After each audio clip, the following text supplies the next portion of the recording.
Faz! Oh, we're on. Hello, everybody. G'day, Anthony, Chris. You poor buggers having to do that W word. G'day, JD. G'day, Five. G'day, Faz. Oh, what webcam did you get? Feel free to come on and test it.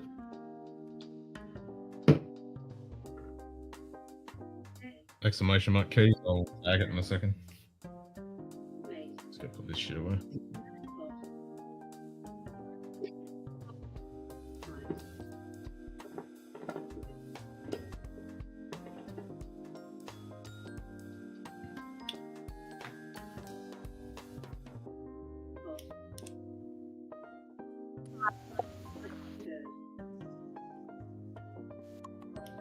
Is that working? No, it's cancelling out, isn't it? Yeah, that's why I had to get one. Oh.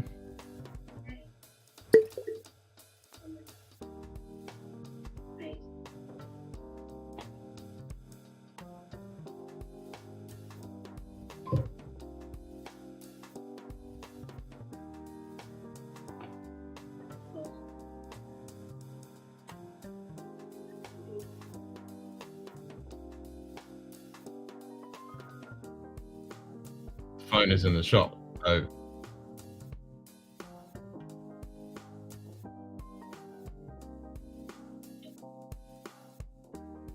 It's going on my fucking audio. Yeah, Tasha's not working. That's what I'm trying to work out now. But why are you not working, Tash?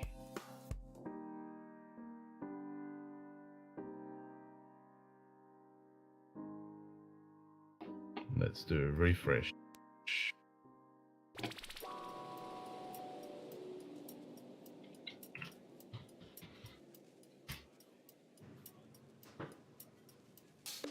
G'day, Simon.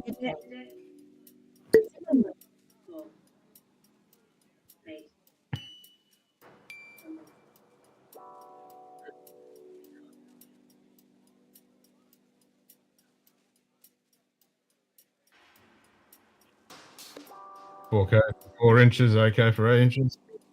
I'd head to bed and then get an hour of work. See your ass on. Yep, my ass is on. And how dare you say that 4-letter word around here?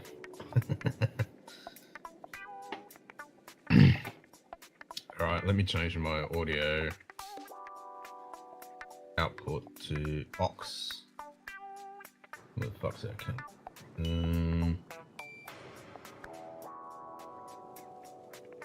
Yeah, try that.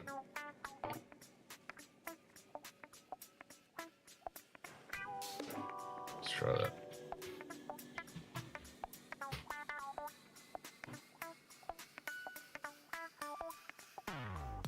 Stream elements. Hello, is this shit on? Stream elements.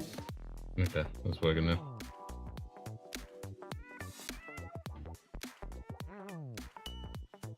Cover cam Mark II. Sipping on some New Ref malted rye. New Ref sherry malted rye. Sounds right. Nightbot. 5 fingers high fives Christats.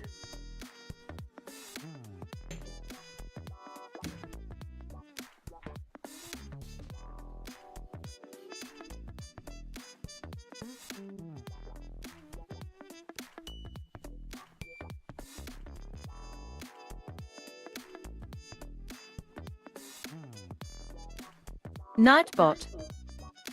5 fingers high fives Cinnamon Bob.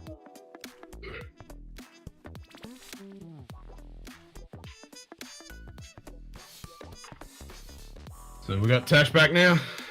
Thought in my head I'd overhype that shit. Nope, it's a legit top 10 sherry whiskey of the last few years. Oh, damn, boom. Kaboom! Boom shakalaka. If wants to come on.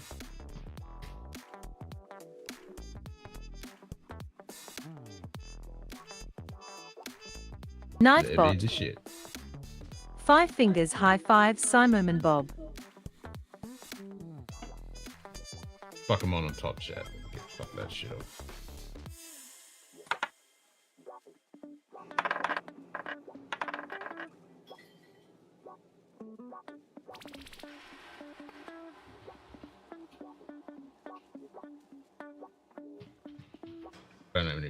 Do I have any fucking drums? Yeah, I got rid of them all last time. Don't know that shit.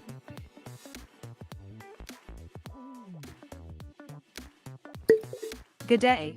Me want the Concorde? Perth Yeah, luxury. looks pretty sexy, eh? Cheers, mate. Actually, I didn't even look when the fuck that thing comes out, when that Concorde comes out. You get that, Chris?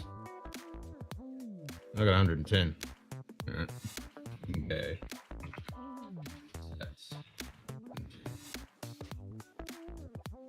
Nightbot. Early start, early 5 finish. fingers or high you fives out to Perth keep me luxury. covered? No, early start, early finish.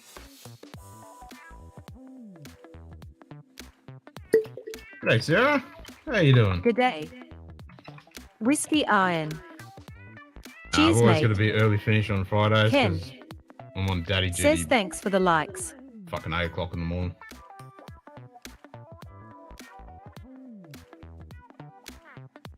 Hey, I got 3. I didn't think it was that good, Dustin. I was watching a bunch of other Pete and Baz shit. I didn't think that one was Nightbot. that good. 5 fingers high fives Whiskey RN. That time I got some fucking... a win? Still a giveaway. I'm gonna fucking join in too. I'm not doing any giveaways. I'm fucking doing it. 500. Boo hiss. Boo hiss, boo hiss. Yeah. Yeah, it's because Carly's got to work on fucking Saturdays, so I'm on daddy duty fucking 8 o'clock in the morning bullshit. Otherwise, I fucking would be staying up. Had a few nice lines, but that was a weak release for it. Yeah. Yeah, I thought the video was pretty good. I mean, I like the last one, Sexy Train. Sexy Train was a good one. But I was about 2 hours, 2.5 hours watching fucking Pete and Baz shit.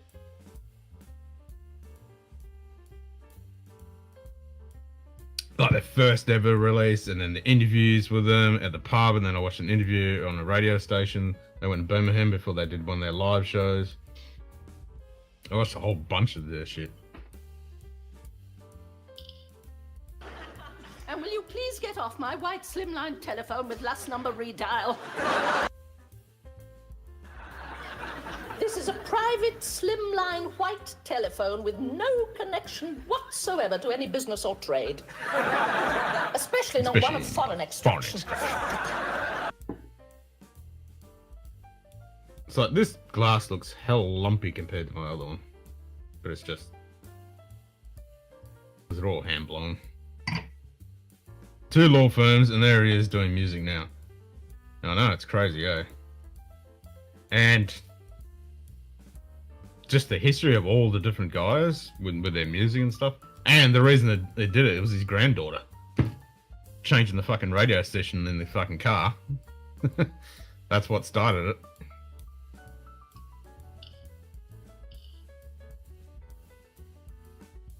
And they write their own shit. They're cool. They're fucking cool. There's supposed to be a couple of guys in America that are trying to do the same kind of thing.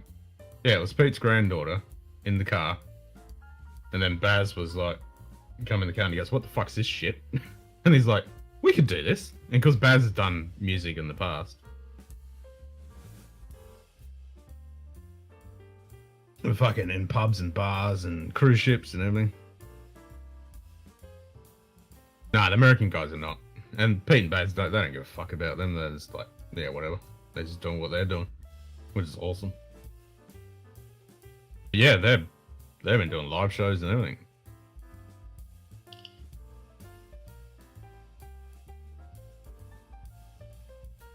And they're doing all of it, man. They're not doing 80%. They're doing all of it. They write all that shit. Hey, Sugar Kitty. It's their own lyrics. Good day. It's everything. Sugar Kitty. Yeah. Cheers, mate. Same people behind the American guys? Nah.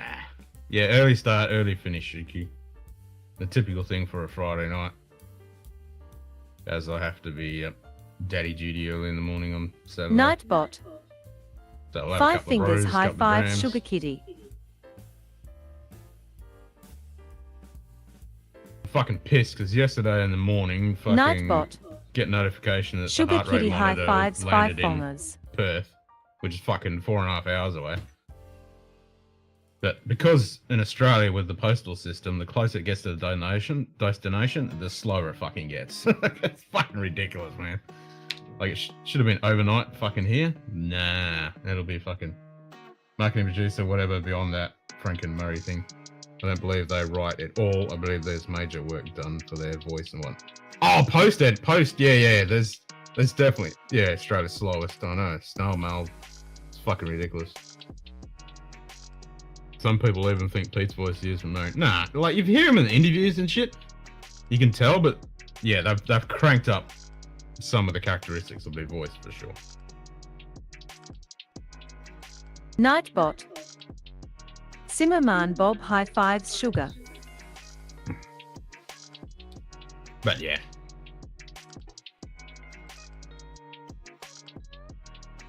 Yeah, it's fucking ridiculous. It's 4.5 hours away. I can fucking, that's not post, that's unpost. It fucking is though, it's ridiculous.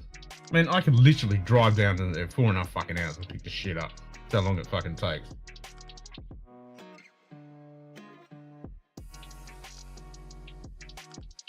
Frank and Murray is the American group. 92-year-old Murray isn't doing that shit and he sounds like an American. Oh, okay.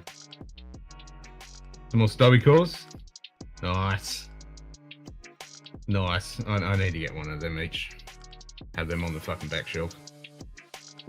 Can't get more Aussie than that. Fucking CNNT and down with your mouth. I gotta get some of that shit. Nightbot. Sugar kitty high 5 Simmerman Bob. How's it I can get whiskey delivered from Doncaster to Perth in under a week, yet you have to wait an eternity even for express slowest. I know. So, I mean, the slower it gets, the closer it gets to the destination, the slower it seems to get. It's insane. Like, I've had shit sit in Perth for a fucking week before it got to me. When it's a fucking overnight delivery fucking thing. And it used to be when I was a kid, or not even a kid, just fucking couple of decades ago, shit used to be overnight from Perth. It's fucked.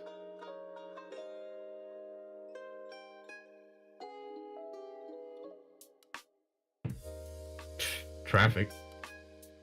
Yeah, wherever.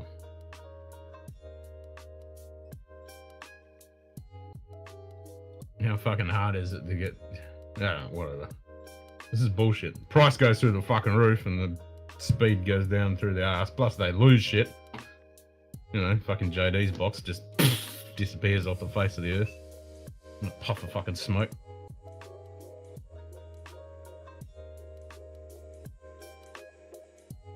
But you can't.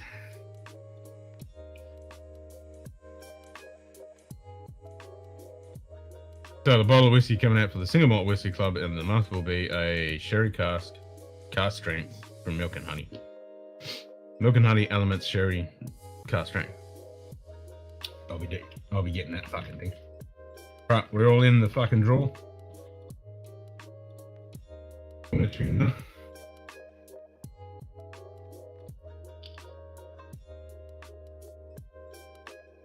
we're sending boxes around major holidays. Yeah, I know, right? It's fucking bullshit. So what camera did you get first? In the US, cross-country mail is like 3 days tops. Packages are only a day more sent via ground. Even close to a week to Doncaster to Perth is way too much. It is. It's...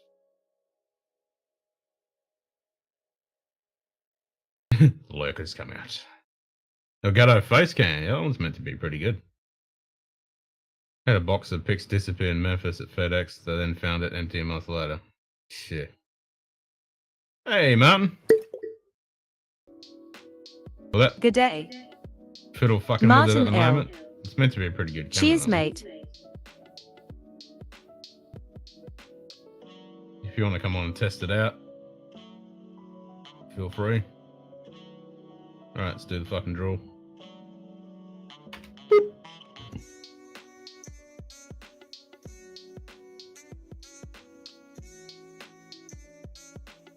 $3 in the US, we're definitely getting jibbed. Yeah, fucking oath we're getting jibbed. I can Nightbot. wait a week, as I said, just to get 5 fingers high fives Martinelli. 4-hour drive away.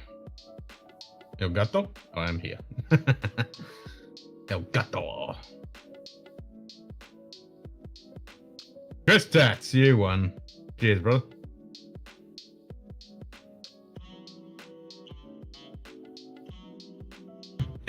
Winner, winner, chicken dinner. 4 weeks. 4 weeks in the States. Nice.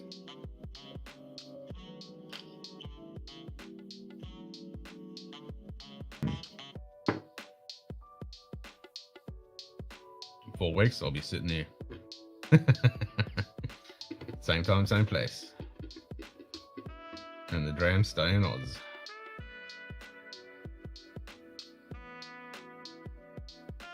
East Coast.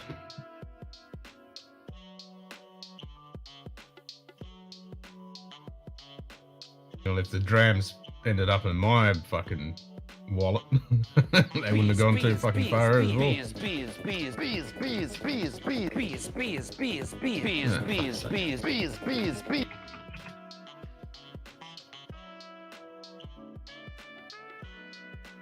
Akebe was a winded zebra. It died last night. Oh, man down. I watched Roy's recycle review video today.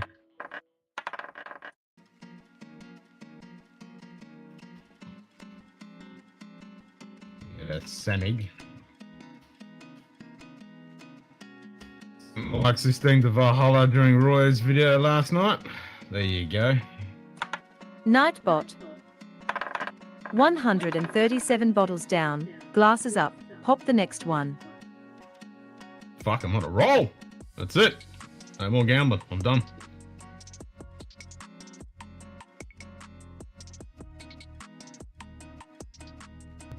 Two bottles, Spayburn 15. He's practically working for them. I was watching the video when he pulled that Spayburn 15 and then pulled the other one out. I was like, fuck, I want some of that. It was the middle of the fucking day when I watched it, but I'm gonna pour some now.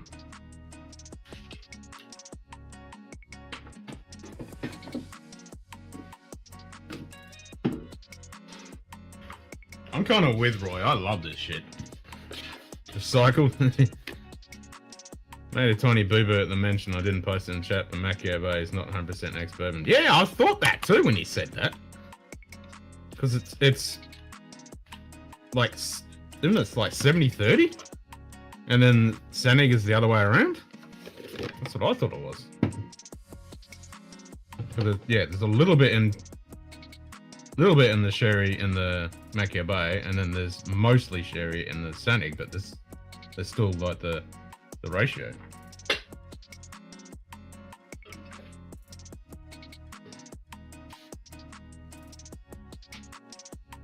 Yeah, there it is, right there.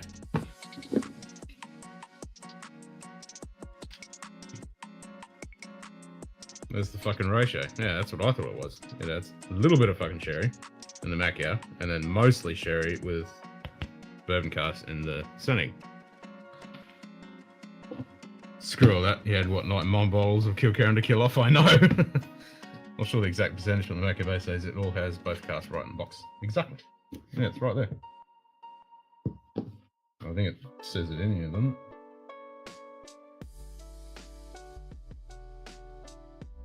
it? But it's right there anyway.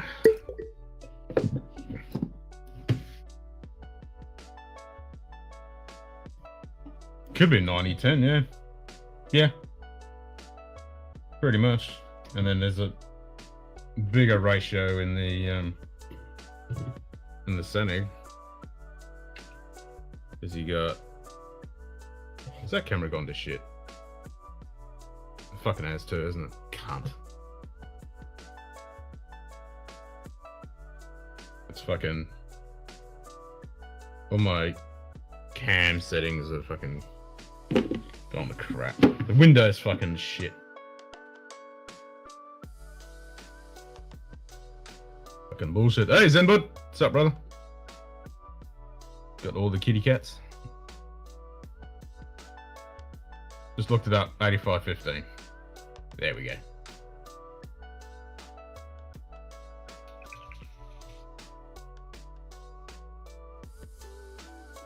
Good day. Cooler running. Cheers, mate. What's up, Cooler Run? But yes, I do like the spray burn. It says good night. Well, I translated. She was cool. It's work at 1 a.m. Oh, fuck. 13 5 hours. fingers, Then high stayed fives, awake while I cool switched to running. night shift. Damn. Yeah, get some sleep. Fuck. Should take a quick section and just post that exact number on that video. There you go. Yeah.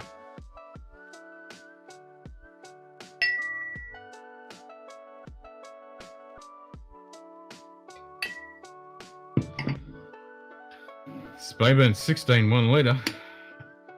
Is that any good though?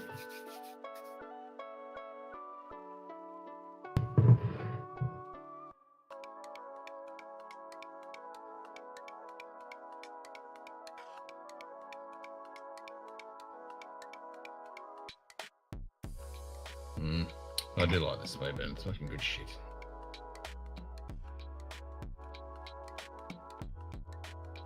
You just said Zenbird. I didn't see that in chat. No, that's in Kick. Zenbird's over in Kick. You got the Kick icon. Gonna get ready for work so Law can sleep. No worries, Chris.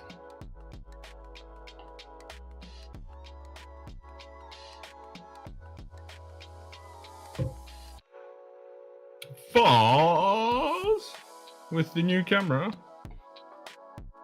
How's it going? Not too bad. Looks a bit crispier. I'm using it 720p 6 frames per second at the moment, just to not try and push it too hard. But it's hitching a little bit from time to time, like as webcams seem to do. Is Nightbot. it on auto exposure? 5 fingers, high fives, fars. It is at the moment. Yeah, turn that shit off. Yeah, if I turn it off, and I have to tweak it, but you can see the background. Yeah. So these LEDs that I've got in that cabinet are way too bright. I'm going to have to be able to get something to dull them down. And that little light that I've got, just a desktop light, you know, it's a tungsten 60 watt, way too powerful.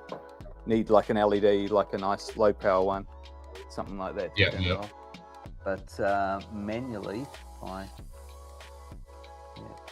push it. Travel exclusive, bottled, matured, exclusive, and ex-bourbon American oak. Okay, so bourbon is one that's not on my list, not bought. So is the Glenmorangie. Nightbot. Sugar kitty, high fives, fars.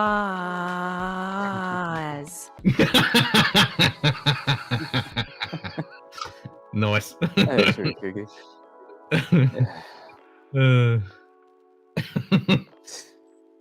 So what happened was I used a Samsung Galaxy S10 as my webcam. So every time you see me, more or less, that's what that's my web... daily Yeah. driver. Oh, is that your daily driver? Okay, so that's the phone that I've been using. Pretty much my stock standard webcam. And it's got all the features, you know, it's the wide angle and everything like that. It's a good webcam. But the back started peeling off, like that back cover came up on one corner. Oh, so the battery's... Well, what was happening was that I was swapping the SIM card out. Says thanks for the likes. Yeah. And so whenever I get on stream, because I can't take calls, the times that I'd need a phone, I would take the SIM card out and put it in my old S10, A7. Yep. So I thought that taking it out all the time, taking it out of the cover and doing all that was what had caused the cover to come off. And I thought it was my own stupid fault. I took it into Samsung, but the battery had swollen up. That's what had lifted the back off. Yep. I'm like, oh, fantastic. I've been walking around with a fucking lithium ion battery in my pocket swelling up. Yes. That's literal bomb. Like, was like, oh shit. So yeah, they've given me a quote that's very reasonable to replace the battery, and I've taken it, and I'll keep that phone. But I thought, well, I'm not going to use that as a webcam anymore, because obviously the heat from using it as a webcam for hours, like doing a stream for like 6 hours on a charger, is just way too much. And that's probably what's melted the glue and caused the thing to the cover to come off. So yeah, and just having it plugged in all the time like that is not good for the batteries. Like I only charge mine to like 80-85%. I never charge mine to 100% just to maintain that battery life. Yeah, I still have the problem that when I'm distilling and I want a phone that's mobile, like I need a camera that's on Wi-Fi, that's not tethered to anything. I still need a Wi-Fi camera that can have an all-day battery. And for those moments, those are rare occasions. I think I can get away with it, using it for that sort of purpose. But the whole webcam, doing it as a webcam thing on these streams, and I thought, no, bugger that. I'm not going to do that anymore. I mean, mate, you should get fucking like a GoPro with a power bank, or a DJI Osmo Action with a power bank. Yeah, that comes straight to the internet, and that's self-contained. You don't have to plug it in. Yep, it needs to have an 8-hour battery, something like that. 8-hour. Yeah, well, if you get a little power bank, yeah, if you get one of those little power banks like the one I've got, because I've done. Like one of them, like in a GoPro, you can do it for a couple of days, non-stop. Yeah. So it's funny. I looked at the Ozbot as a webcam, because they've got that. I don't know what it's called. It's a simple 4K webcam, and they've literally said like it will overheat and shut itself off automatically. Like it won't go the distance. Like not your one. There's a standard one that looks like just a big bulky webcam, and it's a 4K model, and it's a reasonable price for what it is. You know, it's 4K, 60 frames a second, and I was looking at it going, this is great. It's a good price and everything, because this Elgato is not that cheap. But it was they said no, it's gonna overheat and it's gonna shut itself off. I'm like, well, I can't have that, you know. It's just. It's not a solution, but this one, that's nice. It was a compromise. Nice. Yeah, well, at least now when you want to stream, you don't have to fuck around with your phone and shit. The only thing with this one is that the focus compared to my phone is not as good. So if I get something like I don't know what's got some small text on it.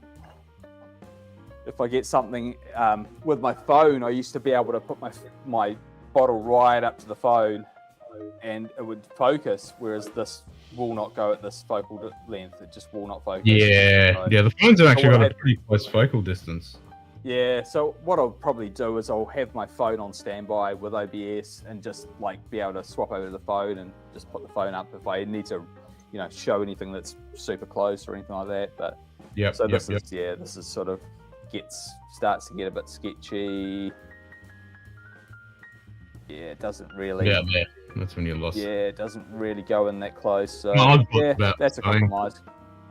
Yeah, my Ozbot's about the same. Doesn't go that close. Whereas this webcam, pretty close. I can get. Yeah, and if I get light to light me up in front, it will help certainly, because that makes a difference. Although it gets really grainy. This camera gets super grainy when the light. When it hits the light, it's not doing it at the moment. That's probably because I've turned the exposure. I've set it. I've given it a hard set, but it goes really grainy when it gets really bright. You just need light. I have some playing around to do. Battery swelled, enjoys iPod Touch, and it lifted the screen off. Oof. Yeah. She's going to replace it and ended up getting her first mobile phone ever. Oh shit. There you go. Yeah, that freaked me out. So I was going, I'm going to need to get a new phone, because I was waiting for the quote to come in to be like $500. It's like, that's the replacement cost of the phone. No, not paying them for that. I used to do phone and tablet screen replacements, battery replacements. Oh yeah, I've done that for clients as well. I've done that with laptops and did it for years. And then of course, as time goes on, the bezels get thinner and they get like way wavier and flakier and just like light plastic. And I remember the last one where I said, this is the line in the sand where I'll never say I'll never replace a screen for a client again. And it was just so soft. And I was just getting the sponger under it and popping it off. And I could see the plastic just literally deforming and going, this is never going to go back into shape again. It's never going to fit that screen again. I was like, nah, I can't do this. Yeah, I stopped doing it when the micro cables started getting so fucking tiny, and so you only got to look at them and they just tear. Yeah. And then you got to go, oh, it's fucking done. Fucking done. No, back in the day when I was doing, not commercially, I was doing it for myself, but doing like console mods. So like mod chips for PlayStations and doing micro soldering, just like tiny, absolute precision, like, with the loop, just going, get right in there. And that was sort of my training for doing those sort of modifications. But now it's all way too hard.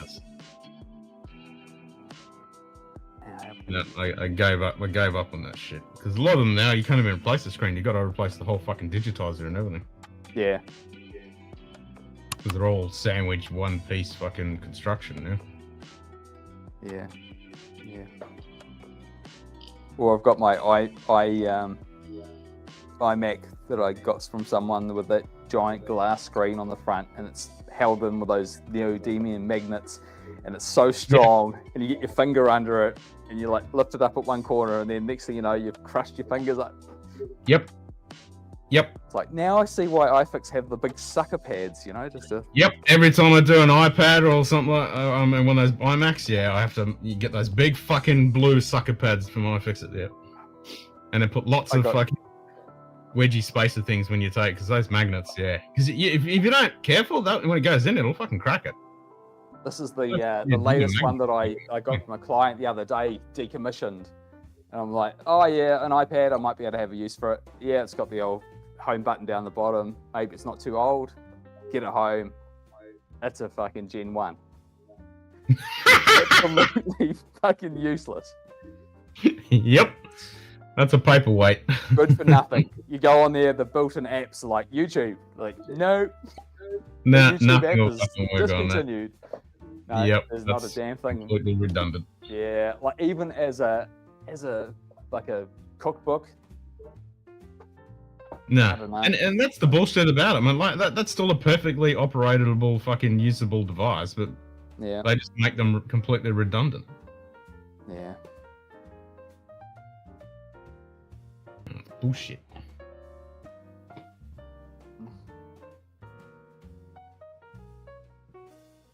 So I'm gonna have to try and fucking unfuck my camera, because my webcam's now gone to fucking yellow hell overexposed crap. What are you using for your overhead one? I just use the manual controls, but because webcams suck a dick, and every time you reboot your device, they revert back to the existing settings. I use this program called Cam. What's it fucking called? I'll just grab the damn thing. And it will store the settings. It's Logitech, because that's a Logitech, that overhead one. Oh yeah. Camu. That's it. So it's a look. Or Camus. CAMOOZ. So it's a little program you can save the settings. Yeah, I quite like the fact that this camera, I can save the settings based on what machine I'm on. So I can have this one, I can have a garage version, I can have an outside one, like I can have different configurations. There you go. Now, I've just loaded my settings. So that looks much better. Yep. So you can save the settings and you can have it loaded. So each time the computer boots up, it will load up those settings. So you don't have to change it every fucking time. Yeah, this is. So I might change it to 30 frames a second and just see what it does, because I do notice that it is hitching. And I don't know why that would be. Like it's the exposure, because you got such a high dynamic range between the dark area and the bright area. Exposure just, so that's why I say do manual and then just brighten it up to what you want. And then you won't it's have definitely manual. The exposure is manual at the moment. I think it's the camera. I think there's something going on in the camera there. Have you got auto background compensation or anything like that on? No. Auto gain? It's a little bit disconcerting because it's not 100%, and it should be. It's in a USB 3.1. Yeah, but I do notice, just like every now and then, it'll hitch. Keep hearing this fucking beep every now and then. I don't know where it's fucking coming from. It could be outside. But I hear this beep. I'm like, where the fuck is that coming from? Yeah, I'm not around the house, fucking beeping. Then again, I could be deaf and not hear that particular frequency. It could no, be, I'm actually pretty good. Like nudging 50, my frequency range is pretty good. You know the Rouge shoes? Yeah. When you get to about 35 and not able to hear them, I can hear that, and it's a high pitch. It's like the fucking chalkboard, fingers down the chalkboard reaction to me. I can still hear it. Yep. Yeah, no, I'm definitely on the duller side of. I'm lucky. I've actually got a pretty wide frequency range. I can still hear. I've got good color recognition. I'm like in the top 2% of like determining like a tiny difference in shade between a color. Yep. That's my superpower, but my hearing, nowhere near, like definitely dull. Like that, I was doing those ones with the YouTube videos. Go, this is what you would hear when you're 18. This is what you would hear when you're 21. Yeah. This is what you hear when you're 35. And I'm like, 21. I'm like in my 40s going. And to me, I'm like, it's this high pitched squeak. Nudging 50. Oh my god, the youngins again. I wish my ears were still nudging 50. I was going to say, I wish my ears were still 25. And my eyesight's gone to shit. But I'm with you with the colors. And I've always been able to have a really good perception with the. My eyesight has been good as gold right up till probably the last 6 months. And it's been like I go to a client's house, I pick up like a power adapter and I have that ridiculously small text on it. You know, I can't read them anymore. What is that thing?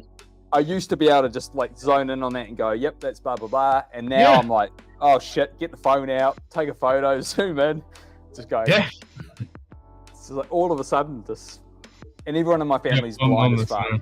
Like, I'm not shocked. I'm not like, oh, that's a surprise. Even the one thing that did shock me, I was at the RSL, it was probably about 3 years ago now, and we were looking at this. I think it's when one of the new notes come out, and we were looking at the notes, and we're reading the fine fucking print. To me, it was just a black line, and then she's reading it off by heart. I'm like, what the fuck? I had to get the phone, take the picture. Oh shit, there is text there. She's reading it. I'm like, it's just a black line. I thought, fuck, my eyes are fucked. Yep. Yeah, no, it's bad. I get the phone, I wake up in the morning, and I'm like, Either way. Mine isn't that bad, but yeah, definitely I can totally get you with the fucking on the wall warts, trying to read that fine text. Oh, here you go. Here's a prime example. Jesus. This is the fucking battery, and I'm trying to fucking read. If I get light on it, it makes it better, but yeah, that's blurry as fuck.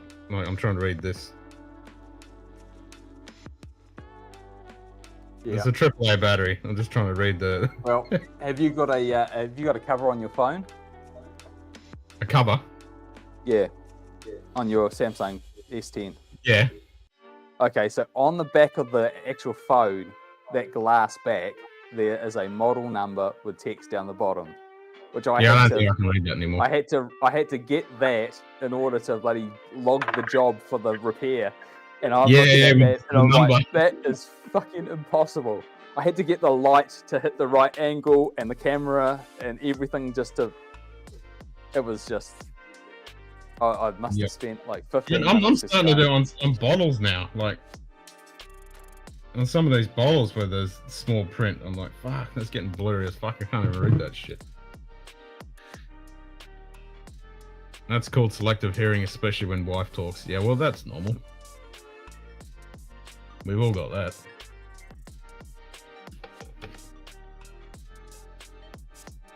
Yeah, there you go. There's some fine fucking text down the bottom there. Yeah, you gotta try and read that shit. The camera's even doing what my eyes do. Yeah. Like, well, that fits. Yeah, pretty much. Yeah. Yep. This is good. This is one of my. This is Oh, yeah. Is that the 35% peated, Oh, and half of it is refill. So it's been ex bourbon, then ex single malt, and then the other one is a fresh Sauterne French oak. oh, nice. There's that And fucking beat again. this- No, I don't want a Food Creek magnifying glass. I need the fucking big punk steamer fucking Ralphie uses. I want a big Ralphie punk steamer. That's what I want.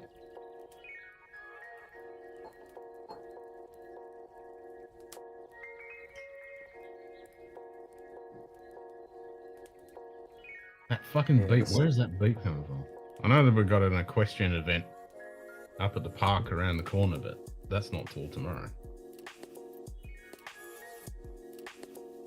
Oh, unless it's one of the kids' games, one of the sports ovals down there when they're getting goals or some shit. Maybe it's one of that. I don't know.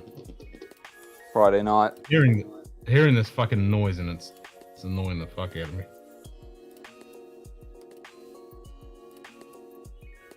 Yeah, it's not coming up on mine. It's not picking up on your mic. No, it's in the distance. It's definitely in the. I can only just pick it up. Glaciers beer porn. Ah, jeez, that's nice. Not fair, shit, kitty. Now the dog's fucking barking.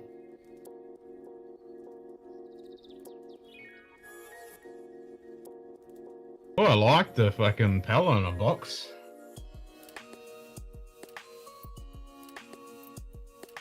Is that a bitchstone box?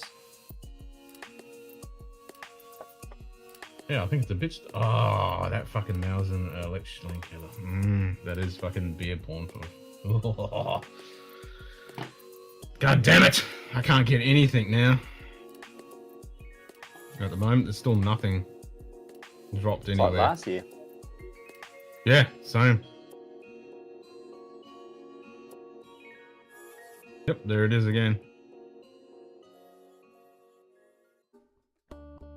Oh, that was a different tone. That was a beep and then a different... Alright, I'm gonna go outside and I'm gonna see if I can fucking hear what this noise is. Fucking a second. Yeah, or the roadworks or something.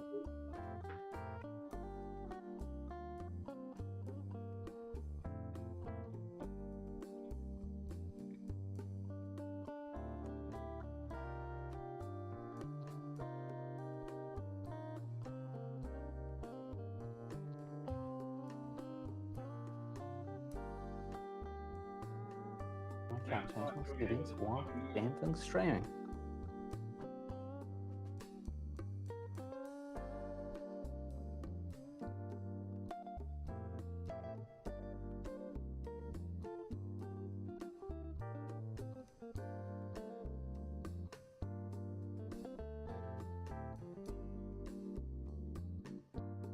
Too warm.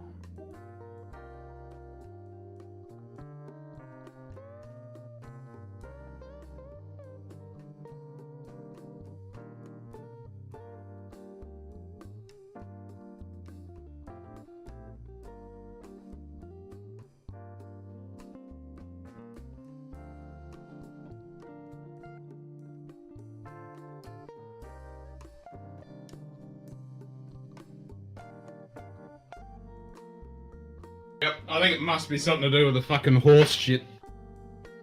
Because it sounds like horse shit, because you hear a beep, and then a bang, and then a beep, beep, beep, like something's resetting. So it must be something with a... It's not horse racing, because it's like a dressage fucking thing. So maybe it's the when they're doing the dressage and they're going over. Do you have greyhounds? No, it's not greyhounds. I don't think it's the greyhounds, because I don't think we have greyhound racing here. Yeah. And the interval between each beep is really short, so because there's some dressage thing tomorrow, so maybe they're just, I don't know, some sensors or some shit. I don't know. I must, and look at the second pick. It's got a whole 1 litre can that goes with the to fill the Krug. Oh shit! Here we go. It's not like a flimsy glass either. It's the real one they use in the Visa. Oh fuck yeah, yeah it is. Oh sweet. Nice! Hell yeah! Yep, there it is. I can hear it again. Beep! It might be BMX too, because there is BMX up around that way too, so it might be BMX. You still got daylight out there? Or is it BMX at night? No, it's dark. It's fucking 8 o'clock at night. But that's so they got big lit place. Yeah, it could be BMX. Yeah, that would make sense. Then again, if they're going that often, like you would expect there'd be... What are they doing? Huge amounts of people. Like, a huge group. Like 500 fucking people. Beep, next, beep, next, beep, next. Yeah. Damn, what's your population there? There's a shitload of fucking BMXs. It's only like 30k. It's not like 300k or half a mil.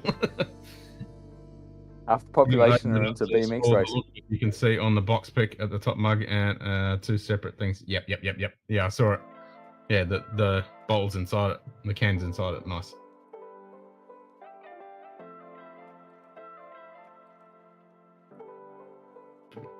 That's cool. I wish they had that. They're here. There it goes again. Yeah, you get the branded fucking glass with the can in it. A proper Krug as well. I'm gonna have to see. Let's have another look. I did look a couple of weeks back. Let's have a look at German beer. If I can get anything. Oh, my scuzzy.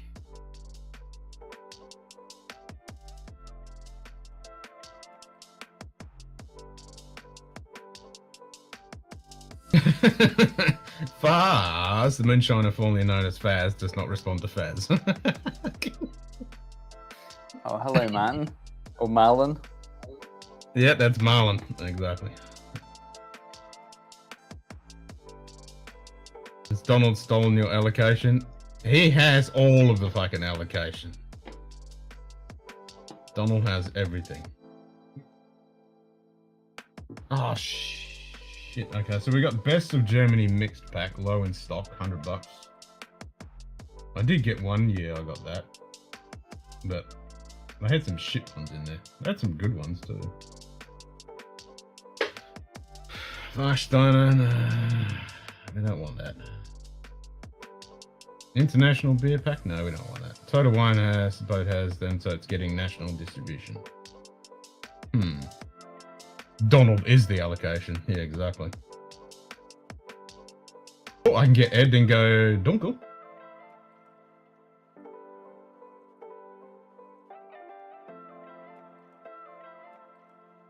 Oh, the Air Dingo Vice Beer is low in stock. That's on one side anyway.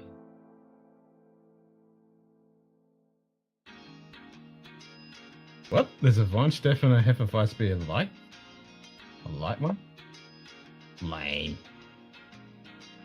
So the Oktoberfest mixed 6-pack is not in stock yet. Spaten Oktoberfest beer? Is that any good, Chicky? Oh, no stock. Don't worry about it. Hackashaw Oktoberfest beer Marzen? No stock. Paulina Oktoberfest beer? No stock. Weinstefan Fest beer? No stock. Agostino Lager Hell? No stock. AX Schenkel Rauch beer Marzen? No stock. Friends and kind of Hefeweizen beer. No. Okay, sure. No.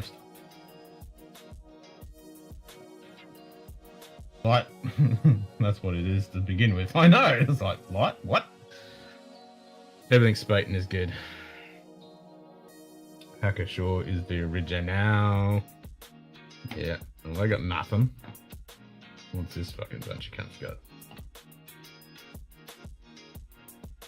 Oh, there's a refresh button on the settings in the Elgato. That made it bright all of a sudden. Yeah, that's yeah. Shouldn't have pressed that one. Prince Count of Vice Dunkel is the real bomb. That was the Indian stock.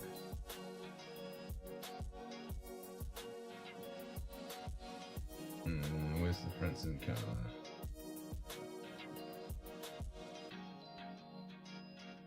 No, they got fucking nothing. I can get my Vine Stefaners, at least. I can get Palana, Minchen Hell.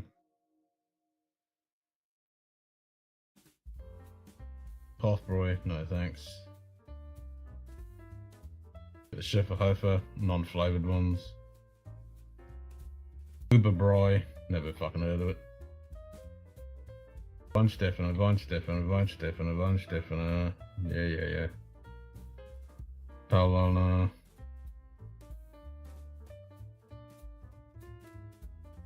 Nah, fuck all on there. Uberbräu, fuck off. Hothbroy, fuck off. Weinstefano. Nah, usual fuck all.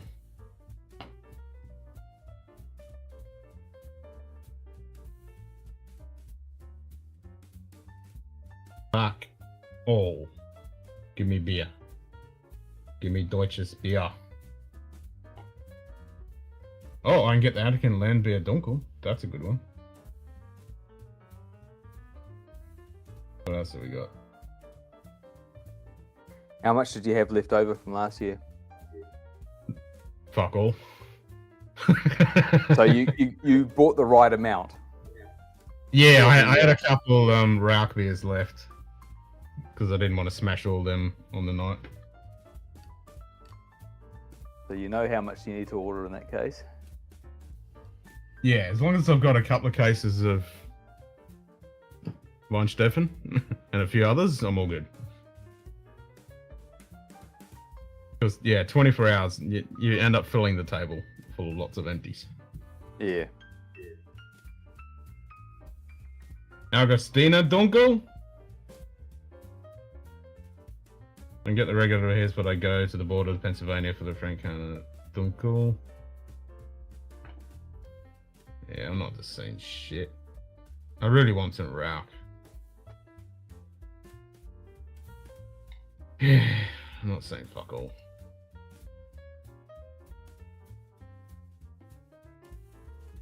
It's fucked. I know, I want one of those. I really want one of those AX Schlenkeller beer balls. If they ever come in stock, I'm fucking totally smashing the fucking buy button on that. Buy.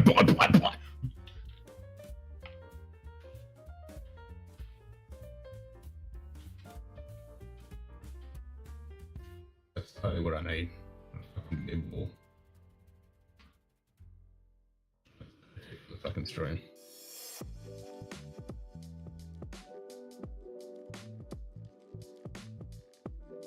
If only I could get one.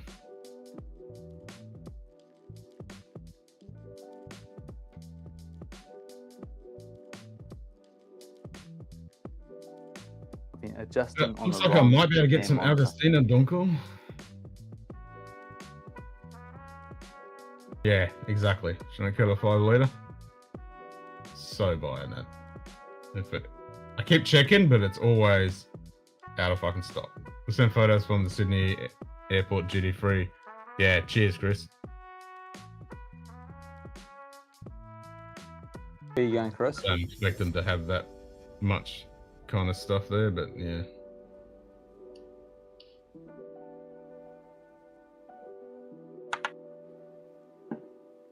Where's Chris going? He's working. He's working in Yep. Sydney. No, Brisbane. No, he's going to Sydney when he's in 4 weeks when he's going to the States. Ah, true. 4 weeks, is that all? Shit. Yeah, 4 fucking weeks. Damn. See? Election killer Rauclear Urbach. No stock. Talked about Agostina is so rare around here. I stumbled into one of those dunkels on the hunt for something else and I bought it all I could. Yep. So I can, there's a couple places got some Agostina dunkels, so $11 each, but I'm definitely getting some.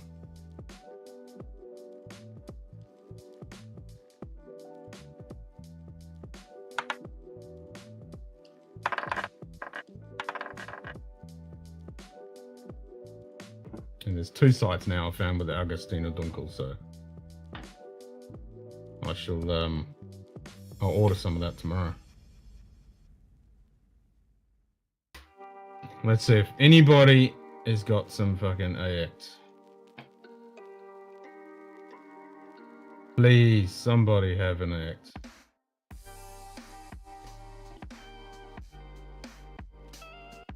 Gimme, gimme, gimme.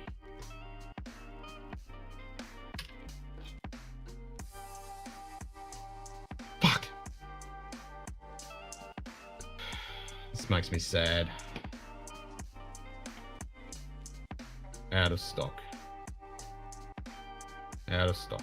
This is what I want. I want this. I want that. I want that. 5 litre fucking keg. 5 litre. Oh wow. 5 litre fucking keg. Notify me. I'm putting my shit in here. I want it. Notify me. When that comes in stock, tell me. Give me. Must have. I just want a decent doppelbock, but I can't get any. Just... Notify me. Yes. Subscribe to our newsletter. No, I don't want your newsletter. Just tell me when the fucking beer is. Just give it to me. We'll email you when this is in stock. Alright, I'll go for the Marzen as well. I don't care. Give it to me. Notify me.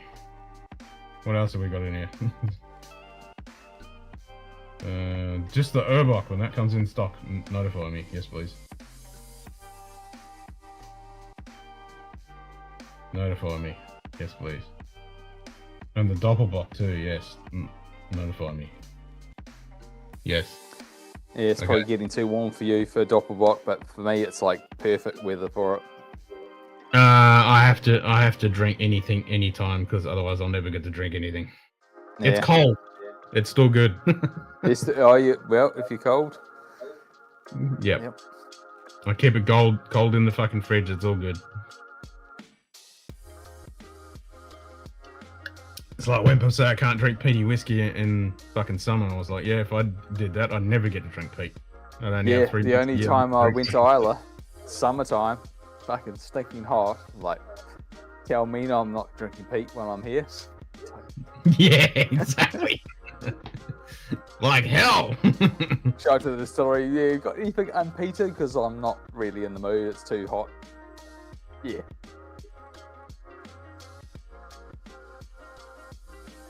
Schlenkeller schmeckt so good. I know. I want it.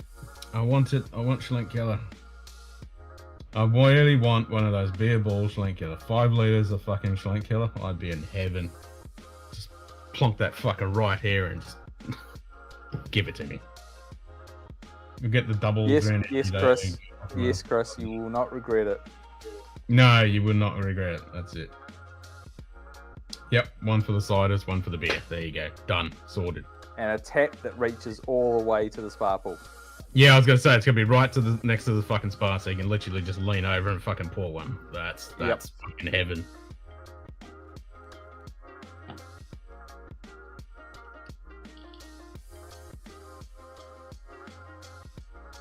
This website normally, are you 18 and over? This one goes, are you allowed to drink good booze? Yes, no. I've opted in on so many websites saying like, yeah, cookies, you can have them, whatever. I'm fucking 21. Don't ask me, and they are constantly asking me every second day. Yeah, it's like, so what's annoying. your age? Why have like literally I've gone. Here are all my credentials. Here's my login. Take my money. Still need That's bullshit, isn't it?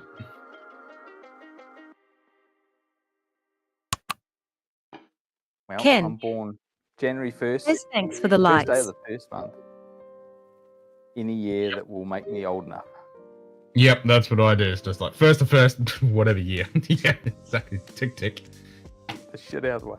Came downstairs and thought the windows were open, so there must have been someone with their fireplace going. Then I looked and remembered the Glen from last night with the Macchia Bay. Yeah, I love doing that with a good fucking that's Scotch.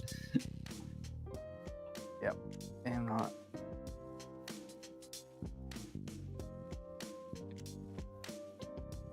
Okay, so these guys have got to notify me as well for. It's only the Marzen, but that'll do. What other ones have they got? Let's have a look. Paste. Give me 8 excellent killers. Oh, it's the same fucking thing. I've already just clicked on 10 times to get notifications. I like confusing it by saying I was born in 1913.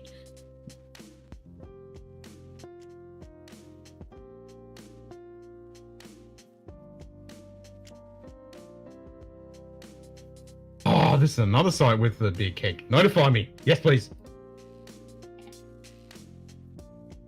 Trying to think where I've seen those kegs before. Because I definitely have seen them. What, these AX? Really? They're 5 litre ones. These ones? You know. Yeah. There's so many liquor store websites that I'll be like looking at any one time. It's like, which one was it? I fucking so want one. I need bloody Burben's got with that idyllic memory where you can remember a liquor store Yeah, with a same. random fucking town and go, oh, they've got one on a shelf. Yeah. Oh, they do a Helles lager beer. I didn't know AX did one. Okay.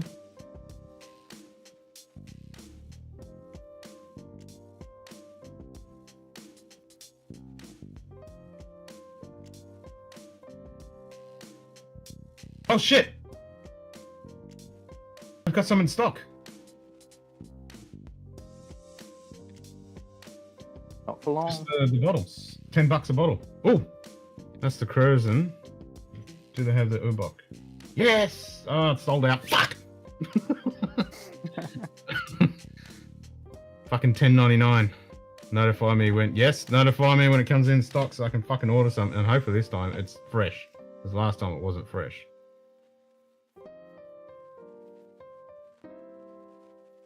Fuck, maybe I'll just suck it up and get some from fucking Europe.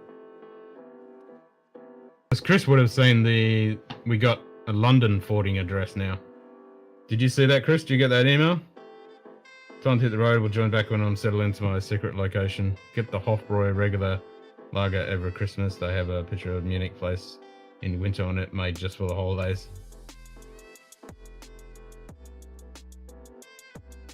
Oh, you get the 5 litre one of that. Oh, nice.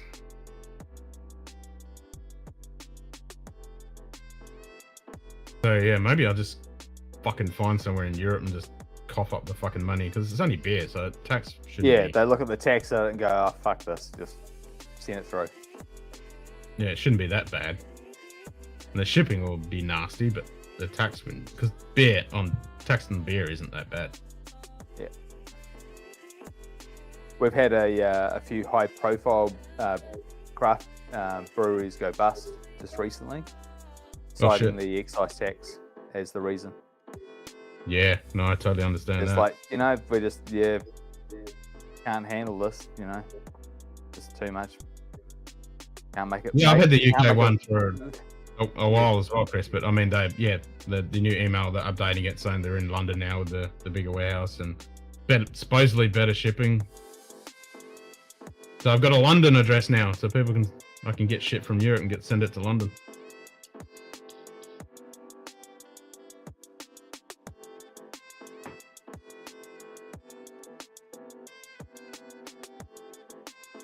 So maybe I should, maybe I can order some straight from Germany, send it straight to fucking London, and then send it straight to here.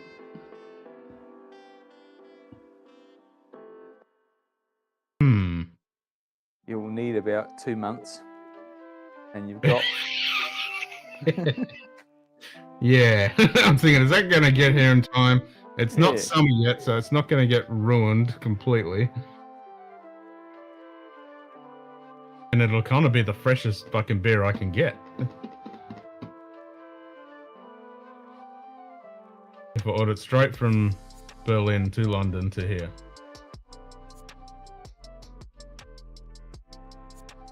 I would say your days are counting down. Yes, It would be that's what I'm best to thinking. I order need it to do that. tomorrow rather than the next day. Tomorrow. Yeah, I'm definitely thinking I might even try and have a look now in a minute. So regular Oktoberfest Christmas, here is the Christmas. Oh, cool. Hofbräu München Hofbräu Winter Special. That's pretty cool. I should look into the details doing that from London. I bet I could get a ton of great options for Scotch from London shops with free delivery. Yeah, I mean, you've got the luxury of not having to pay all the stupid taxes as soon as it hits your shore.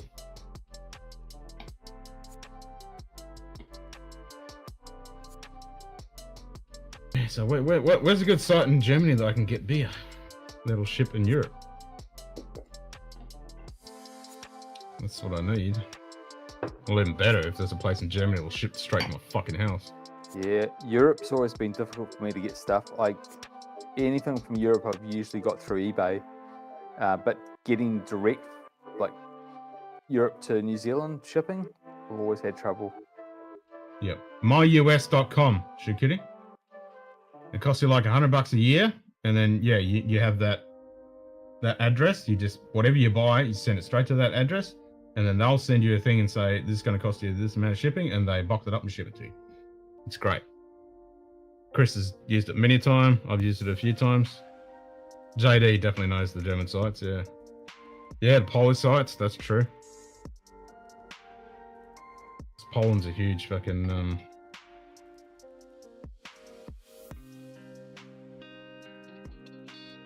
I just need to find somewhere that I might even be able to get somewhere that'll ship it from Germany to here, but if not, I'll have to use that London forwarding address. It's a lot of weight though, and these days shipping's Oh yeah, it's all not cheap. predicated on It's weight. not cheap. Yeah, it is not cheap. And if I'm getting especially fucking beer, a 5-litre keg. Yep. Yep, the weight's what kills you. It's not Yeah. it's not going to be the tax on the alcohol and the beer. That's going to be fuck all. It's the weight. Oh, the tax is still fucking nasty because customs, you get an invoice from customs and it hits the fucking shore. But it's at that beer rate. It's at that whatever the beer No, rate no, is. it's with the whiskey. You usually get that with the whiskey, but Oh, yeah. the whiskey. Oh, the whiskey's phenomenally. Yeah, but Like, you're ridiculously right. The weight with the beer, Yeah. especially if I get, a couple of 6-packs of this and that, and get a 5-litre keg, it's gonna be fucking. Yeah. It's not gonna be cheap. Yeah. No, they won't. But fuck, that'll be one hell of an Oktoberfest if I'm sitting there with a 5-litre Schlenkkeller beer ball. It's a 24-hour stream. I'll just one of those beer balls. That's me done. I'm sorted. Just have it the whole time next to you with a scale, and it needs to be not a digital scale that times out. It needs an analog scale so you can see what that See what the that needle dropping. is. And As I'm- just gonna go lower and lower and lower. Yep. It's gonna But those sink. fuckers you got to keep in the fridge though. But I could drag Oh, the fridge true. over here and have it right next to me. Yeah, I'd do that. See that weight going down? Yep.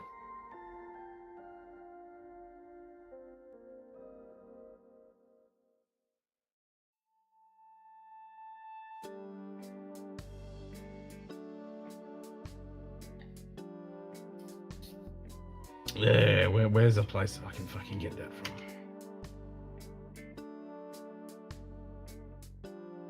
So if you put that in the chat, I'll Google it just to make sure there's not some in New Zealand.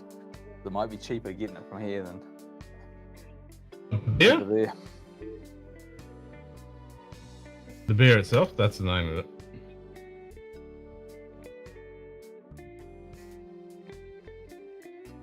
That's the name of the beer. There's different ones. Yeah, in a 5 litre. Yeah, the Urbach is the one I really want, but I'll take any of them.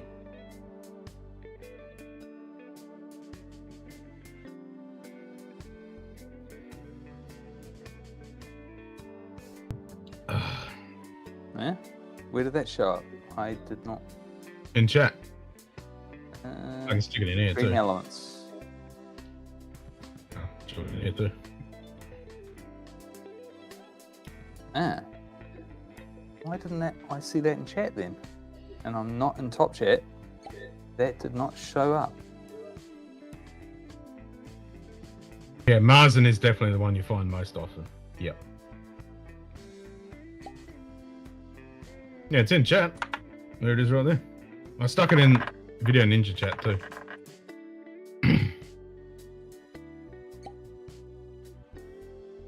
Not in chat. Really? Not seeing it in chat, no. That did not show up in It's chat. right there. No. No. Sugar Kitty just posted there, but no, your one did not show up in chat.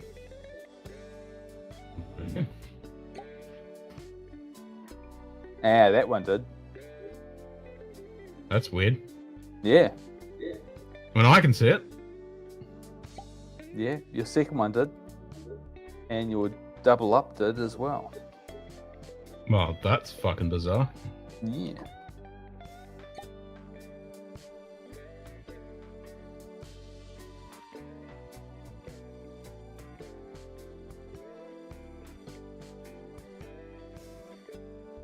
Oh, there's a Schlenker beer glass.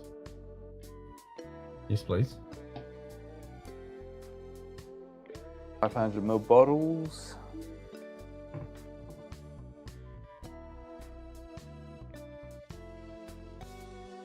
Shopschlenkeller.de.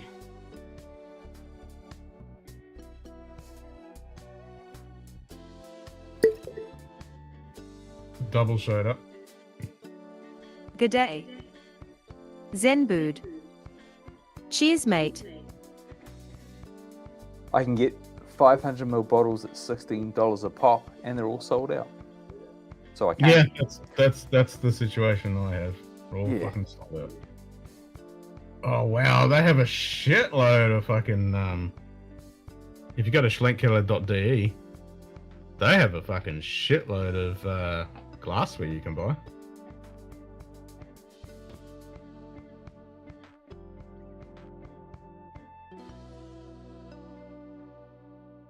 Oh, I've got to get one of them. Oh, I'm totally getting one of them. That is big as your head. Oh, it's only a half litre though. Ah, Still. Fuck, €30. Jesus Christ. oof. Other countries. So with Germany, for information on delivery items for shipments to other countries, see the shipping information. Alright, what can I have? Can I ship it to... Well, there we go. €30 to buy it, €30 to ship it. Yeah, that sounds about fucking right, doesn't it? Rest of the world. Only for non-alcoholic items. Okay, so how much for... Where's fucking England?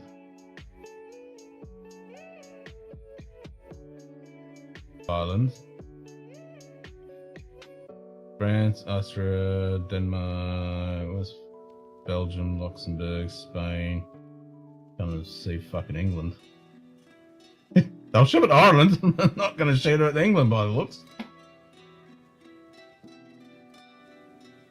Good day. Hagen AZ. What's up, hanging? Cheers, mate. Yep, Fraulein Krug. Yep, bitch Krug. Netherlands, Monaco. It's fucking England. G'day, David. Did someone say Ireland? Yeah, they'll ship it to Ireland, but not to England. David Geschk. Cheers, mate. It's like, what the hell? David, I got a rum the other day. Nightbot. 5 fingers high fives hang in AZ. David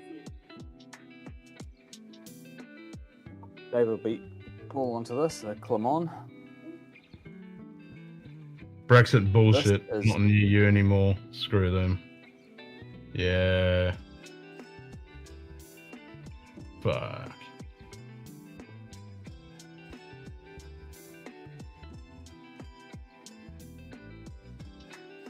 So lager beer, Europe and the world, €4.90 per litre of 500 grams. Jesus. What's this Schlenkkiller Games? What the hell is that? Schlenkkiller Game? What the fuck is that? Is it a game?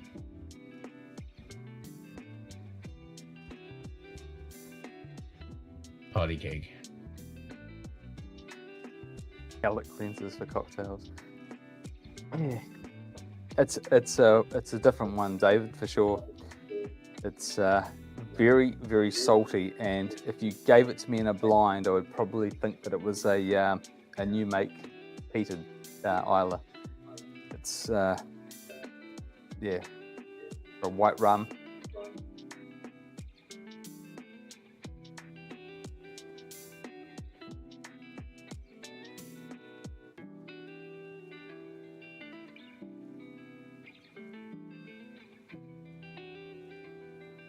Available from the 27th to the 9th, 23.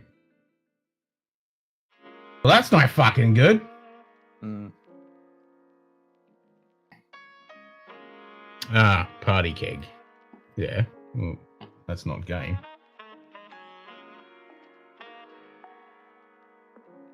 Oh, I want a box. Look at that.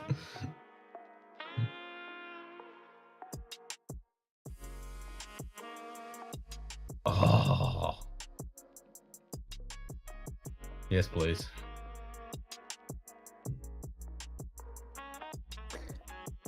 €33.90. So what's that divided by, what is it? How many in the box? 20. 20. 20, half a litre. 39. And German stuff. 33.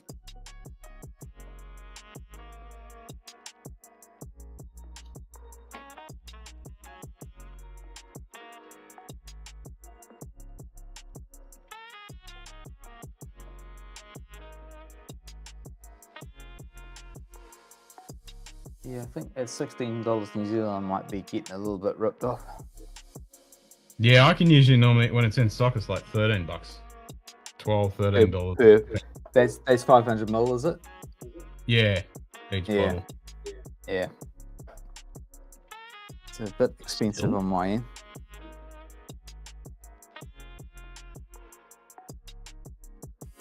Oh, they do snaps.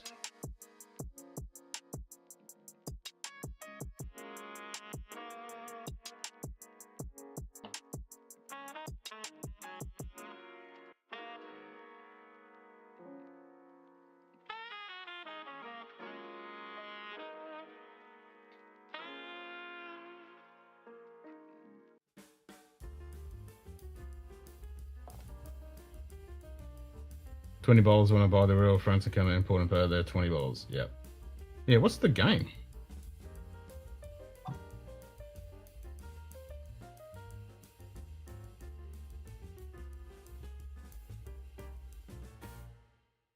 Ah, here we go. There's the game.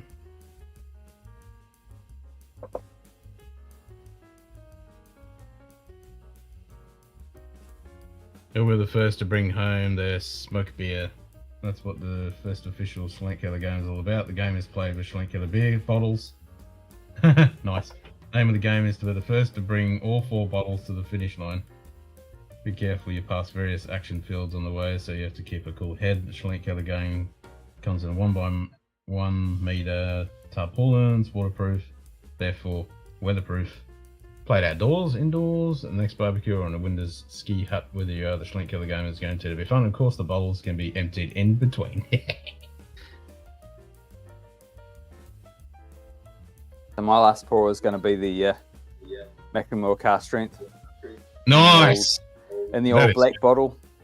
Yep, Not I got quite one. as sexy as yours. I think your newer bottle is a bit sexier than this one. No, mine's black. Yeah, yours is more sexy than this one because this one is the Is it? old style bottle. And you've got Mine's the modern one with the white. I You've like got the modern Aaron in black, which I think is quite, Yeah, I've got the modern. I like yours better. Yep. No, I like yours better. Really? Yeah. I like the look of yours with No, the black bottle. I silver on. definitely want one of those new ones. And this one's getting quite low, so I'm going to replace it with one of those. I you've like got that. there. I like the look of that. No. I like that one for sure. I do like You've the tin, though. You've got to let Tins. that one open up. Yeah, it is. It's fucking good shit, though. Yeah, but as soon as you let it open up a little bit, fuck, it's It does. tasty. And I noticed my lag new make, the yellow colouring in it has dropped out of suspension, is now sitting on the bottom of the barrel of the bottle, and my camera's Oh, not shit. going to bloody pick it up. It's going to be hard to put. Nah, it's probably not going to be able to pick it up. So this is the lag new make, and it's a little bit yellow on the bottom. Yeah, you can see a but dirty the colour top- down on the bottom on the rim, yeah. It was super, super dirty when I got this bottle. Huh. It's taken a while for that to happen. This is the first 3 weeks of production. Oh, This is wow. the first 3 weeks of the How'd you production score of that? lag. It was for sale. Someone brought it in and it was a reasonable price, and I was like, fuck yeah, I'll buy that new make Spirit. Thank you very much. Wow. And that yellow is actually dirty copper. What So shit? this is not something that I would encourage anyone to drink. Really, it's taste it for for your education, just to see how the new But it's make from the Spirit brand tastes new like. dirty copper stills. Yep. But yeah, like that should not have really should not have gotten to production like that. That's if your new make Spirit that's been distilled twice comes out dirty like that, it's not a good look. Needs a few more runs. And it probably happens a hell of a lot of the time because they put it in an oak barrel and no one's going to see. But yeah, dirty copper's not something you really want to drink. Sounds like a bottle with a sacrifice in virtue of the companies that, yeah. Simon and Bob, that's from Lag, which is the sister distillery to Arran on La Cronza distillery on the Isle of Arran.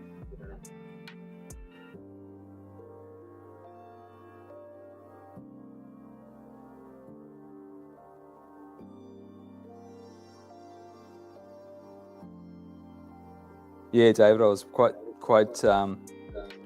shocked to see how yellow it was when those bottles arrived.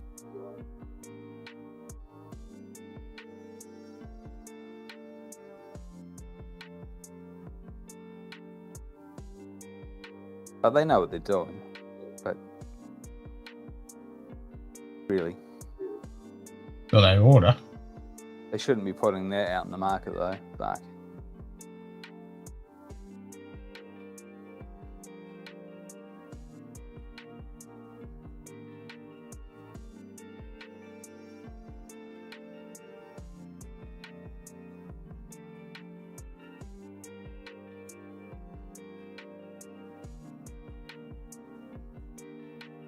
New Mate can be hit or miss, so I wouldn't read too much into it now.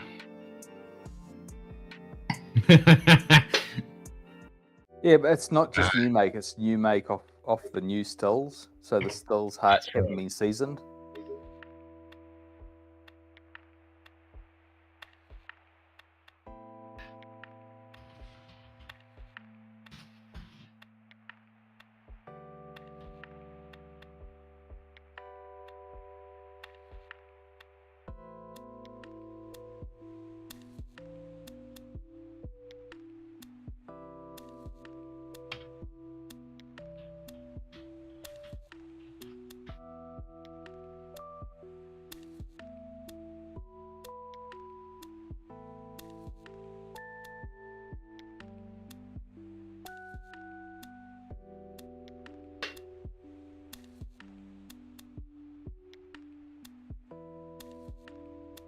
So we can't ship it to Australia from Germany.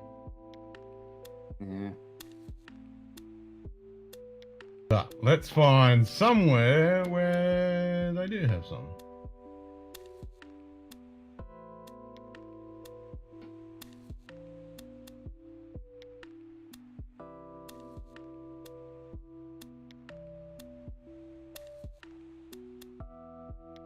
Buenos Aires, Cork,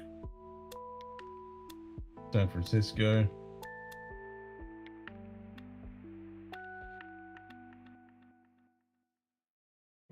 Ackland Cellars in Victoria. Oh, hello.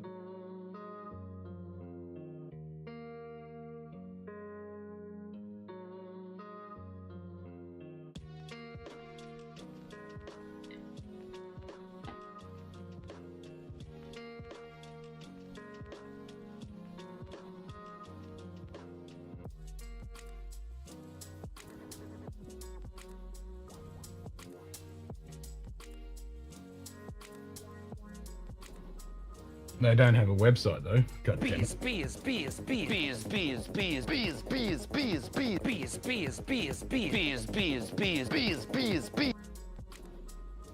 Big Brews Liquor in WA. Say what? No website. Oh, let me Google that shit.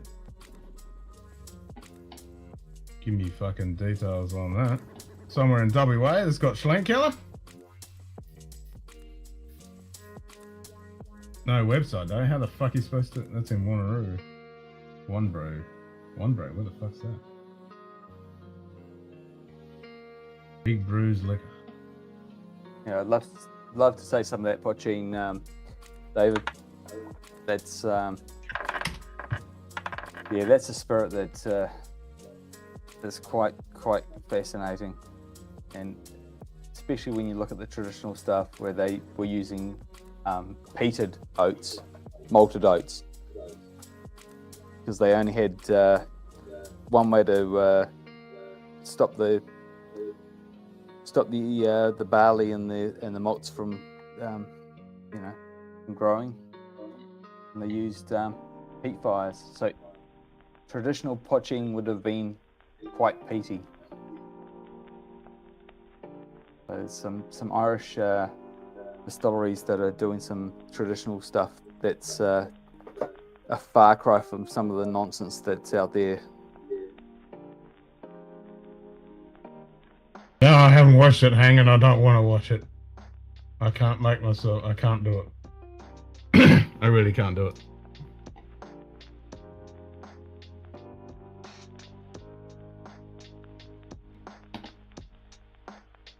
Glen Murray 15 for 56 or Spring for the 18 at 87. Is the price difference worth it? Some still has the Glen Scotch 15 in stock. Might get a bowl even though I have one already.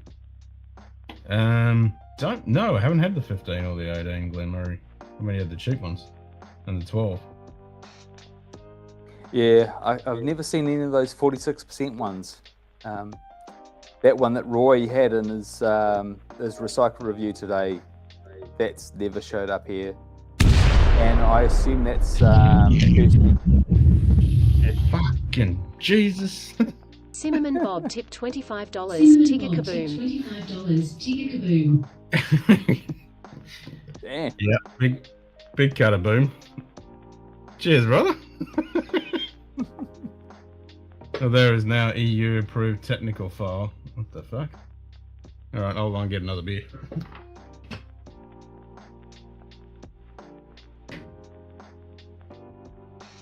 Yeah, Roy had a Madeira. Was it Madeira finished or was it Madeira matured?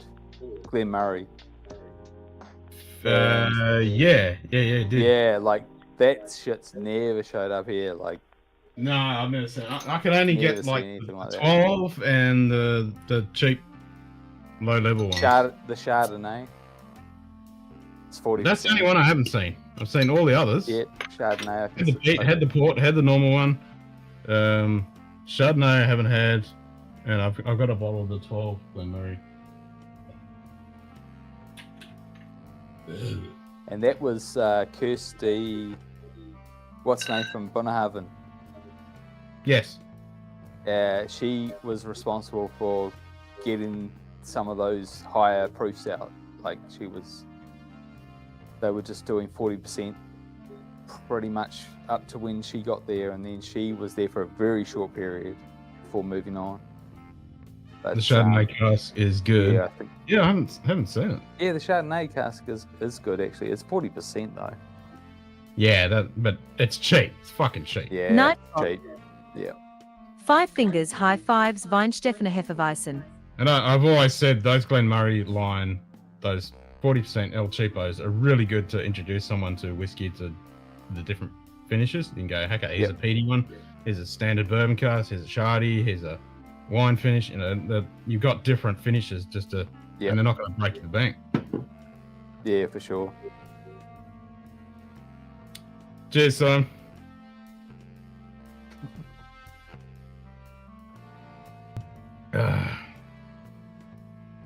Cheers for that.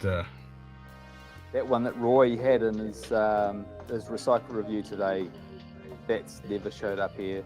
And I assume that's Kirsty. Fucking Jesus. Cinnamon Bob tipped $25. Tigger kaboom. $25. Tigger kaboom. Damn. Yeah, big cut of boom. Cheers, brother. So there is now EU approved technical file. Big cat of boom. Keep meaning to try one of those Glenmurray Warehouse 1 releases. Yeah, I wouldn't mind trying one of those. Don't love the standard release, but the finishes and above are like. Yeah, I've got the port. We did a review of the peat. I've got the port one. And the standard. Where the fuck did I put them? They're here somewhere. Oh, yeah, they're right there.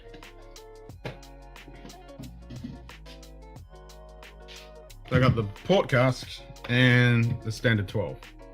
Yep. American cask. Yeah, I think there's only a little bit left of this fucking port one. They must have been doing Chardonnay a long time before everyone else, because I got through a bottle of that, and I don't think I've had that bottle. That bottle's been empty for about 4 years, at least, like a long time ago. They were doing Chardonnay before anyone that I can remember. Yeah. Who started the cask strength craze in Scotch? That would be independent bottlers. I mean, Brook Laddie were the first ones to put a decent ABV on a standard release to say that's the ABV we're putting everything on.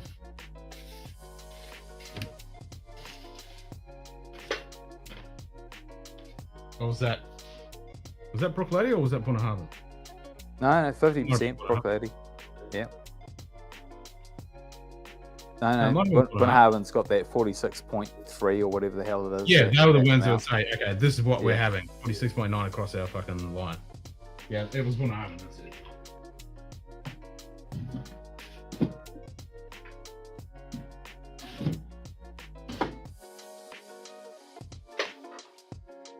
No, it's Brook Laddie, because they didn't dip below 50.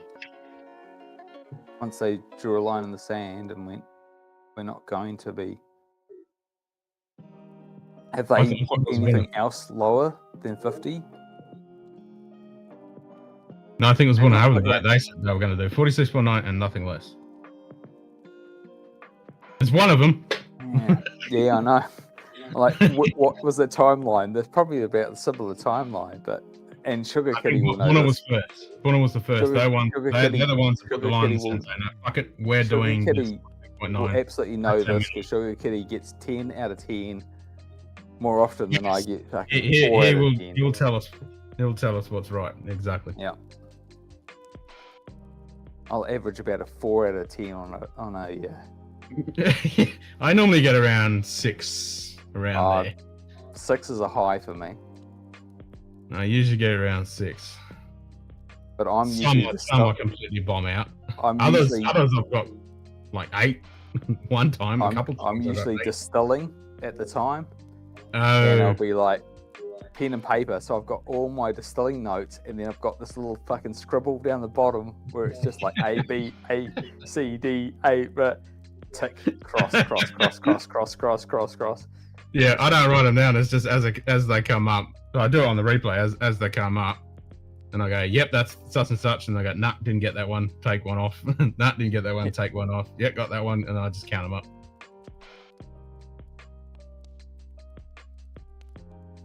What am I figuring out? Who was the first distillery between? Was it Brooklet? I think it was Bunnahabhain.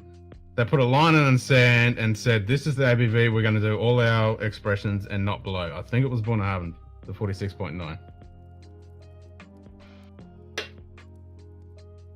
No, the But first Brook ones. Laddie have not produced anything under 50 since.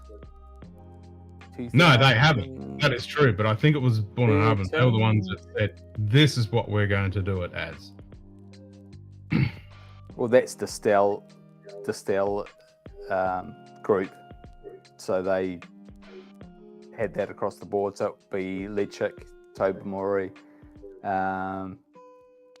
Need to follow the Beanston. crowd, but also know what you know. Plus, Drainface is huge. Yeah, see, I never go on to Drainface and sit there and read all Because that. shit. Deanston and Lechick and Tobermory would have drawn that line in the sand and had that Today. same 46 point Man. whatever it is at the same time. Yeah. Cheers, It's mate. the same company. Yep. Hey, Z-Man. What's up, Z-Man? Gotta make some cash. Yep, that evil 4-letter fucking word.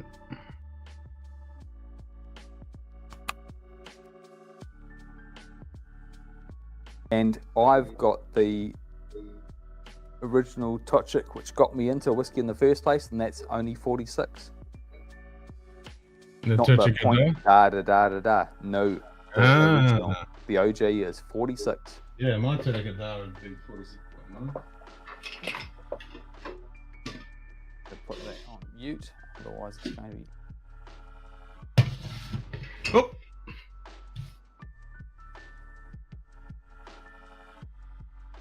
Oh, it's 46.3.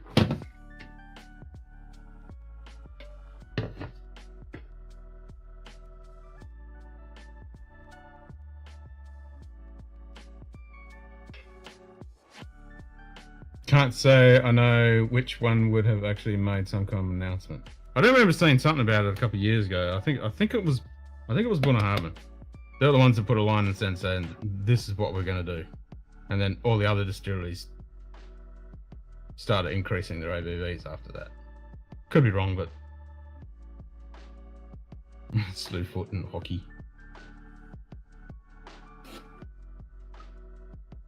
That's 46.3.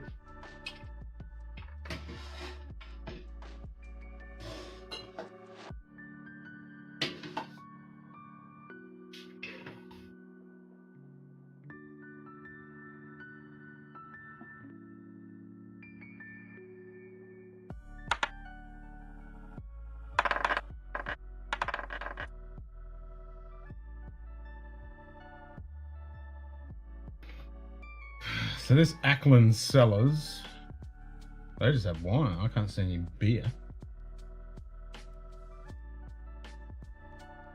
Or wine.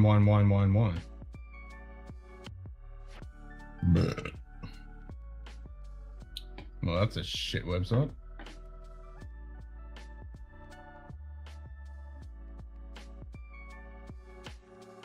I'm gonna click on all these fucking websites that. Oh, that's fucking Facebook. What is a fucking Facebook? Don't want fucking Facebook shit. I don't think that's the mute button. The nuke button. The leave stream button. Mine's 46.3. Come on, stream. The original Tochic. Oh, 46. Huh. So this is before the whole Distill as a brand must have decided on that 46.3. There you go. This is kind of like in that sort of halfway house. This is the Yeah. original. This is not. There's not as much sherry. Probably no sherry in this one. This is the one that got me into whiskey, spirits in general. This is my gateway. Yeah. So this is my one bottle that I have that's not opened at all. Having a special time. According to the Neckbone Farkas was the first to release cast strength in 1968. One way or the other, Bournemouth definitely does 46, but then all other places Bowmore come along for the ride. Yep. Oh, there's the whole Zodiac. Cheers, Five. Yeah.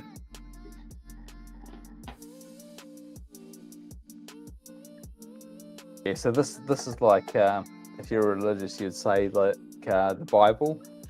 You would say I rate the first edition, don't rate the sequel. Like, Okay. So not the King Yeah. James. You're going for the OG. the OG is this is the shit. The Tochika it's good. It's just not that.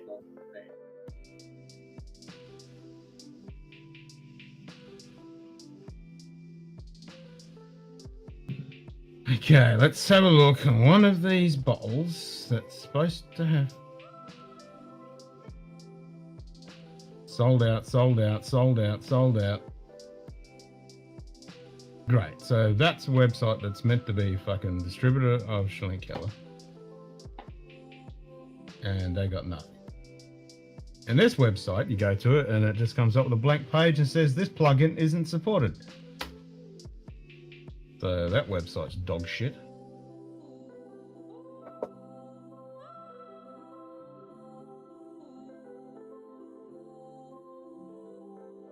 This looks like a restaurant. That's a Facebook page. Flight bar.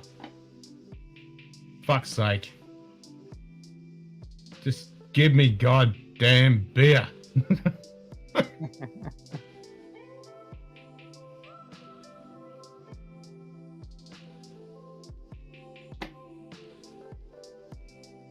That website doesn't load. That's a restaurant. That's a Wix page that isn't there anymore. Fuck me dead.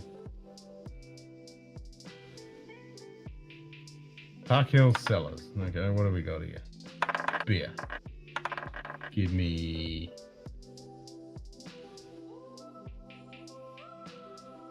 What?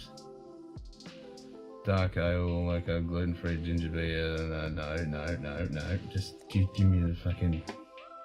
Find your product. Okay, let's just fucking search the shit.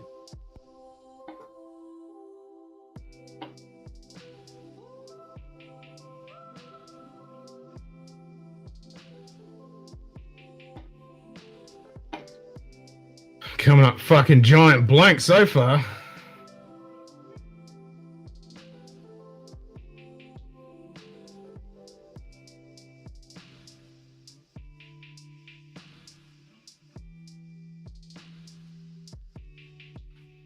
I can't get a place to give me my fucking beer.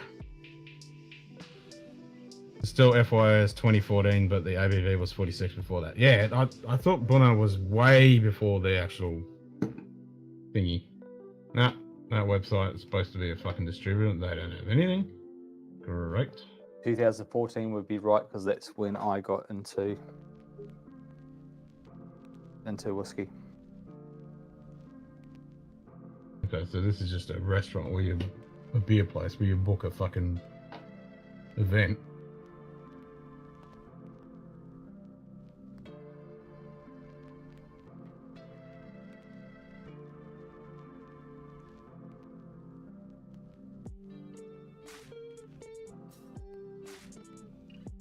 Bunna went integrity in 2011.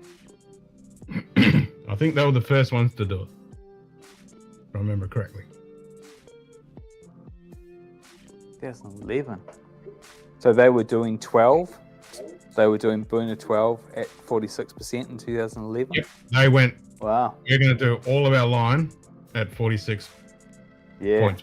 That And to was it. think that at that time, I could walk into a liquor store and still get Boona 12 at 40%. Yeah. Because there's a big lag where I am, and where you are probably is the same thing. Most just definitely. that lag, yeah. So yeah, 2000, yeah, shit. So Beer Deluxe, that's just a fucking restaurant as well. Alright, so it looks like any of these so-called fucking places in Australia that sell Schlenkerla are full of shit.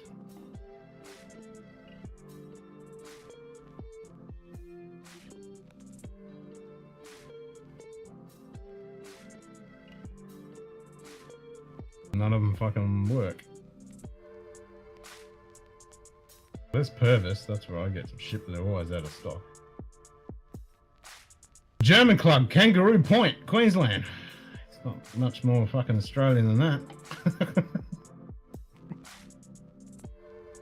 Kangaroo delivery service. They'll just fucking hop it over to you. Yep, just stick it on the Queensland back to of the fucking roof. To the west.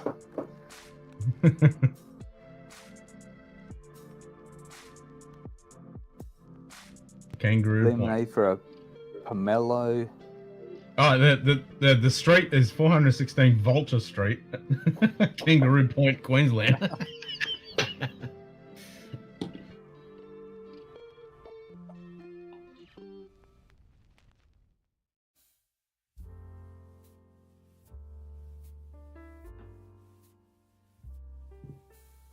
What's a Menorcan gin? Menorcan?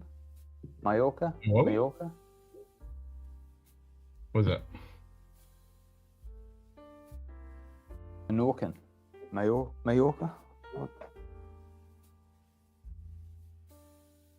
Menorcan gin and lemonade. See you in an hour? In an hour? Yeah, it's only 9 o'clock. Yeah, I'll still be here.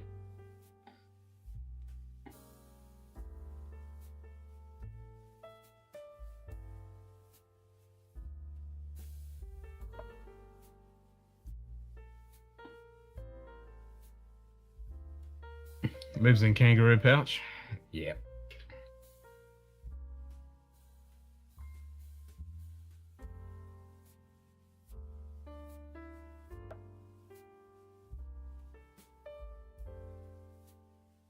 Menorca is the smallest island to Majorca.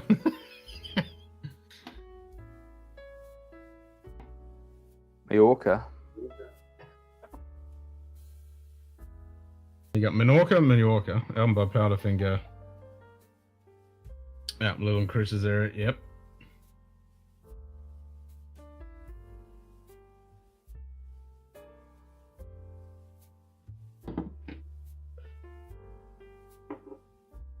Yep.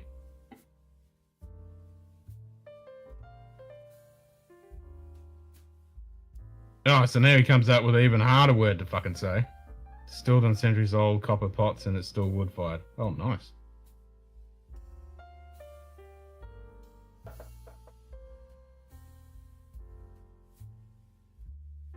That's even a harder word to fucking say.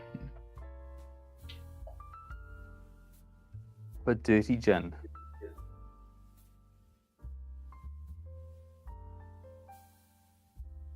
That's pretty cool.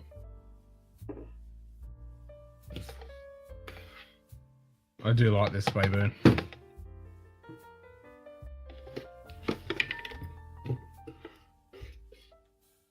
I haven't tried it, but the price is going up and up and up on that one. Oh, the price is definitely going up, but I still think this is kind of worth getting.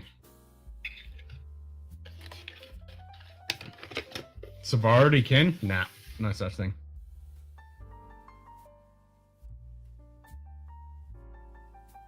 Surrogate. Okay.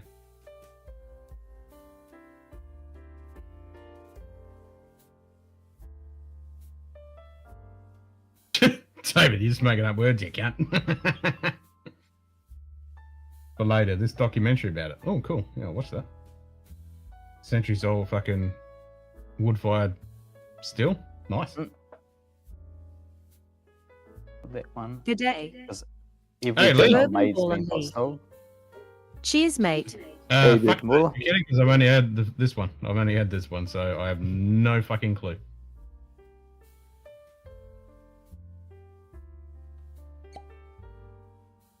I just know I like this one. I want to get some more. I know JD's had a few.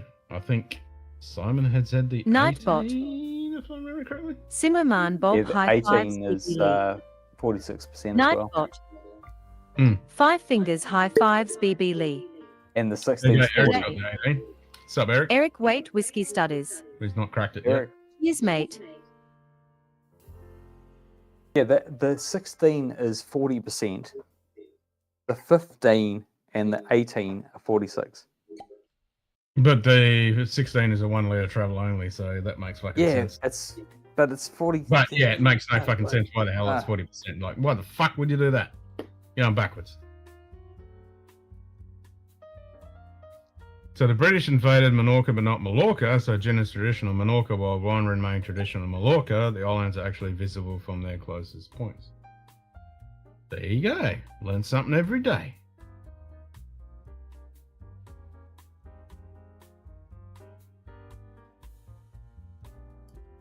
Yeah, this is great whiskey, man. It really is. Like, I'm still just chewing on that last little sip I had. It's still just going. So if I was going to get a Speyside that was in that price range, in that age, Longmorn 16, 48% ABV, is pretty much $30 cheaper. Really? But I suspect that Longmorn 16 is probably a bit cleaner. And It's a like bit more- $200 here for a Longmorn 16. No, 120, and that bottle there is 150 or more. Oh, shit. Fucking hell, it's like $200 for a Longmorn. No, Longmorn's Oh, okay, so the 1 litre is 46%. You get a spray burn 10 year lit. The 750, which is 40. Oh, okay.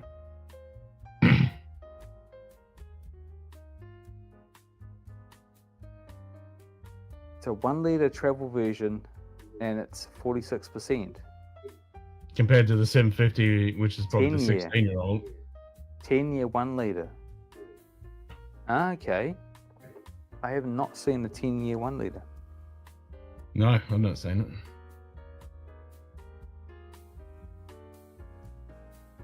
Longmorn 16 is way expensive here if you can find it sold out quick. Yeah, it's fucking like $200 here.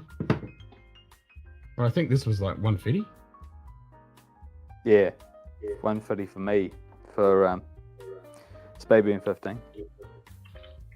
I think it's still reasonable.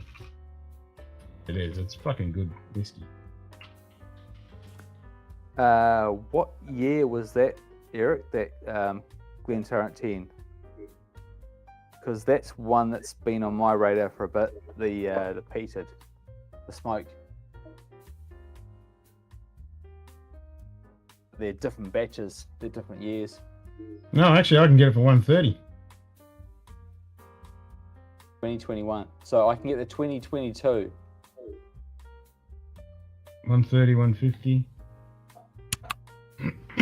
That fucking Longmorn, that's like 200 bucks. Yeah. 200, 250 for a Longmorn 16.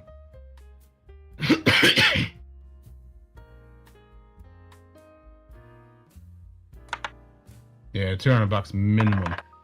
It's floating around 220 now. 100 euros, well, double that for Good us. day. Yeah, 200 bucks. Donald, Donald what's up, Drams. brother? Cheers, mate. Donald. Yeah, 40% Spayback can go scratch. Fucking oath. Yeah, Glen Turret is something I definitely need to get my fucking hands on. Alright, I've got to go for a bio break. That means I'm going to have to come back for another pour. That's right. You've made room, you have to fill it back up again.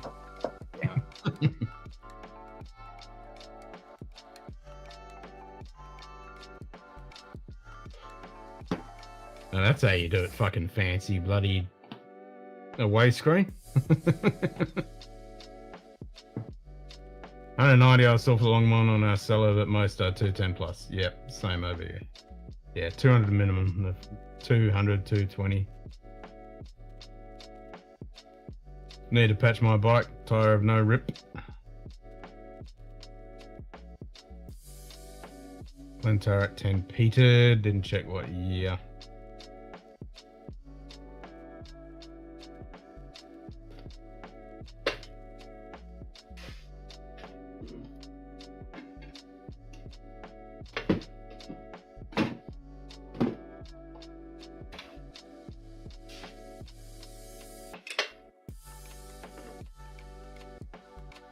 All I know is I like it very much, and you're welcome.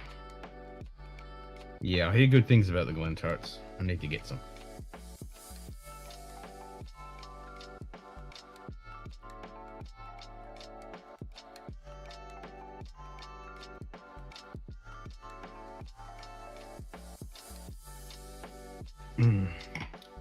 I do like the Spayburn though. It's very tasty. Fucking hell, why is my mic so hot? Mic is too hot. Let's turn down the gain. Let's go minus 10 dB. Save. Test. 1, 2, 1, 2. That's a bit better.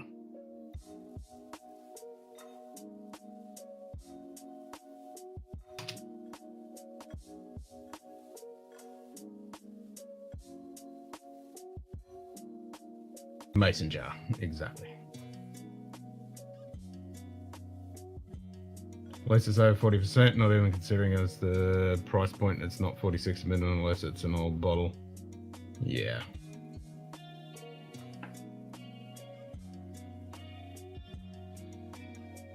I think we're all talking new packaging, Glen Turret. Because the old stuff was a bit meh.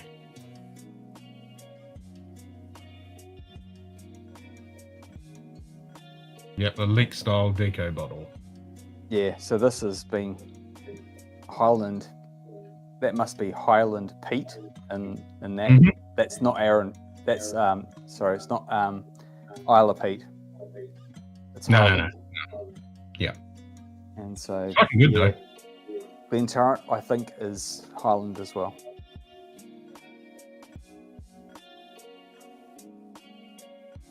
Yeah, they're getting their peat source from probably the same place that bloody Highland Park get theirs. Somewhere up there, yeah. Yeah. Same with like the Week of Peat. Yeah. What's another one that does good Highland Peat? And a few more mason jar style mugs, perfect for rye and ginger on the rocks. Hanging. Pretty good.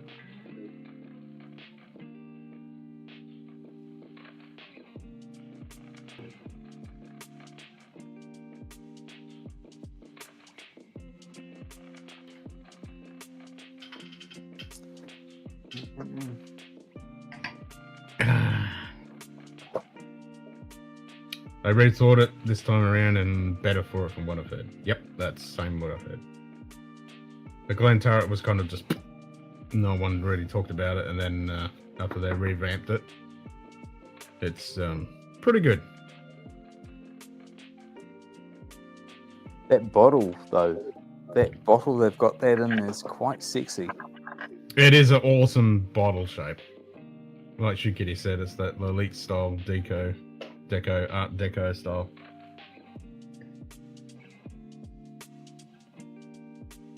You'd imagine something like that in the fucking 60s sitting in the fucking shop, you know? I know what I haven't had in a while, because there's a good chance that I probably won't replace the bottle.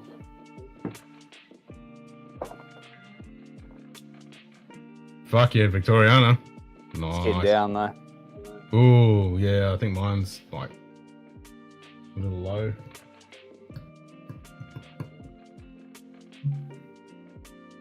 Yeah, they come and hard to get now and fucking expensive. A couple of Glenlivet single casks are Canadian only now available. Ooh. Okay.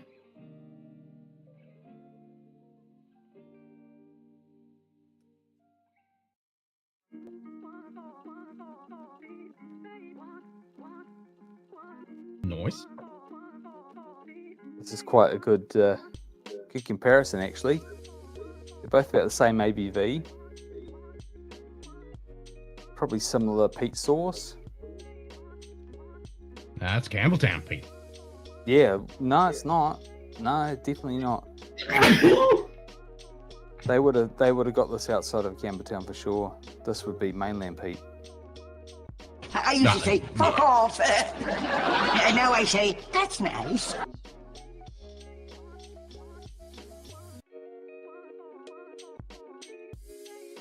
Common Cash Rice Standard Proof has the coolest deco style bottle, crystal cut. Looks very 1920s. Actually, yeah, that's right. That's more 1920s. That Glen Turret, isn't it? Yeah, it's not 60s. It's definitely 20s.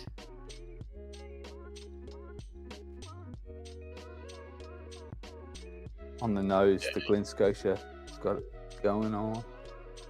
It's got it going on. Oh. Compared to the Aaron there, it's a slam dunk on the nose. Oh yeah. It's like I'm gonna have to pour some. It's not.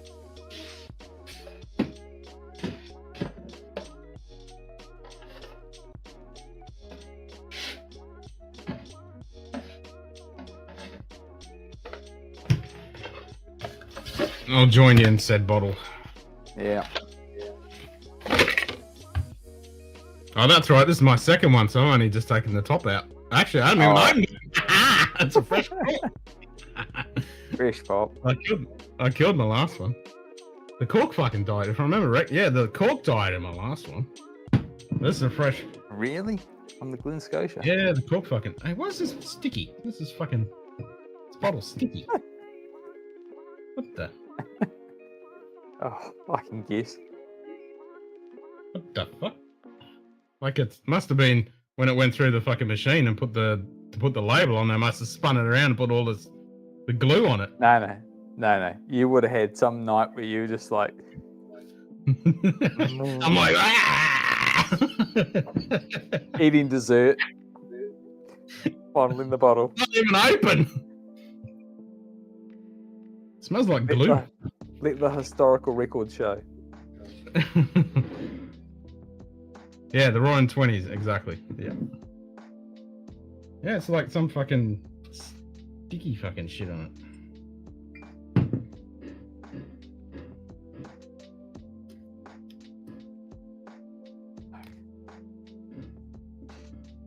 Can't even open the can. Oh, there it is. This bottle is stupidly tall and it's a pain in the ass to get in the cabinet. But it's so Yeah, much better than I those can new only ones. stick it on the top shelf because it's fucking. But the new ones look fucking shit. Oh, had a hiss. Nice.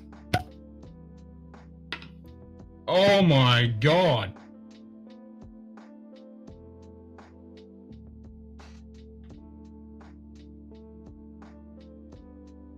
Ooh. It's been sitting upright for a few months. It's been sitting upright the whole fucking time, but that cork is fucked. Yeah. Yeah.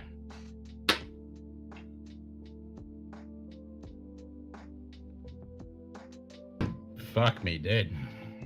So now I gotta find another fucking cork. Fuck corks. Shit, did you see that shit? Dude, so, you know, and we already had a rant about this a while back.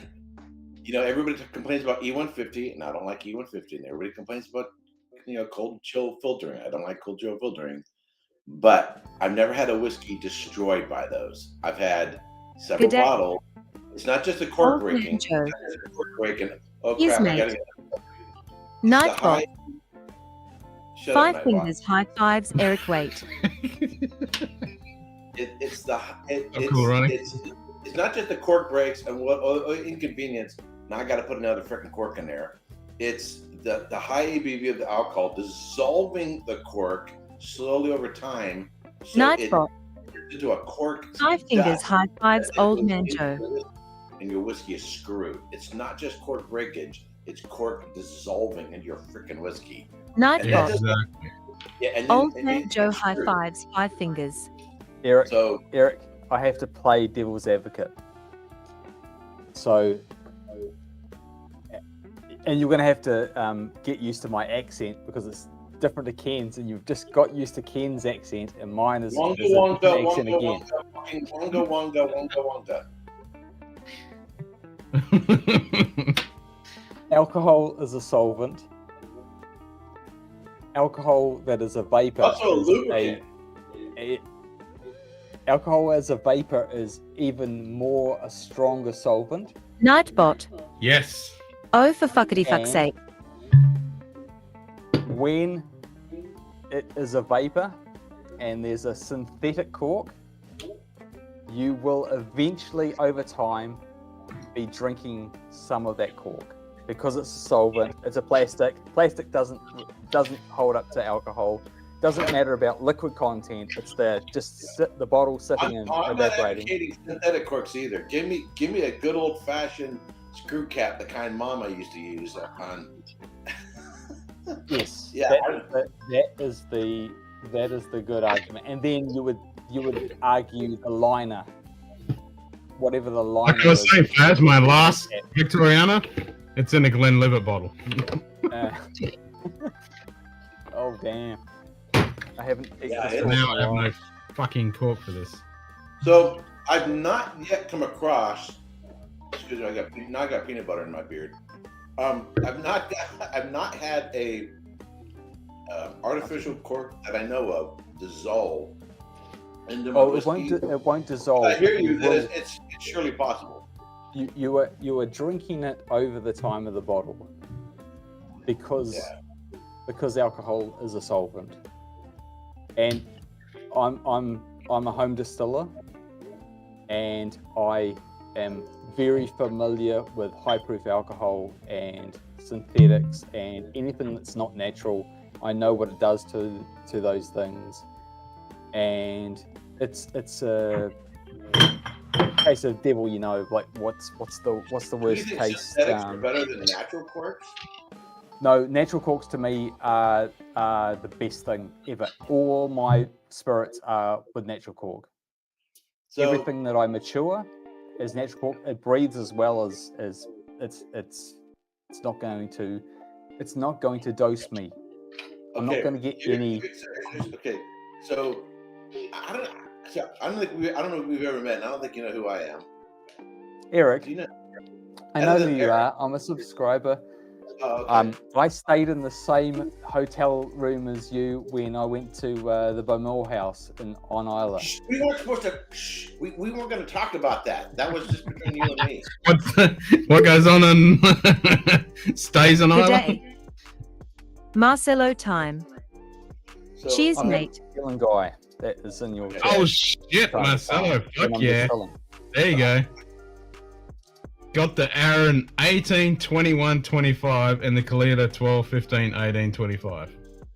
So I'm in my Star Trek room. I'm in my Star Trek. This is my, you can't see it, but I'm in my Star Trek room rather than where my whiskeys are at. So if you look at, for example, the corks that I had in the Bruichladdich, and say it's about this big, about the size of Ken's penis. There are these little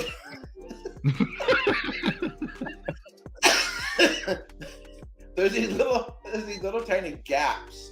You can look at the striations in the cork, and there's these little tiny gaps, and that's an air gap. So that is fine for a red wine, and I'm trying to tell you something you already know. That's fine for a red wine that you want to breathe because wines will continue to mature in bottle. But those little tiny gaps are weaknesses in the cork.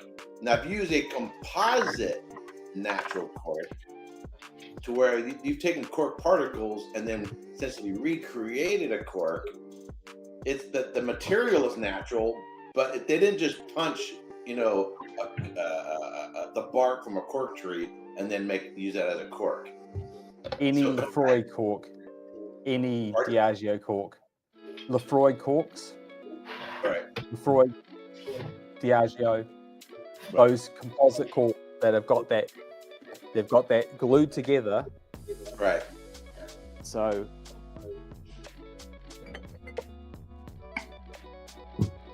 Nightbot. 5 fingers high fives, David Bays. Right. So the other advantage of that is not only, so they use some sort of food grade glue to hold it together. Right. So the other advantage of that is, if you look at the Bruichladdich corks, they're big and round like my penis, and so I'll add to that. They're short too. They're short. So is the big and round ones is those composite corks are like this, whereas those natural corks are like this, and so they have a lot more play in it. There's a lot more, they bend more, they can go like this a little bit more, which then, particularly after dissolving and out, get some exposure to high alcohol, making them even all the more pliable to break. So those are better than full-on just punch corks. This will be solved by alcohol. The glue that holds those tiny fractions of cork together will be solved by alcohol over time. If the bottle was just sitting and heat cycling. So as I drink it down, not quantity, exactly. This is cast strength Lefroy. This is going to heat up, and that vapor will attack the glue in that cork with me doing nothing. So you know what the real solution is? The real solution is no. The real solution is you need to drink your whiskey faster and get through the bottle quicker so it doesn't have time to dissolve. Yes. Well, Bruichladdich using synthetic corks now. Thank fuck. Yeah. But we are drinking a solvent. At the end of the day, we are drinking a solvent. Yep. The aperture at the top probably not going to make too much difference. But how I look at it is that everything. Well, we're drinking bacteria shit. And lubricant. We're drinking bacteria shit that died in its own effluent. Cheers to that. It's more like piss and burps. The yeast are, they're eating and pissing.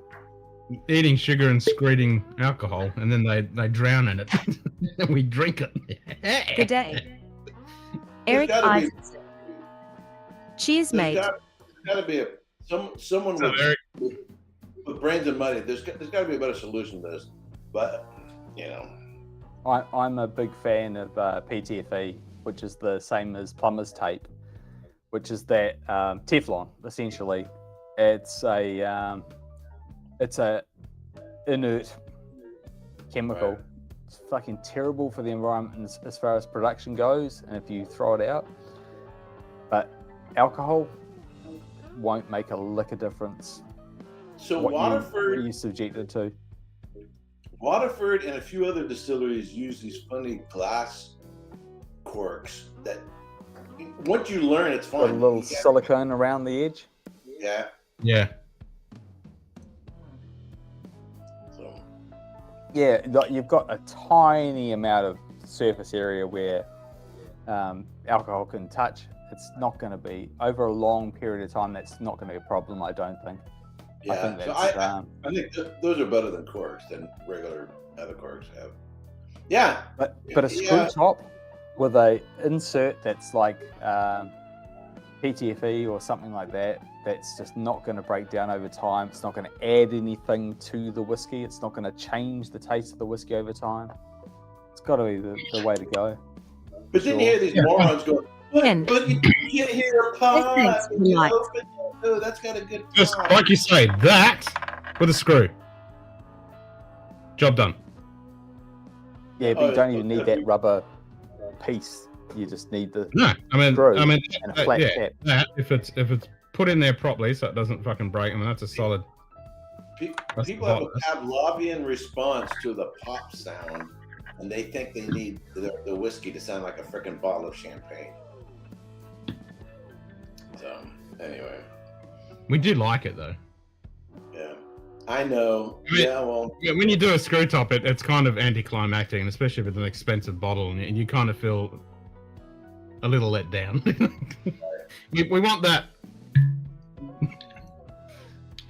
well, and Diageo bottles have a very distinctive. You can almost blind someone on bottles. Hey, who was the producer of this? Just based on the sound, Diageo has a very distinctive sound. Oh, to it. 100%. 100%. Which tells you, man, we got a drinking problem if we can identify a whiskey just by the sound of the cork being removed from the bottle. I mean, here's a fucking empty one, and you can still get the. Oh, let down. It's too dry. It didn't it's- squeak. I heard it. Oh, I Basic. heard it. It's gone loose. It's gone loose. Crazy cool. Who the hell drilled my box? So we're just Oh, fuck, done that with still smells phrasing, good. right? That was That's labeled not a 16, thing still anymore. smells good. Empty bottle. Anyway, hey, did you see like, on a completely different subject that's only slightly more annoying? Did you see last week's episode of Star Trek: Strange New Worlds, which was a musical? No, I refuse to watch it. Dude, it is hilarious. If you take it as a comedy and not as a musical, it's freaking hilarious. There's one scene. I don't know if you guys can watch Strange New Worlds down in Australia yet, if it's airing down there. But I there's- saw the Klingon boy band when they should have been singing fucking opera, and I just went, nope, It I'm was- done. it I'm was- out. I'm not watching it. It was hilarious. I was laughing my ass off. Well, the funny thing is, so I'm a singer, and I always have a tune in my head, and I'm always going around singing. In fact, when I don't know if you're, when I was preparing for the certified sommelier exam, the one part that I was most nervous about was the service part. We got to do a mock table service. And so I was practicing with a master somm for practice. And you have the mise en place, where we put everything on the table and all that. Anyway, so I did the whole thing, and then he gave me my review. He said, you did really, really, really good. It's remarkable how much you've improved. We were concerned that you weren't going to pass the exam, but there's one thing you got to do. And I'm like, what's that? He goes, you have to stop singing. And I'm like, yeah, you were singing the whole time. I was completely unaware of it. Zoned out. For me, Yep. if I'm doing something mundane or stressful, let's say I'm putting something together, I'll have some sort of tune. If there's no music, if I'm not listening to music, I will make my own. And I'm not even thinking about it. So I said, so what was I singing? He goes, I don't know, but you were singing something. So it's just, to go throughout my day. I'm at work. I could be going down the hallway and someone says, "Oh, you must be happy," and I'm like, "Why?" They go, "Because you're singing." I'm like, "Oh, I didn't notice."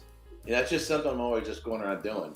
So it'd be funny if all of a sudden you're at work and you go, "Did the facts come in? Da, da, da, da, da. We got to turn in an expense report. Da, da, da, da, da, da, da. I'm on the telephone. I'll call you back later." Da, da, da, da, da, da. Or "I have to go pee now. I've been drinking too much whiskey." You know.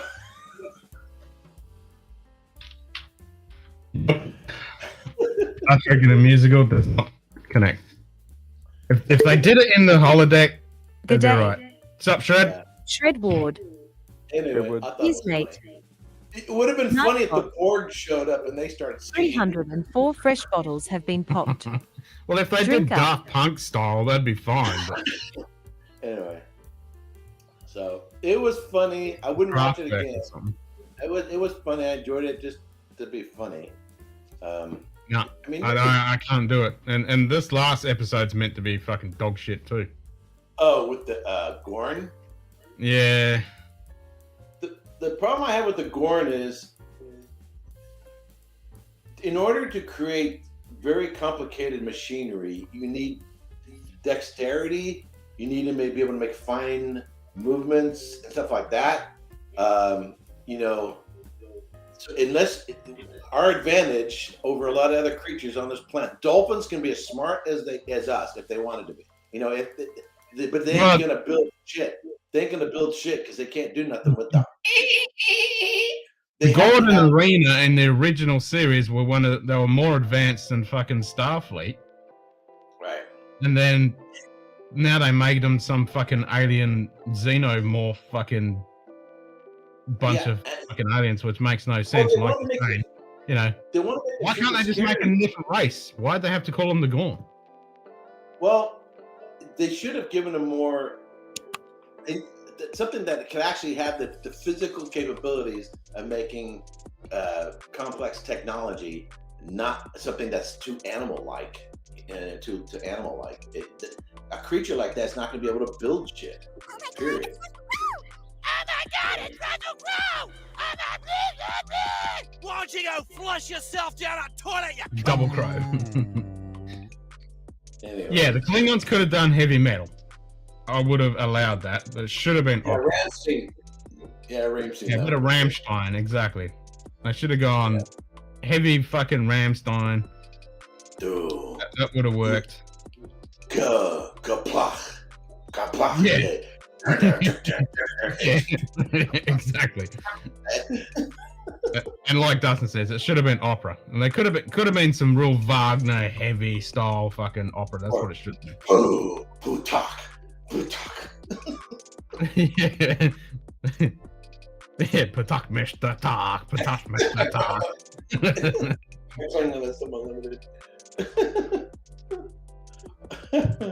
Anyway. And none of you can pronounce this. This is Klingon. Yeah, I can't even. Toik? Terakada. Toikagaf. Toikagaf. No. You're thinking about the sequel. This is not the sequel. Oh, well, I have the sequel bottle, and I actually put Gowron. In my video.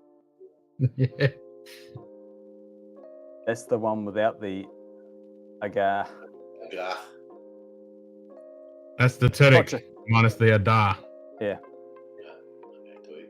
This camera is no good getting close. Once it gets too close, it's Oh, that's good. I can see it. out of focus. Oh yeah, Turek, unchill filtered. Tweak. Tochik. Tochik.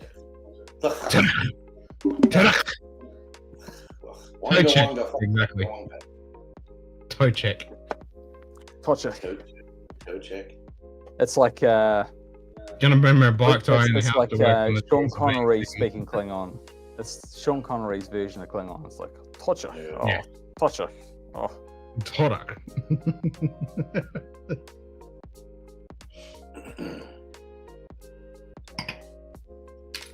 Nah, Fuck the musical episode. I'm not gonna watch it.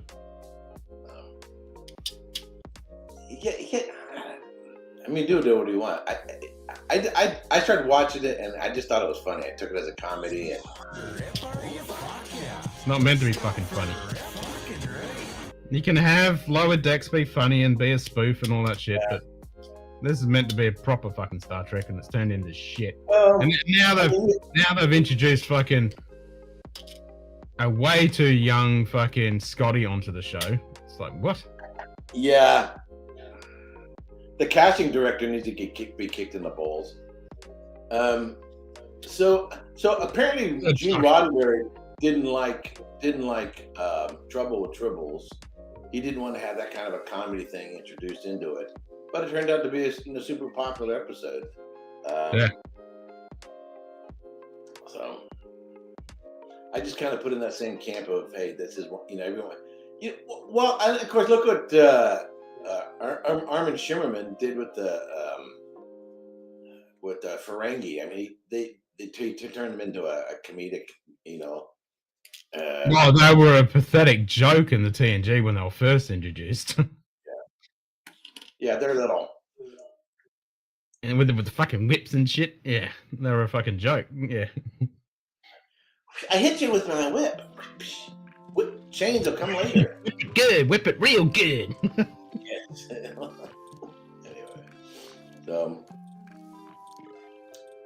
so I have a bottle of Glen Elgin 18. Have you guys had much of Glen Elgin? No, I've had fuck all Glen. Just the 40% one. No, 43. So this 18-year-old is cast strength. It's about $250, although I've seen over $400. And I searched around the whiskey tuber world. Oh god, I forgot how shit Ferengi were. Yeah, they were shit. Everybody, the only Glen Elgins I've seen reviewed are the 12-year-olds. Like everybody's, and there's not even that many of those. So very few people buying Glen Elgin, and then those who do seem to the only one out there that people tend to get is the 12-year-old. And this 18-year-old I got is a limited release, but I wanted to do something outside of the ordinary, and I got it for $250. And other places were selling us for $400, and it's cast strength. So I figured, okay, what the hell, I'll splurge and spend more money than I normally would on a bottle.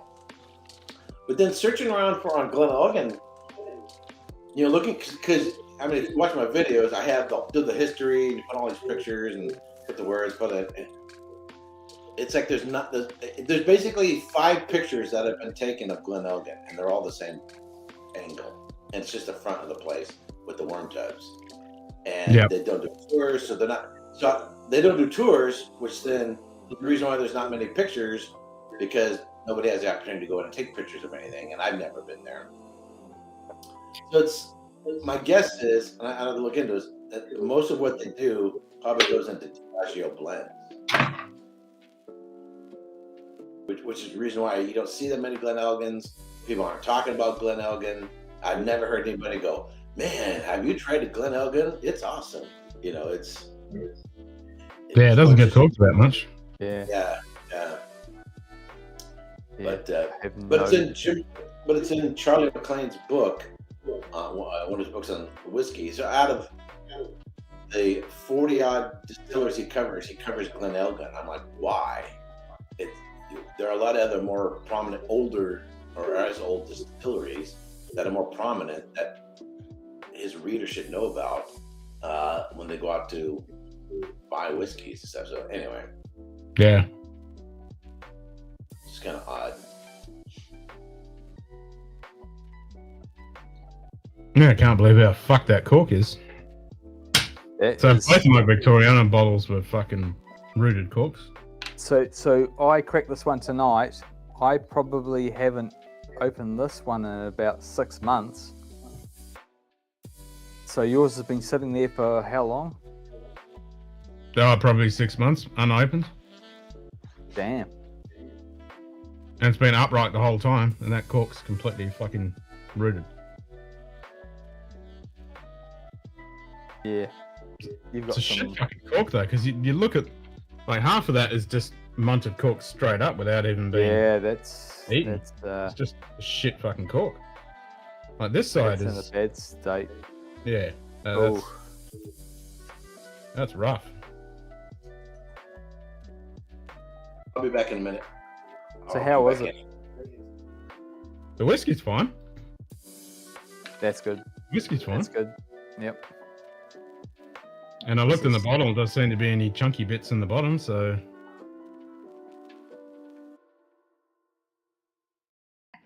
This has never got to seen be one of the. Diageo, Glenelgan US distribution, not really available. Yeah, I don't really see Glenelgan at all. This has got to be one of the best NAS whiskies out there, right? I reckon. It is definitely one of the best. Ah, it's so good. I'm It's so like, good. fucking the price. The price was so good, and now it's just like, it's probably still worth it. It is still worth it, but I used to be able to get it for like Ah.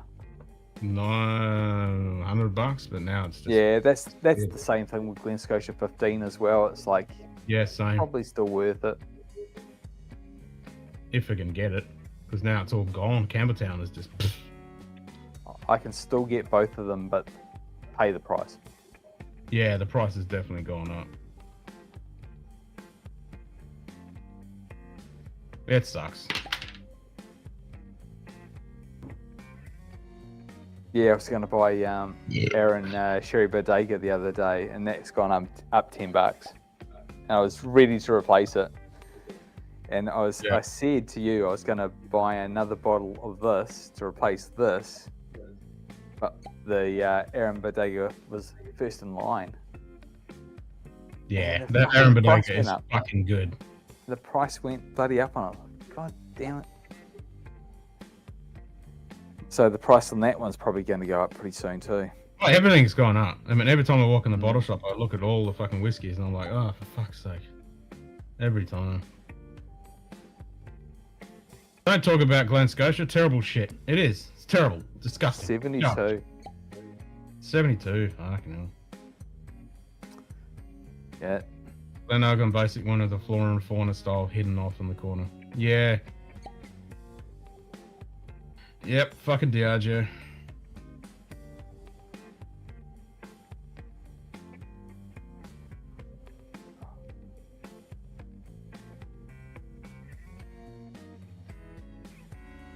I think it's pretty much come to the point, like all our movies and TV shows and all our whiskey, you just go with what you got.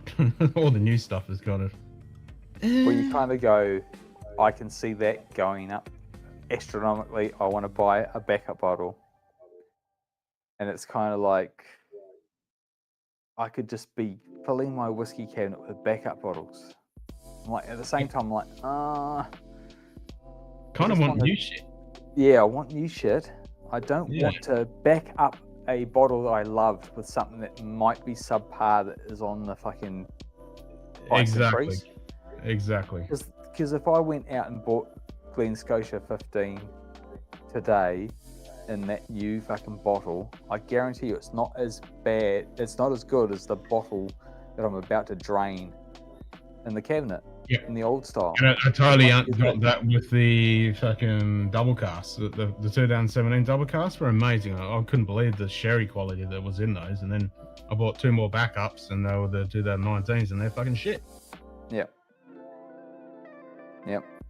That's probably why everyone's into Springbank, because every one of them's a fucking banger. Yeah. You're not going to be Even disappointed. the ones that aren't bangers are still fucking good. Yeah. You're just not losing. Yeah, that's it. But I do have, at least with the Whiskey Club, they're actually bringing out decent shit. They hardly not miss. Those bottles there are fucking... There's some crazy bottles on that club. So are we talking about the same club? Because I said to you, you shouldn't have slept on the Glendronach Batch 11. And you go, I've never seen it. And maybe you were talking about a different whiskey club. No, I think it was the last one I saw. Wasn't a batch 11. I think it was batch 9. So there's the Strength it's and the chronic action, it's and the I had one. whiskyclub.com.au, Yeah, that's it. and That's the there's one. the other one is the Scotch Single malt whiskey club. single malt whiskey club. It's a different Yeah. different whiskey club. Yep. So I subscribe to It's a both. single malt. Oh, you subscribe to both. So Yep. there's, So there's the there's whiskey club whiskey comes out at club. the beginning of the month. So I'm getting the Morris and that port.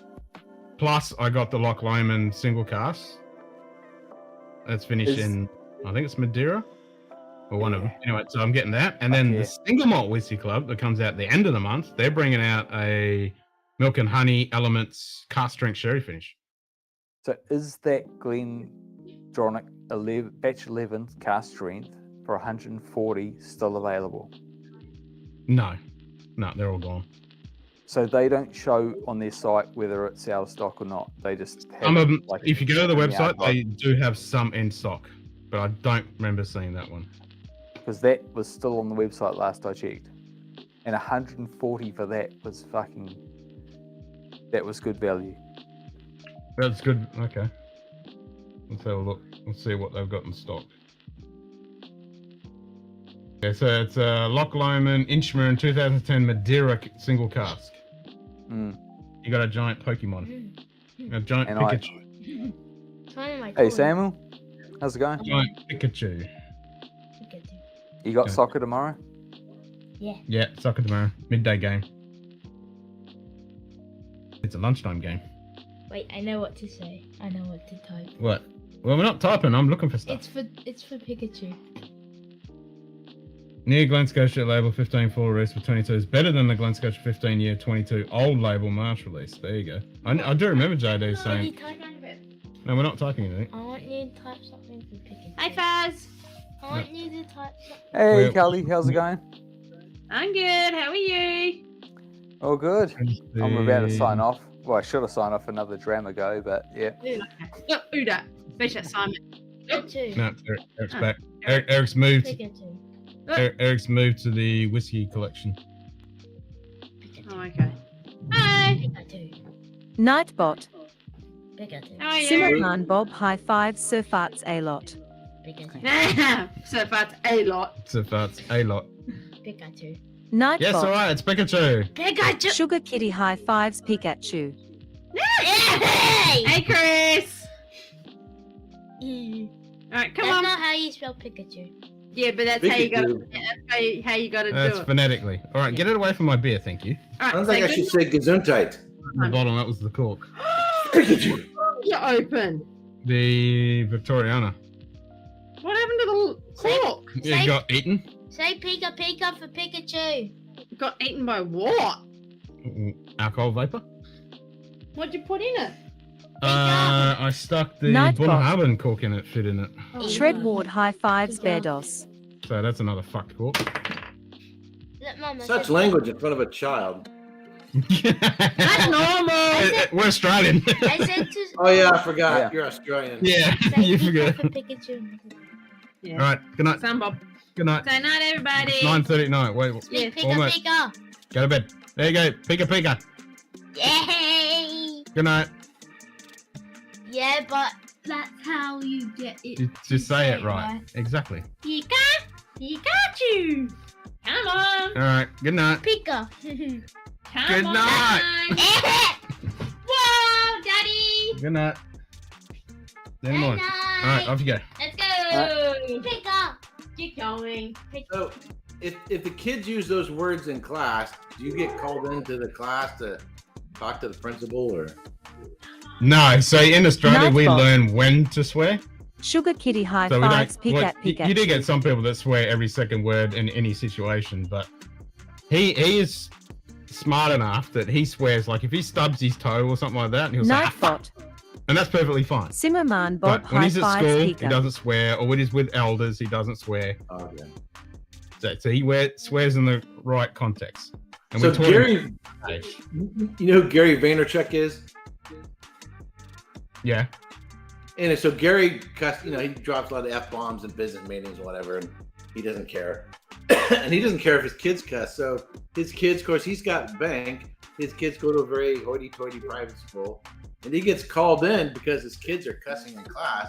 He's like, I don't have a fucking problem with it. You got a fucking problem with it. Yeah, exactly.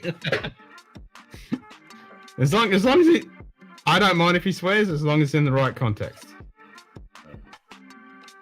My parents, I never, ever heard my parents cuss. And yeah, it was definitely a no-no. Yeah, around the house now. Oh, I was the same when I was growing up. Yeah, it was a big no-no. It wasn't until like the last few years of my mum's life, and then the last few years, the last decade or so with my dad. You know, he's like, he's 83. He don't give a fuck now. He's like, But the funny thing, so my dad's dad, my grandfather, he was a very salty sailor. Spent 20 years in the Navy, started off enlisted, then got commissioned. 4 Bronze Stars, a Silver Star. He was at Midway, seen a lot of action. So he generally didn't cuss either. Good Christian family. But one Thanksgiving dinner, I was in the Marine Corps. We're at my grandparents' house for Thanksgiving, and of course I'm a smart ass. I don't know if you knew that or not. So my grandfather asked me, what would I like to drink with Thanksgiving dinner? So our family was Baptist, teetotaling Baptist, although my dad drank beer.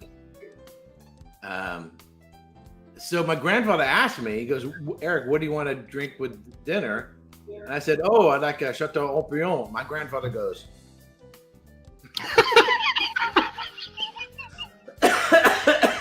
I laughed so Nightbot.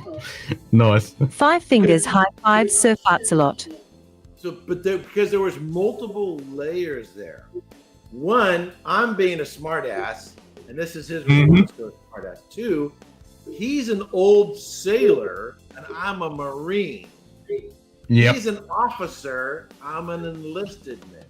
So there was multiple layers, and the context is Thanksgiving or whatever, and there was no verbal thing. It was just the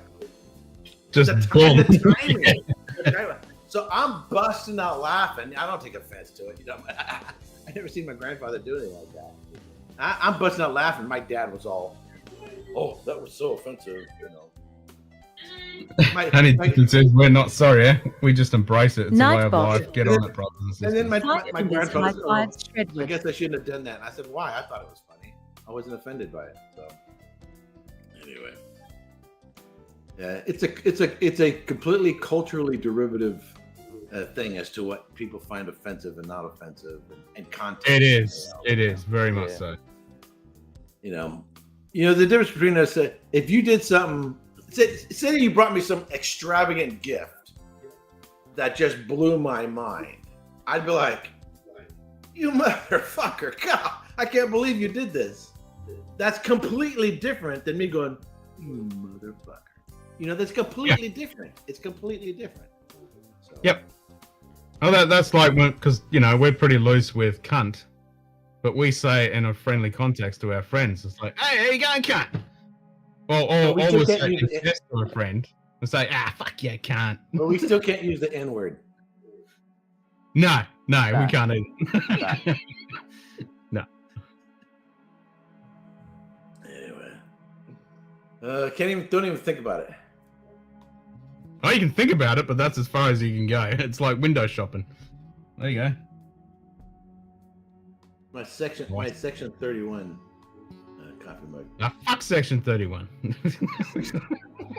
Section 31 doesn't have badges, for fuck's sake. They're listening. They're listening. They're everywhere. Yeah, don't walk around with a fucking wallet and a badge. So I'm sure you guys have had this, right? Which one's that? Grand 12. 12? No. No, I've had the 10, the 13, the 15, but I haven't had the 12. So this was added to the core range, I think a few years ago, not too long ago. This one surprised the hell out of me. It's only 43 ABV, but doing a blind, I would swear it's getting close to 50. It's a very intense character to it, very and kind of sharp, particularly from the neck pour, real sharp. had real harsh edges, so it's not necessarily hot, but just has the bite of something with a much higher ABV. And 43, you're expecting it to maybe be kind of on the thinner side, you know, cold chill filtering, blah blah blah blah blah blah, you know. But it actually has some nice viscosity to it. So once I got it, you know, I'm getting it down to here. Excuse me, getting it down to here helps if you actually have it in the camera. Getting down to here, man, it's and get some aeration in there. It's actually, I'm like, this is probably like the best 43 ABV whiskey I've ever had. It still drinks a little on the hot side, but it's just like this very, very intense apricot preserves character to it. So just, I mean, I'm digging this one, and it has a good length of finish too. So just, I was expecting like, yeah. Yeah, you know, okay, here's your big brand, you know, mass marketed whiskey, da da da da da da. But it's a lot better than I was expecting, so I'm happy with it. So, have you tried the 15? No, so the Glen Grants I have are mostly from the distillery. Oh, I have. So this is a cask strength that I picked up at the distillery. Oh, okay. It's real nice. I have. Because the 15 is 50%, and it's really good for what it is. I have one here from the distillery I've never opened. There's the worst blended Scotch I've ever had. Oh, Grants. Oh, that's Grants. Oh, Grants. You're just talking starting with G. I'm like, getting flashbacks to that. Glen Grant 170. Yep. 170th anniversary. Nice. Yeah, this has not been opened. I don't know what but I tasted these at the distillery. Good cunts here. That's a compliment. If there's not a good adjective, then you messed up. Yeah, exactly. Yeah. Context matters. Old school kind of very weird. I remember as a kid, my uncle apologizing before swearing at someone, and then the other guy apologized too. Sorry, eh? You fucking dickhead. Yeah, sorry. I'm a dickhead. Fucking funny. Yeah, the C word, they use it in Scotland. Of course, you've seen the movie Angel Share. It gets dropped like every other word. But so yeah, Eric, I'm from a place where I'm exposed to the Scottish accent from day dot. I grew up listening to British, all of the UK and Scotland, all of the TV. The accent to me permeated my being, and I got into whiskey, and I watched that movie thinking, oh, no problem, I'm going to understand every single word. And I put that fucking movie on, and I got about 10 minutes in, I'm like, I've got to put the fucking subtitles on. Oh, really? I could not understand a fucking word they were saying. Yeah. I literally was like, I've got to admit defeat. Who the fuck is Pete? They get it for the ground, then they dig it up. Cheers, Ryan. You dig it up, you throw it in a drink, and he's wondering why it's barking a shite. That movie defeated me. Like that was a Glaswegian accent. The Glaswegian accent. I could not understand a word they were saying. So I was like, oh fuck. So this is my there are certain cities in here in the United States, particularly California, places that maybe don't have as much money. They're a little bit more urban, to put it politely, where you're going to see graffiti on walls, broken down cars, people drunk and whatever. You know, there's gang violence and all that kind of. Along with the neighborhood somewhat going down, the accent gets grittier and grittier and gritter, and more things are slurred. I'm just talking about the United States, California. And there's a lot more slang, and there's a lot more things just being run together in a sentence. And I think, and I could be wrong, I think the way they are talking is supposed to be reflective of more Eastern Glasgow. Western Glasgow, very nice neighborhood. You know, that's where Auchentoshan is located. Eastern is much more urban, street, stuff like that. And so Trevor and I just came back from Scotland for my third trip, and there were some parts of Glasgow, you know, they have big Black Lives Matter painted on the side, and there's all this crap all over the walls, and from what I hear, you know, statistically, the police have to do more street action than there. Yeah. Well, the characters in Angel Share, you know, they're in tenement housing and stuff. So Right. yeah.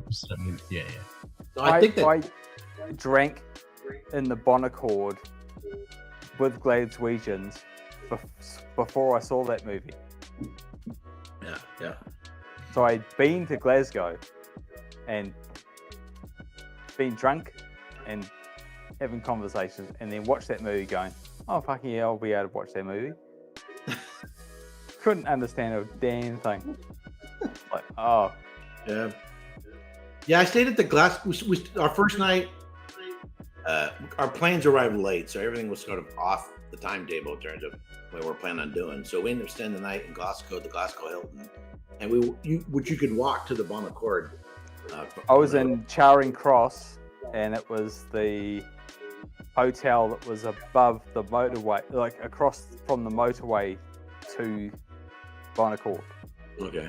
So there's that huge highway that cuts below it, and you've got to go across the bridge to get over and down to that side. So it was Charing Cross was the district, and across the way, yeah, it was. Yeah, so last Saturday I posted our video on Springbank Whiskey School. So we went through that for 5 days. But at the opening scenes, I shared a video shot that I took from the hotel that sort of gives you an overview of Glasgow from the hotel window. But you can definitely see it looks like your typical, you know, urban city or whatever. But. Yep. No, it's a song. We're friends, everyone, but take us off and we'll fuck you up. Yeah.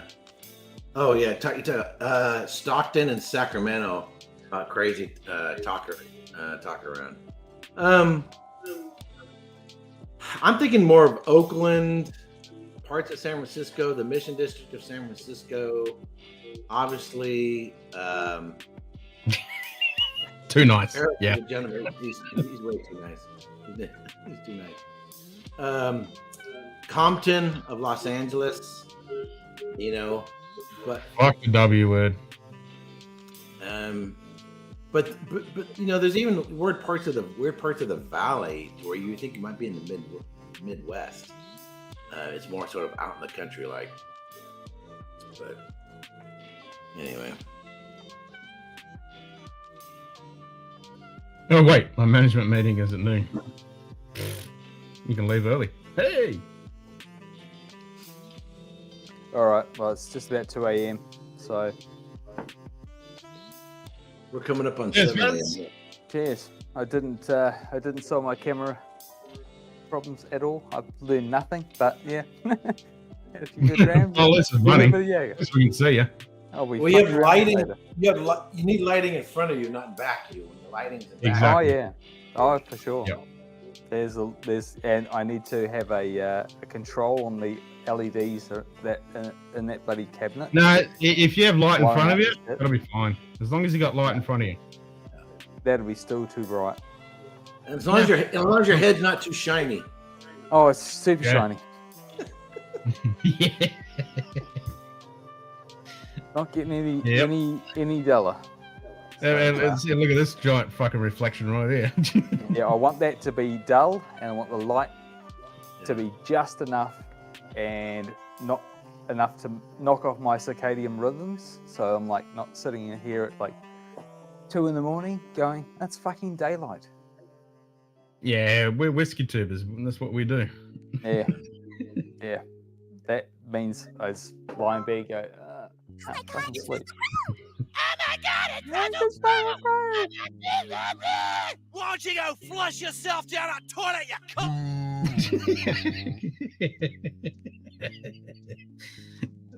Fighting around the world. And he's not even Aussie. He's from your neck of the woods. Yeah. All right. So you going live? Are you going live tomorrow, Eric? Nightbot. A Yeah, I'll horse go. walks into a bar. I'll go live tomorrow. The bartender says, You hey. going live? Yeah. The horse says, sure.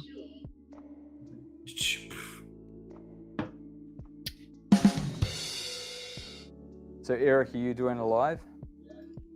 Yeah, when are you doing it live next? So normally I'd be on my way to work, but a friend of mine passed away, so I'm going to a funeral. So I'm taking the day off from work. Otherwise, I would. Nightbot. Sorry to hear that, but yeah. Yeah, Donald 18 Trump. 18 Nightbot. years Right. of Homes. battling cancer. Nightbot. Oh, fuck. Sugar Kitty slaps Nightbot with an empty bottle. All I got to say is fuck cancer. Yeah, really. Yeah, and brain cancer. So two operations, and then the third time it was like, that's enough. She wasn't gonna go through it again.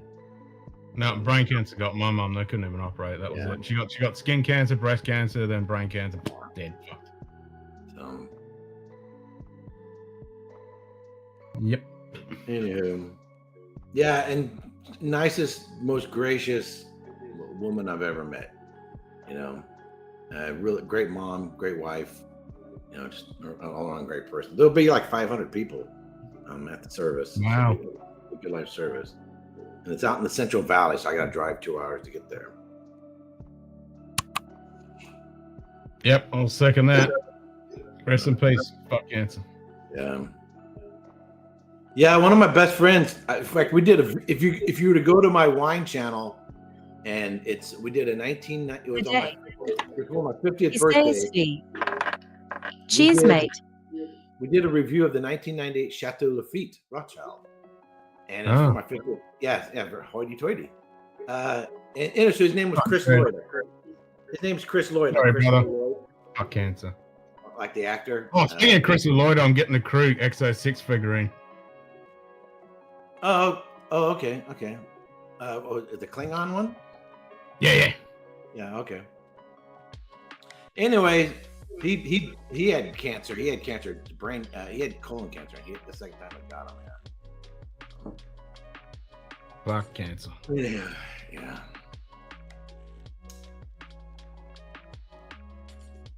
So Cancer. carpe diem. Fuck off. Carpe diem, man. Seize the day. Live every day as if 100%. 100%. Yeah. Seize the fucking day. And will you please get off my white slimline telephone with last number redial? I don't quite understand that video, but whatever. You gotta watch. Cut that down. You gotta watch Mrs. Bouquet. Have you cut that one down? Nightbot. Hey? 5 fingers. he has high- two clips. Down. He has 2 clips. This is a private slimline white telephone with no connection whatsoever to any business or trade. Especially not one of foreign extraction. No, you cannot have a number 5 spicy meatballs with Wu-Tong. Do I sound like the Green Dragon? No, I'm not the Green Dragon. I used to say, fuck off. Now I say, that's nice. I have worked. Chad. I have worked. That's nice into my repertoire, and people they come into your office, blah blah blah blah blah blah blah blah blah blah blah. Well, no, and why can't we do it? And they're just complaining. I'm like, that's nice. And and most people don't get the reference. And every once in a while, someone will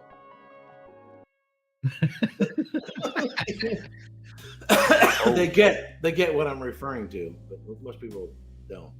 Yeah, that's no, I say it occasionally too. I'm like, yeah, that's nice. No, you can't just say that's nice. You have to say that's nice. You have to say it with that. Nice. Yeah, that's right. You got to get that little. Yeah, that's nice. That's yeah. Bless your heart. Yeah, that's Same it. thing. Bless ya. Yeah.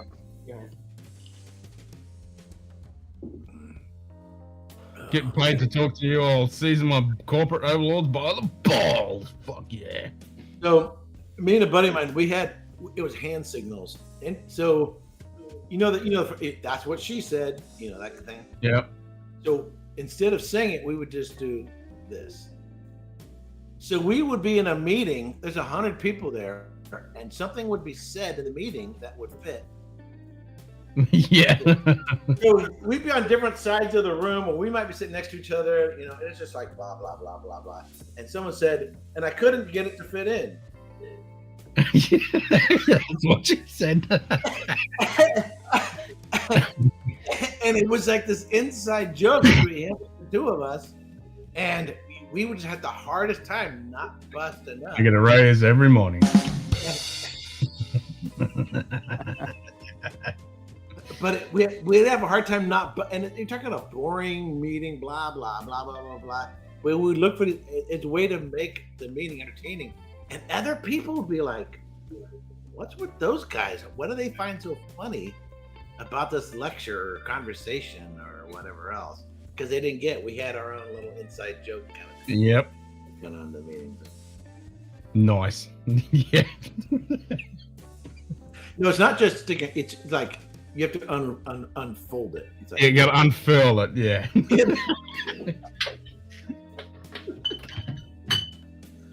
Oh, brother.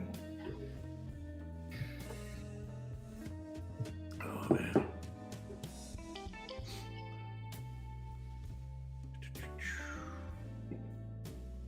So I tasted a Springbank 12-year-old cast strength when I was at the distillery. That's nice. That's nice. Latest batch. Anyway, but I couldn't get one. You couldn't find one. They didn't have any for sale. There's a store here that has it for sale, and they've got maybe half a dozen bottles. $450. Fuck. Is that the latest 24 batch 24? I don't know what the batch is. I don't know. But Racing bottling, was it? But anyway, plus tax. That doesn't include tax. By the time you tax, you're easily at $500. $500. Oof. And I'm like, hell no. I mean, I love of the 10, the 15, and the 18. I mean, I would take the 21 over the 12 cash strength, but I really, I wanted one so bad.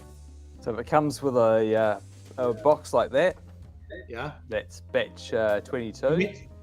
In a completely dark room that I can't even see. Yeah, pretty much. It's about as good as the camera gets, and about as good as the lighting gets. And I haven't tweaked the camera, and I just bought the camera today. Oh. So that ABV with the box is batch 22. Okay. And then that one without a box. Good day. JAC. Cheers, mate. 23. That's the all bourbon. Oh, okay. All bourbon cask. Right. Yeah, that one's like a lot more rare. Right? Don't they normally do sherry? But that's the latest one is batch 24. Cheers, Jake.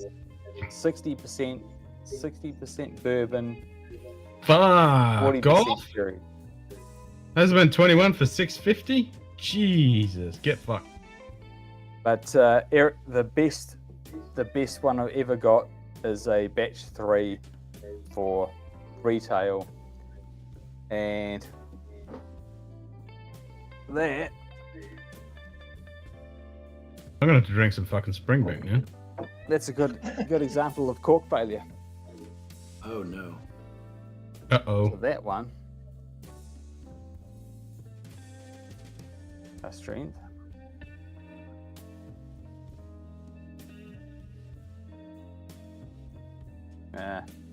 So this camera is not so good. It's your lighting. You just need light.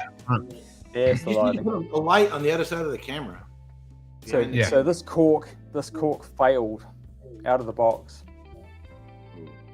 So you can see I've got tape. Yeah, PTFE tape around the cork.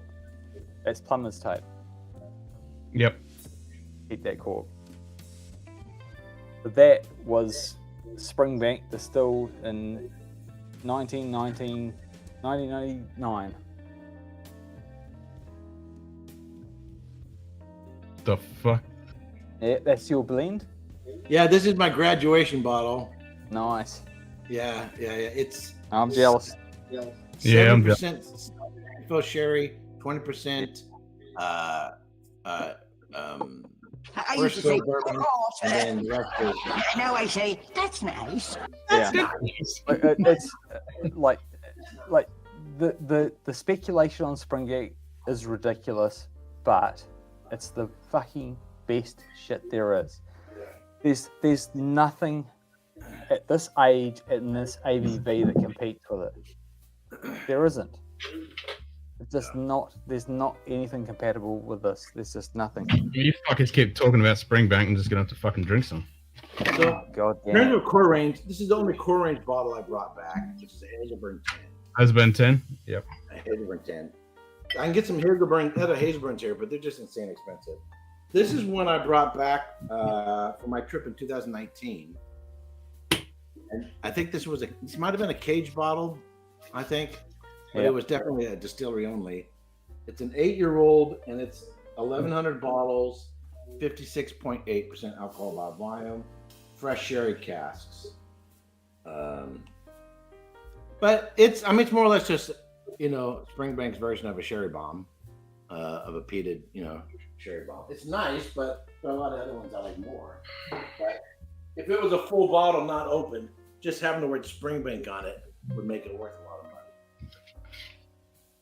Springbank corks faltering the price we pay for is a ball buster. Any buck and bowl of whiskey with a cork failing is a ball buster.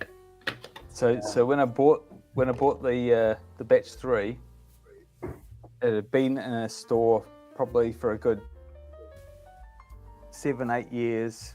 Wow. And because they had that same box with the cutout. So it was a dusty. It was just the label was faded. And I looked at the store and I went, well, has it been in sunlight or has it been in artificial light for all this time? And it's artificial light. It's not been in the sun all that time. And like $105 New Zealand. Yeah. Fuck. Nothing. Yeah. I'm like, I'll take that. Thank you very much. And then, it pains look at back. It's a batch 3. Right. Fuck. It pains me that just a short time ago, you could pick up Springbanks here and there and everywhere at half, and I didn't do it. I never did it. So. It's a contemporary 15. That's I got the 15. That's 2016 July. Yeah, I think mine's 16, 17 around that. Yeah, super dark. Yeah, mine is too. Yeah. I haven't had much sherry at all tonight. I don't think I've had anything. No, I don't think I've had anything sherry tonight at all. Gonna get another gleam. Yeah. 105 New Zealand, take it and run away. Yeah, exactly.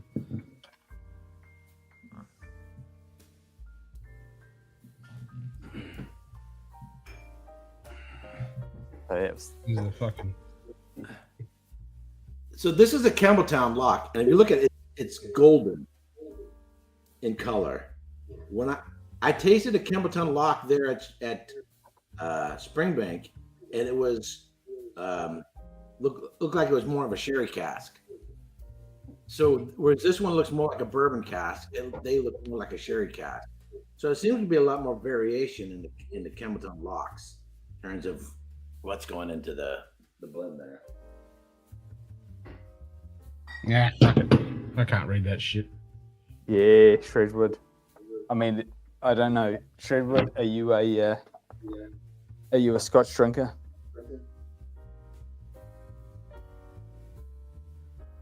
Springbank 10 for $92 when it shows up. So I'm in Half Moon Bay, so somewhat Northern California. There is I think it's called the Whiskey Barn. In Santa Rosa, I think it's called. Oh no, Liquor Barn. Liquor barn. So they might show up. They might show up there. I don't know where. So I don't know where you'd be getting. I'm just Scotch drinking, but I love Springbank. Good answer. Scotch. So I went. I stopped in the local shop yesterday. And I picked up. That is good. Picked up a Glenturret 12. Yes. Yeah, I gotta get one. I I gotta get one. love the Glenturret 10. Anyway, so I'm talking to the guy, and you know, talking a little bit about being at Springbank, and he said he visited Springbank Distillery. He picked up a bottle of the 18-year-old. He says he's not much of a whiskey drinker, but every once in a while he has a little bit. He says the other day he went to his bottle of Springbank 18. He says there was this much left in it. No. His mother-in-law drank it. Oh. And I was like, did you inform her how much those bottles go for? I know what's an 18-year? How much does Springbank 18-year go for today? I don't want to know. I'm gonna look it up just for shits and giggles. It's unicorn farts here, and I'd have to sell my fucking house to buy one. Yeah, you're looking at minimum $500. $500. 600 bucks. I would tell my wife. Hey, Tab Dom. Yes, mate. I would tell my wife. Well, depends on your relationship with your mother-in-law. Honey, we need to have a talk about your mom. She Justice, mother-in-law. Yeah. Yeah, if my mother-in-law drank my fucking Springbank 18, I'd be having some fucking words. Yeah, it's like, hey, she can drink it all she wants. She just has to go buy another one. Yeah, you can drink it, fucking replace it. It's got to be that exact fucking bottle. Yeah, go get another one. Or you would say, I got hundreds of bottles of fucking whiskey. Why that one? Why? Because she's got taste. She knows the good shit. Yeah, it's like, okay, you'd have to go, okay, you got fucking taste, but Jesus. Ooh, that's nice. I'm going to pour me some more. Some more. Yeah, more. I like that. Oh, I like that. He's got plenty of whiskey. Yeah. But my unicorn. Hold on. This would be good with Coca-Cola. I'll be right back. Nope. No, not in my Springbank 18. The unicorn for me would be the Long Row 10 and any Long Row Red. I never see any of those. I have the Malbec. Then have a mother-in-law and guaranteed you'd think I was nuts. Yeah, the Malbec was a good one too. Yeah, the Malbec was actually that was a well-regarded. Yeah, that was the red. Oh, the Cab Franc this year, the Pinot Noir this year. And you go, oh, maybe I'll pick up one of those. So the casual, maybe you will, maybe you won't. But now it's when the red is a New Zealand barrel. Oh yeah. Imagine that there's a barrel in France, several barrels in France, maturing wine. They get dumped. They get sent to New Zealand. And New Zealand make wine and put that in the barrel, and then they send that to Scotland.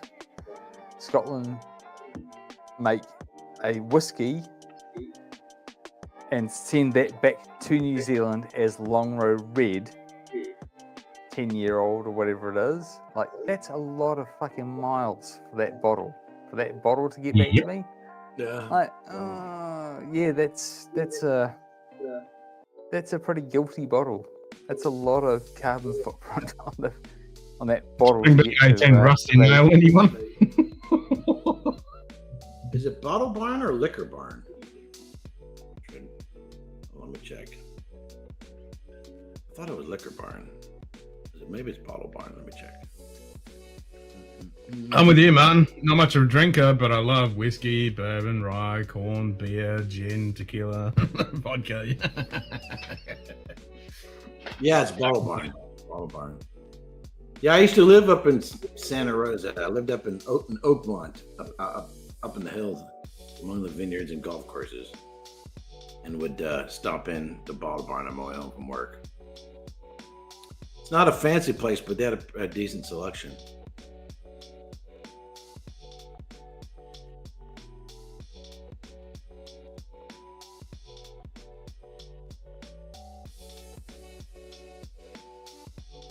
In terms of a boutique kind of a store, there's a place here called Artisan Wine Depot in Mountain View, and then there's K&L. A lot of people even outside of the United States know about K&L. Yeah.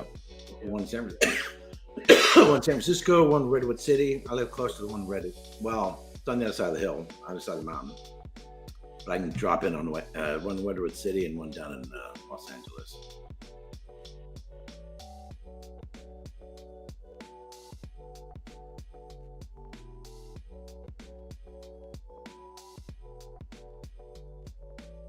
Oh yeah. Well, it looks like no way. So I'm looking at the bottle barn, and according to this, they had the 12-year-old for 120, the 18 for 254, the 15 for 155, and the 10 for $90. And the Hazelburn 10 for 90. No. They've got the 12 for that much. Yeah, and that's probably the batch 24. Yeah, and the That'll be the 30-year-old for 2,500. I wonder if that's 120. 120 for spring rank 12. Yeah. What I'm gonna double check. Why are you even sitting here talking to us? It's only 7:15 in the morning. They're not open yet. Damn it. Eric, you got to be outside that store. Oh, no. This pisses me off. You're searching for a whiskey. It shows up in Google. So you click on for that website, and then you see the bottle. Oh, only $120. So then you click on again, and what does it say? Sold out. I hate that bullshit. Yep. So it's unavailable. See, so you waste all this time logging onto the website, going in, only to then find out it's sold out. Yeah. So they have listed. I'm getting a lot of echo. So what's the ABV? Somehow I'm hearing myself. Anyway, so check this out. They have the 12 list cash ranked for $120, but then it says sold out. You rat bastards! You're not selling it for $120. You will never have it for $120. You've never had it for $120. Right. So you've got it on your freaking website for $120. So it'll show up on search, so that people will then go in and start searching around and maybe buy other shit. That is bullshit. Yeah. That is bullshit. So it's a marketing scheme. You got something this on a ballot. Yeah. This is a ballot. This is the ballot one. I would not have got it if I hadn't won the ballot. And that's the first time on the shelf I've ever had to do a ballot for a spring bank. So here's a little trick. You never have the bottle in actual inventory, but you put it on your website so that when people are doing a Google search, your store shows up on Google search, and you don't make it obvious that it's not available. They have to dig through your website. 5 fingers, high fives, Taterdom. And what you're hoping for is that along the way, they will see something else and buy something else. There are stores that they have something on sale or at cost. They put it in the back of the store. You can't buy it online. You can only buy it in store. But in order to get to it, you got to enter the store and walk past everything else they're trying to sell you to get to the back of the store. Nightbot. What it is you're looking for. Taterdom, high fives, 5 fingers. And then it may not even be there anymore. But it's all a ploy to get you in the front door to go past all the other stuff and maybe buy something. So they're trying to sell you all this other crap by putting something in the back of the store to get you to come look at that stuff, and they won't sell it to you online. Total Wine does this all the time.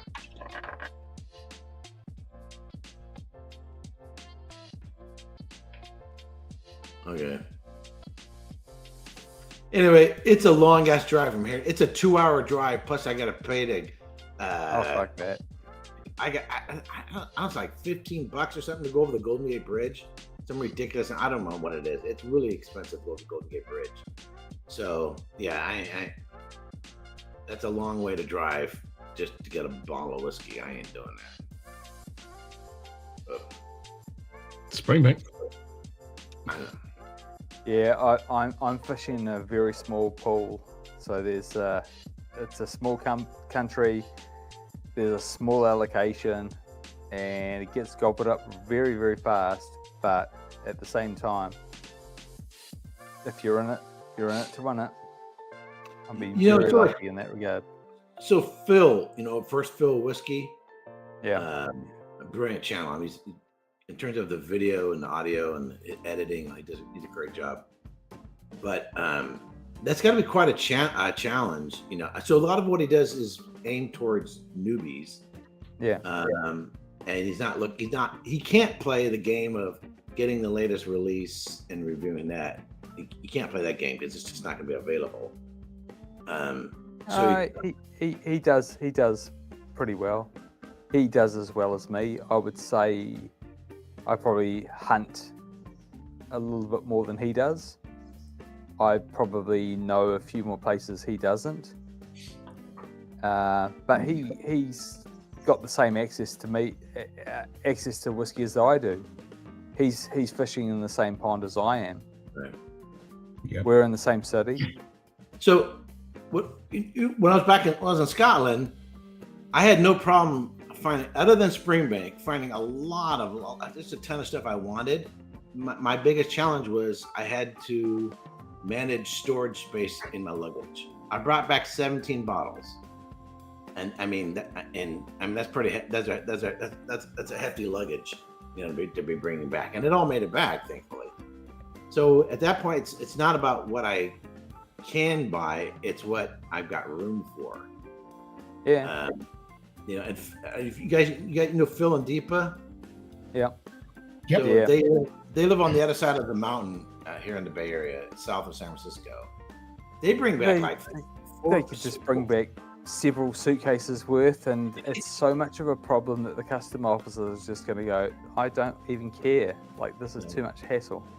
See you later. Yeah. So they bring back four suitcases full of whiskey. So being in New Zealand, I've got to fly 1 million miles to get to Scotland. So when I went to Ireland, I had to. So I flew over. I took the train from England, from London to Scotland to Glasgow. That was that train, and I had my suitcase with me. And then I flew from Glasgow to Islay, and then I flew out of Islay to Glasgow, and that plane cannot hold any luggage whatsoever.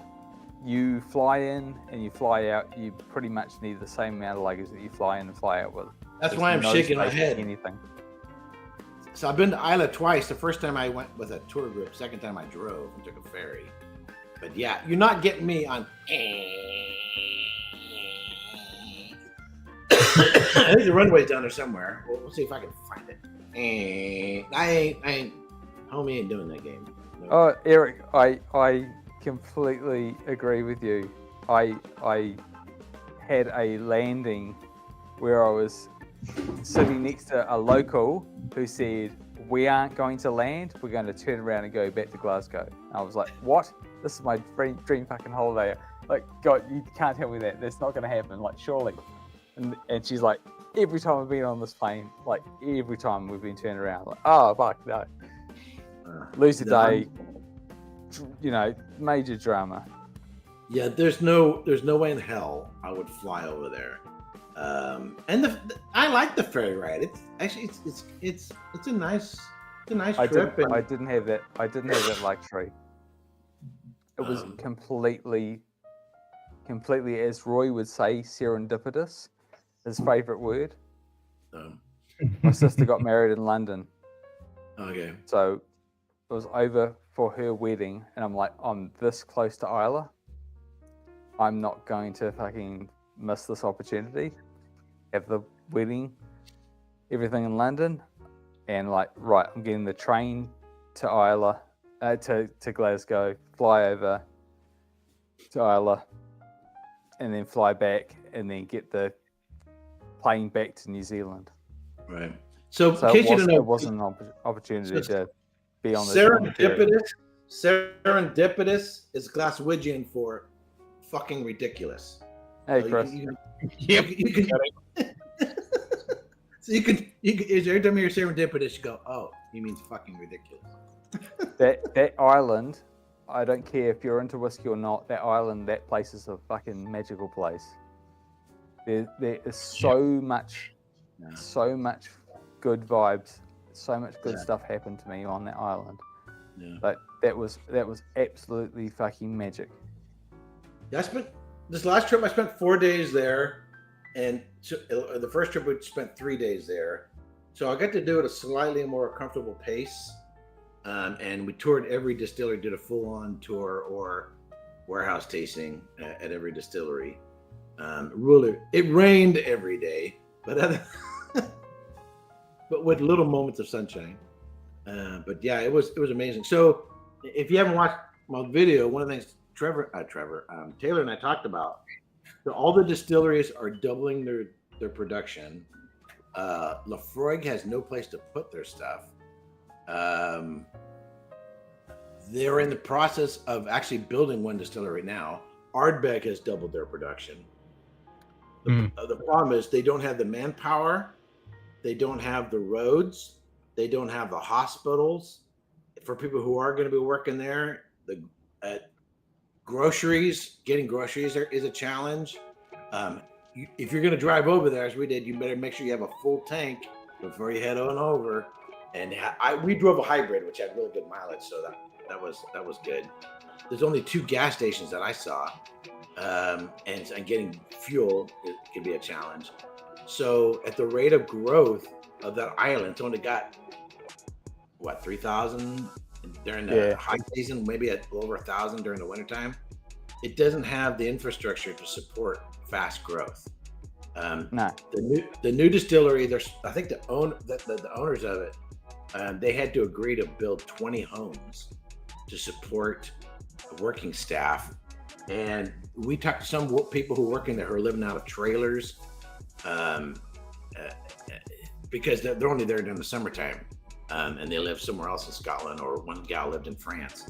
They just come here for the summertime work. So, if you're going to you build a new distillery, you need the workers. What are you going to do? You're going to steal employees from other distilleries who have the experience, who have the knowledge, and how you going to steal them? You got to pay them. Okay, so now you have. This is Silicon Valley. Silicon Valley salaries are real high, and it costs you $1 million to buy a shit house to live in, because the demand is so high, the salaries are so high, rent or real estate goes so high, everything goes up and up and up. Well, if they aren't thinking, and if they don't have the staffing that they're going to need, the only way to get them is to steal them by paying for them, which is then going to make other businesses, where you're talking about bed and breakfasts, hotels, restaurants, whatever else, have a lot of challenge or just, hey, they got sheep, they got coos, they have other things going on the island. And if the distilleries are grabbing up all the manpower, people are gonna so we went to a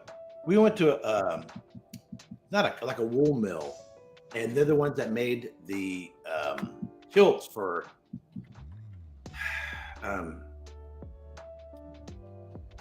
Braveheart, and probably about 20 other movies and television shows. They made the kilts, and it's such an old school mill that you go in there, it's like you're in the 1800s, and the problem is the guy who runs it is about 100 years old. His son's got to be in the 60s. How in the hell is that place going to stay going, and where are they going to hire someone who can learn this very, very, very, very old craft of doing the making scratch for making the materials and all that. They may end up, when the old man dies, having to close up because they're not going to get someone else in there to learn the craft, and they're not going to be able to afford to pay someone to come in and learn this old way of making material. So their biggest concern over there when I was there was, because I was there in summer, was how hot the locks were, and the locks are the cooling water for the distillery, for the condensers. And you got to have that summer season where you shut down everything, because it's your locks are so warm you can't cool the condensers, you can't distill. Right. And that trend is just going to be like, the water's just going to be hotter for longer. They can't produce spirit. There's just going to be a longer summer season. That's an easy solution. They just have to live as if they're in California. They've got to actively cool the water, and they can say that they're going to be as green as what they. No, they don't have to actively. You don't have to actively cool it. You just have to put it underground. So, the thing is, they've been living. All of Scotland's this way. They live as if the way things have always been, as if it'll always be that way. So they haven't adjusted. California, because we're gonna have fucking earthquakes, we're gonna have fires, we're gonna have drought, we're gonna have floods, we're gonna have riots, we're gonna have, all this crazy ass shit. So we go, okay, we're gonna do this. We're gonna collect. Scotland lives like what? Sorry, Scotland lives like what? Sorry, Scotland lives like what? Anyway, Dog, I'm interested. Scotland lives like what? Hello, boys. How you doing? Like during the 1800s. Oh, you're. What's your name? It's Mental Jock. I call myself Mental Jock. Haggis Yes, myself, Mental Jock. I've not been on stream with you before. How are you? So they have You're in Dubai. Climate-wise, they have to live as if they're in California. Nightbot. They got to grow into it. They need to build an infrastructure that can store water. They just need to build an infrastructure that can store water and store it cool, which means maybe putting it underground or just putting in insulated tanks. Problem solved. And it wouldn't cost them that much money. In comparison with all the money they put in everything else, they can build insulated water storage for the dry seasons. But they just aren't thinking ahead. California, guess what? We've had all these freaking droughts. We've had all these freaking droughts, fires. And you know what? Not one winery quit producing. And they got fucking vineyards out there. Not one quit producing, other than when the vineyards were on fire. But they kept going. Why? Because we built an infrastructure to counterbalance it. Not perfectly, but a lot of them they can keep right on going. They just built an infrastructure. Scotland has to go, you know what? We might not always get the rain we want that we've gotten the last 200 years. Today. We need to build an infrastructure Mike that can Store. water. Hey, Mike. Cheers, mate.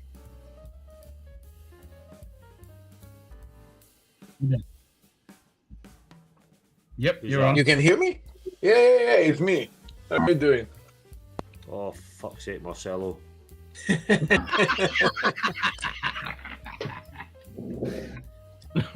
know what, mate? There's a lot I want to talk to you about, and I've not had a chance for the last fucking 4 weeks about the other side that is not wanting to say here. So you should talk to me. No, not here. I'm not. Fuck off. No chance. No fucking chance. By the way, I'm going to say, hey, Ken, listen. I got so many whiskeys. I'm going to do a whiskey bar in the shop soon. So, you saw I sent you the message. Yeah, I have the Aaron 10, 18, 21, 25. Also the Kalila. Yeah, you saw the Kalilas. I also bought I know you don't recommend it, but I thought I needed this for the shop. It's still a wrestle. So it's the Yamazaki 12, the Yamazaki 18, also the Hibiki 21. What else I had? Of course, the old standard, Taliska, Alberg, this I have already, so this is not new. I know you don't recommend the Macallan 18, but I have some customers, so I bought one bottle. and then I bought also the Who's 12. gonna buy it? Yeah. So who is talking? Yeah. That's Marcelo. Marcelo. Marcelo. I have a restaurant in kind of Israeli restaurant with aged meat in Japan, in Tokyo. So there's one that says secret location. I see Haggis Muncher, and then That's there's Chris. That's Chris. And then Haggis Muncher and Mental Jock, he's in Abu Dhabi. Yeah. You know what, Marcelo? Just fuck off, bro. Honestly, I want to speak to you alone. I swear. Okay, we talk later. Don't worry. No, I'll talk right fucking now, bro. But I can't tell who's saying what because there's nobody moving. Just voices. Yeah, well, let's get off the fucking stream. We need to talk to you. I really do. We've been waiting for fucking weeks. Not the chance. Right, you two. Not in a bad way, by the way. Not a bad way. Not a bad way. Not a bad thing, by the way. Just to talk. Just saying. Let's put it in that context. It's not a bad thing. Or maybe it is. How the hell you? What time is it there in Japan, Marcelo? Now it's 11:30 in the night. Actually. Perfect. So you've got lots of time to talk to me. I have that. I have that. I think, by the way, I think Ken, in the other side, the fellow, with the beard and the bald head, I think I saw your video. You talk about some whiskey. It was actually very inspiring as well. Well, Eric? Eric's? Yeah. Which or maybe one? somebody that looked like Eric. No, nobody looks like me, and they can be thankful. There's no bald, bearded people in whiskey tube. No, there's nobody this sexy. There's no one this sexy and this manly. Oh, sorry, anyways. So I was at Lafroig Distillery, and we were doing a warehouse tasting. So we're like in a circle, and we got the barrels, and this guy's holding stuff up. And there's this guy sitting next to me. He's from France. And anyway, so we're talking about this, that, and the other thing, and I'm like, and the guy was holding up a glass. He goes, "Well, what do you think cask this is?" Well, it had a slight red tinge to it, so I'm thinking, of course, probably a red wine cask. And I'm like, "Yeah, I think it's a red wine cask." And and this guy next to me goes, "No, I think it's virgin oak." I'm like, "Well, who in the hell does 100% virgin oak? Did you get this kind of color?" And it turned out to be virgin oak. Anyway, the guy next to me goes, "You remind me of this guy who's always talking about whiskey and wine on YouTube." I'm like, "Is his name Eric Waite?" He goes, "Yeah." I'm like, "Well, that's me." Like, oh, well, what do you know? It's like Ian MacArthur. Ian MacArthur was the guy, my Lafroig, Lagavulin guide. And then, like, everyone's fucking losing their shit about him and fucking getting pictures. I'm like, who the fuck is this guy? Yeah, I got baptized by Ian back in 2018. Yeah. I'm like, who the fuck is this guy? He's like shorter than me and I'm 5'5". The ring, my precious.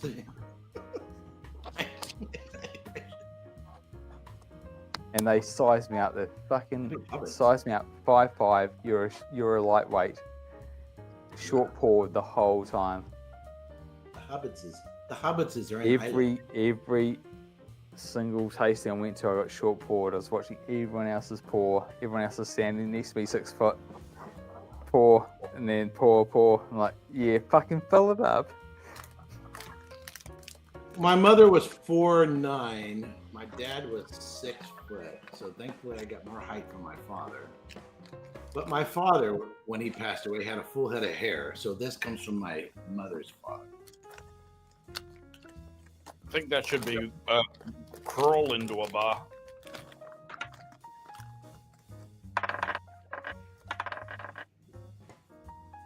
Anyway, I'm gonna head out. Cheese, mate. Cheese, mate. Cheese, mate. See you in mate. Hey, I was going to say I'll see Eric hopefully in about 4 weeks' time.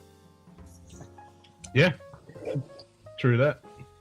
When we're sorry, Ken, I had that disconnection with the something.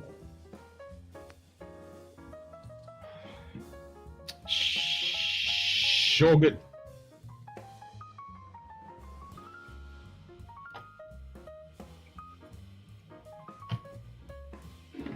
That's the end of that.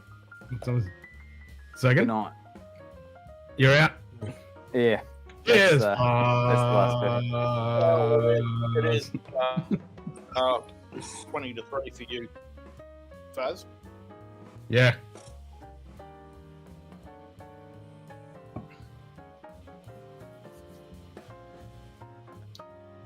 I finally got my preliminary stuff done, and I just finished cleaning the coffee machine so I can make my first coffee for the night, other than what I had at home. Well, that's not fucking good. Gamble all. Oh, hey, Greg. Good day. Cheers and good morning. Local Greg stores just McDonald. posted on Facebook. They have a 22 rider Cheers, tears mate. car strength. Has anyone tried it or your thoughts?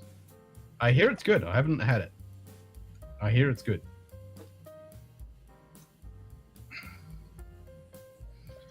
I heard Stolzy come in the background when I was over at the coffee machine doing the last of its cleaning. Yep, Stolzy here. I watched the update on Stolzy Livewire, the new update. Yeah. Stolzy needs another co-host.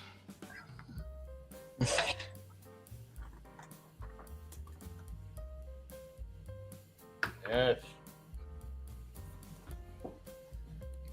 We need another bottle chugging co-host. Okay, you guys can hear me? I'm good. I suppose. Need 4 leaf for that question, or the Yoda, or the Yoda. What's up, Jot? Yeah, I'm good. Just give me a sec, bro. You were good, bro. Yeah. Just give me a second. Okay, Stasi, but I'm not cutting off my hair. Do it, Shred. Do it. Nah, fuck that. I'm gonna keep the hair, man. Just tie it up. That'd be sick.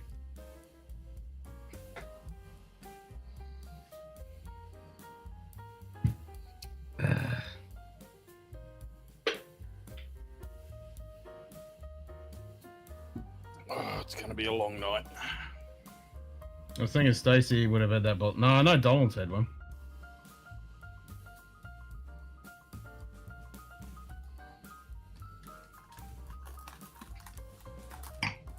Yeah, fuck the night shift bullshit.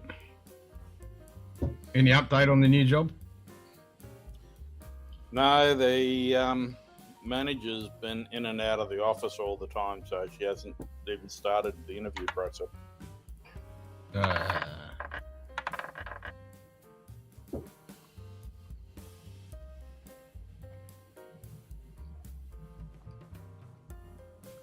Bumped out across the board.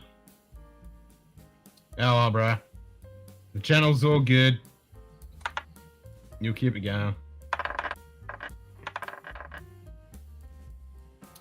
Yeah. Well, you know, you might get some amusement in a couple of weeks, Mike. True. In-person amusement. Yeah. That'll be from Tommy D coming up.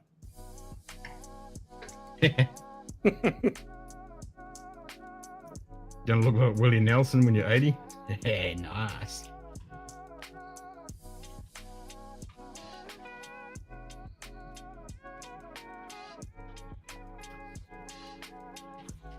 Just trying to set everything up so I can see the chat.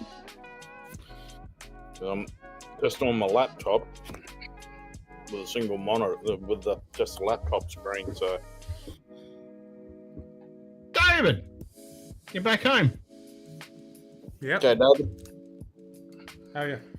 Oh, that's that gin. Oh, nice. Yep. Is that a ceramic bottle? Definitely looks like a ceramic. Yeah. Yep. It's normally they do it in a green plastic, not green plastic, green glass bottle, but they do these cans for the island, exclusively on the island. And then they're 100-year-old fucking stills, Nightbot. wood-fired. That's wicked. Since the high 7th, five, David. a pot still from the not pot. Yes, metal. So copper, not the still itself. Copper from the 18th century. Directly wood-fired distillation. Wow, that's awesome.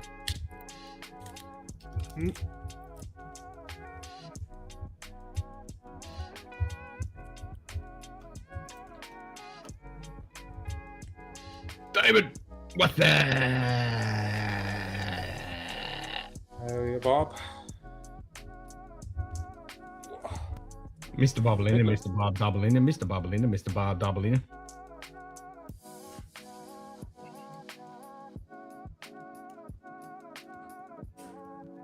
Let's keep sniffing this Springbank 15. It smells good.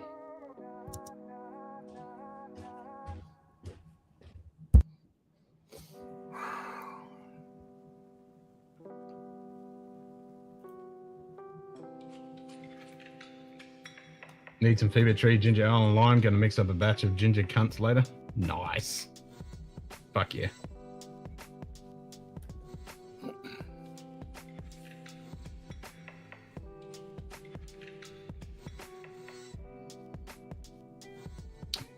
Ginger cunts. Bag of ice. Yep. Feel just like Ken. Make all that noise. Also, my camera quality should be a bit better than normal because I'm using my phone. On my end, it looks the exact same. It looks pretty sharp on my end.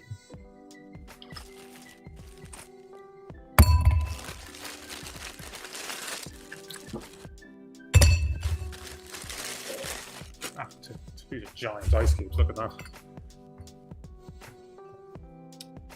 Fuck yeah, there you go. It's not the camera anymore.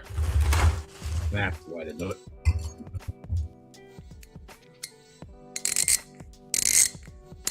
Del the Funky and Homo Sapien, aka Del 3000. I am impressed, Ken. You know it, brother.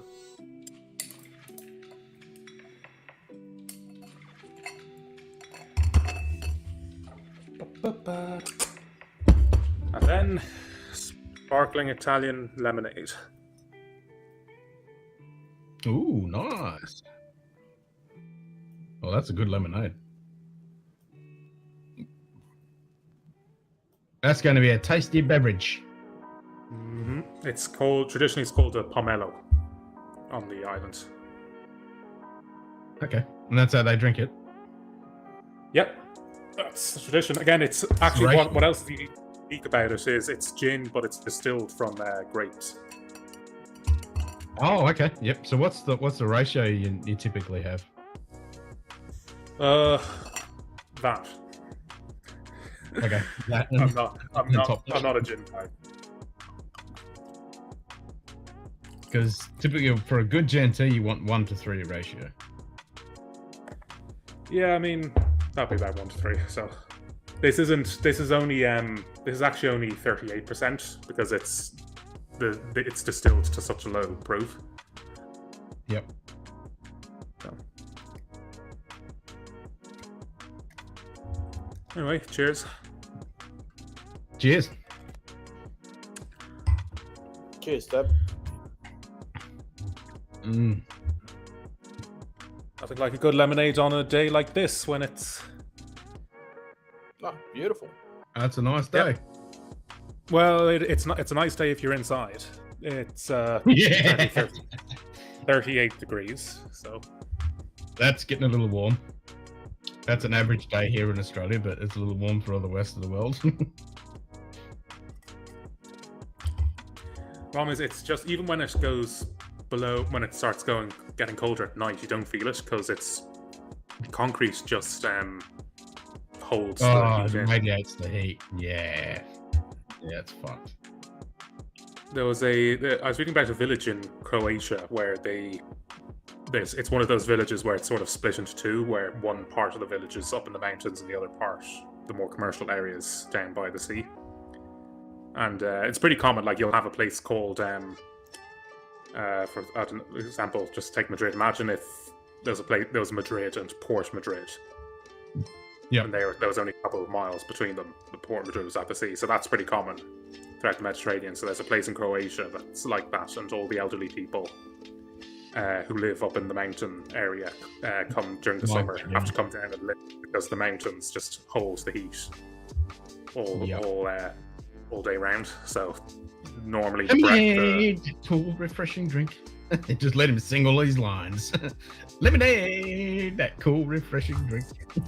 We're gonna win this race. Good old Eddie Murphy, hilarious.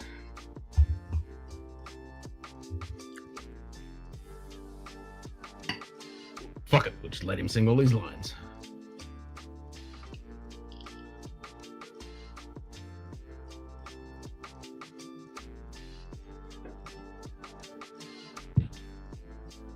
$36 degrees, 31% humidity. That's all right.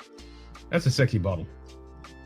Yeah, no, and the label's basically unchanged in the whatever hundreds of years they've been making it. Wow.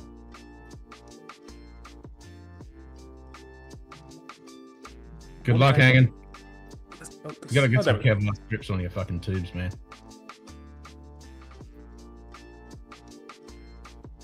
That's cool.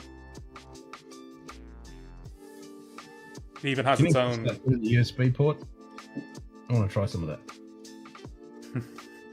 It even has its own geographic origin. So, like for example, London dry gin is just a style. Like you can make it anywhere, but yeah, that's right. It's not London. Yeah.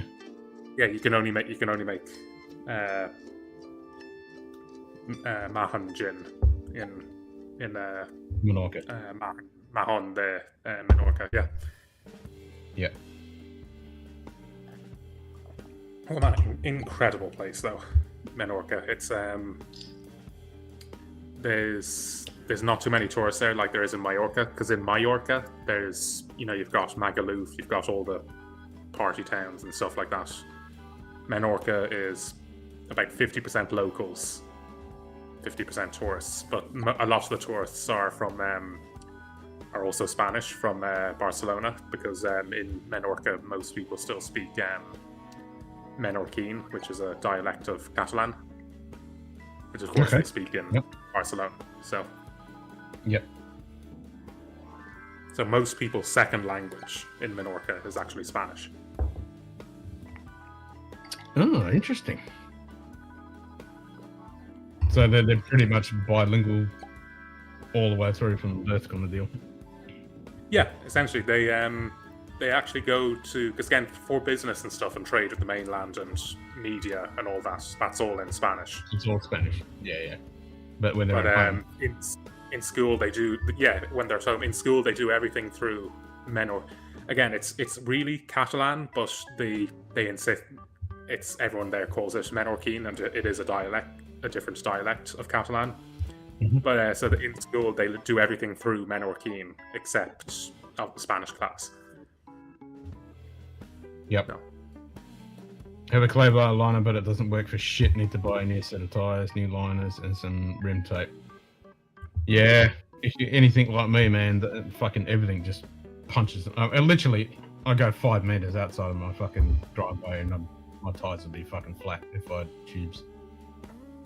I have to go fucking tubeless.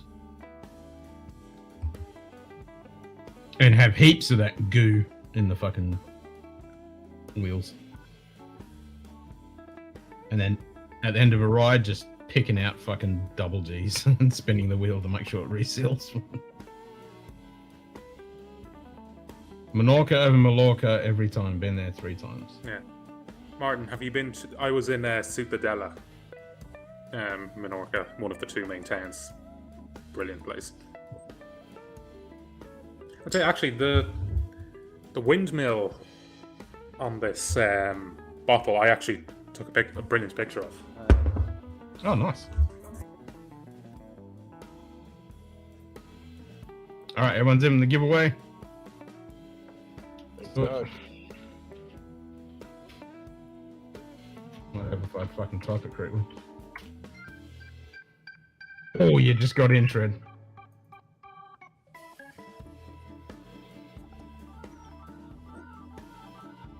Oh yeah, nice. Nice shot. So that's the same one on the bottle. That's fucking cool. That's cool. Sir. That's what you call fucking terroir providence right there. That's awesome. It's How old's that slightly, one? again, it's not exact. The one, again, this is because the design hasn't changed in 100 years. Yeah, it's that's what I'm saying. How old is that windmill? So that's how it was 100 years ago. But that windmill's been there for about 300-400 years. Wow. That's awesome. Congrats, Hangin. Basically, I think about the 15th Campbell all. Second? In the 15th or 16th century, Ciutadella, where I was, which is one of the two main cities, an Ottoman ship, I don't know, what's a convoy of ships called? Anyway, an Ottoman convoy of ships lay siege to the city, and of course, there are far more of them than there were people defending the city. So they came in, and back then the population of the town was about 4,000 people, and they imprisoned every single person and took them as slaves back to Turkey. Oh shit. Yeah, so the town was a ghost town for decimated. however. Yeah.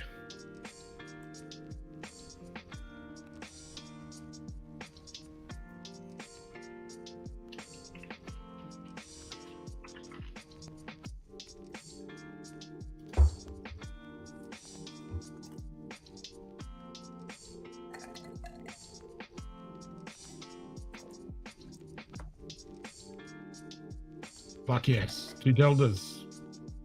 Winner, chicken dinner. I got 1,000 drams. No!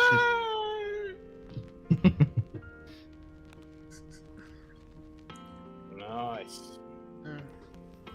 Oh yeah, sorry, I have to go show you all the stuff I got from there. Because I got this and I got 2 other things as well.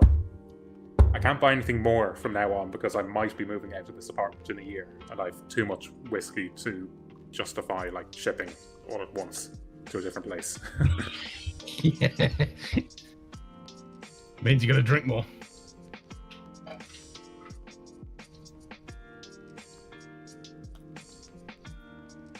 Cat, you got your tongue tats? Ah, he's working. Yeah. Gotta do that evil 4-letter word. Whoa. So first, this is KM1. It's from Mallorca. It's a rum. They import it from Guatemala and then age it for 5 years in Manto Negro wine barrels. Oh, okay. Yeah, Manto Negro is the dark grape variety that's native to Mallorca. Okay. Then that brandy cellar I was talking about, I picked up this. So 25. Wow.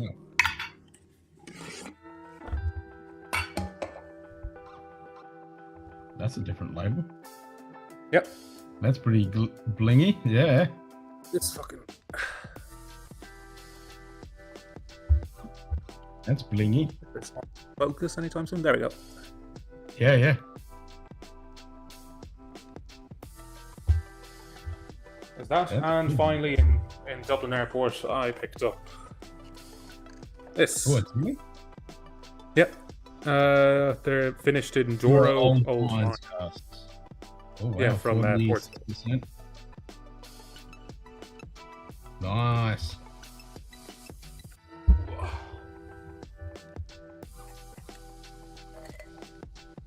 Well, the only thing I bought was that black tot, and I fucking love that black tot.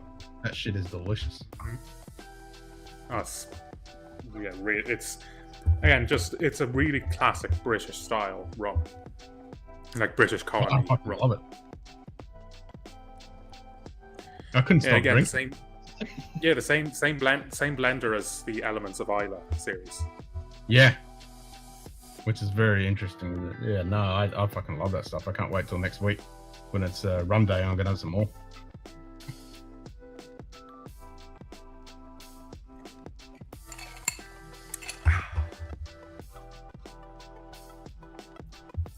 It's good shit, and I'll pick up that Us's gunpowder. Oh yeah, that's pure Guyanese rum. Yep. So again, having had it, it's young and it's strong, but it takes the bit from the sort of chocolatey, molassesy bit from the black top that you have and turns it up to 11. So turns it up. Nice. It's basically the pure component of that, of the black top. Yeah. The Guyanese part of it. Yep, nice. Never guess she's the type who's a sweetheart that'll drink you under the table and then some. Well, the problem is, normally you wouldn't think it. You might have, you've seen tidbits of it maybe. Normally when I drink, I talk about politics and stuff, and the problem is people around you have no choice but to listen to you when you do that, and when you're listening, you drink a lot more than when you talk. Yeah, so you're like. So it gives people the impression that I'm a very.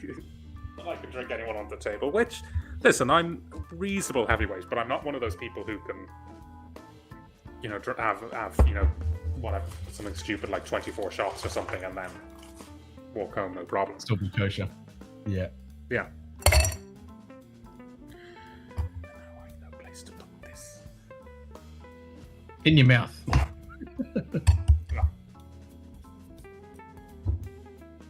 Bees, bees, bees, bees, bees, bees, bees, bees, bees, bees, bees, bees, bees, bees, bees, bees, bees, bees, bees, bees. Jason, you are flying in the face of danger. My face. Martin, not only do I know exactly where you're talking about, one of the two reasons I went to Menorca for a few days was to see a concert. More of a classical sort of theatrical thing. It was more of one of a guy called Rufus Wainwright. It had more the energy of an audience with XYZ rather than an actual concert.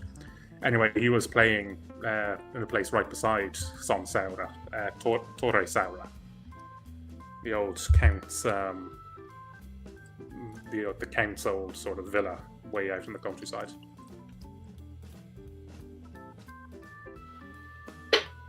Nice. Martin, you big timing us?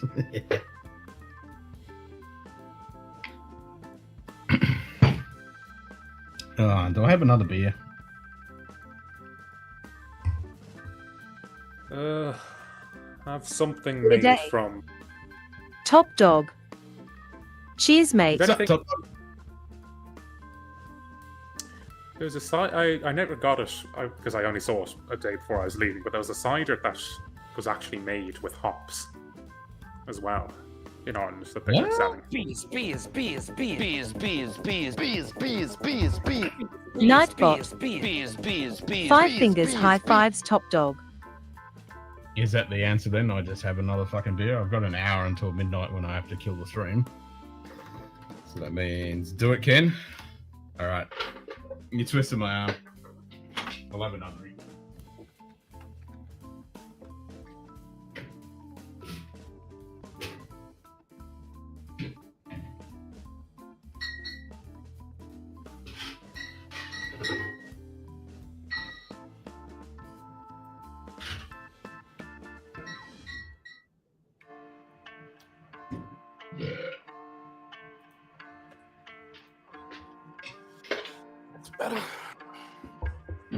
You'll sober up fast in the morning on beers, then on spirits. Well, I've been drinking spirits too.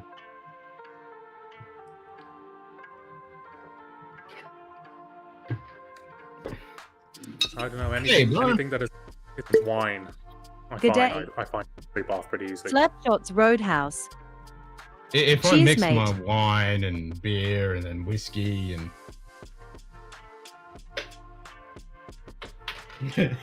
if I'm wrong, then I don't have a choice. I have to get up at 8 o'clock. I'm on daddy duty. I find too many beers will hang me over more than whiskey these. Yeah, if I drink nothing but whiskey, like 10 hours worth of fucking whiskey drinking, I'm usually pretty good. But if I mix it with the beers and the wine and all that shit, that's when I get fucked up. Yeah, well, I mean, I'm Yes, diabetic, please. so Nightbot. I drink a huge amount of 5 fingers high five slap shot. water. So that tends to Yeah. if you consistently remember to drink water between drinks. And I must then- admit, since I moved into this house, because the fucking fridge is over there, whereas the old house, the fridge was just right next to me, I've been drinking a lot less water when I've been drinking, which is not a good thing. Well, in the summer, it's certainly not. No. Oh, in the summer I have to because it's so fucking hot. Winter, not so much. Are you at work? Yeah, he's at the secret location. Yeah, have a drink What? and Or- water and hardly get too drunk. Yeah, I'm on Oh, night sorry, shift. but it's set. Well, isn't it 7 in the morning for you, or 6? No, it's 1 a.m. Oh, you're behind. Yeah. All right. No, he's in front. He's 2 hours in front of me. Oh, I'm in front of. I'm on the east coast of Australia. Oh, sorry. I keep on looking at the timer that records how long you've been streaming for instead of the one that actually shows the time. So I thought it was The top I thought it was left is 4 the a.m. time how long I've been streaming. The one over the right is the time and date. Yeah.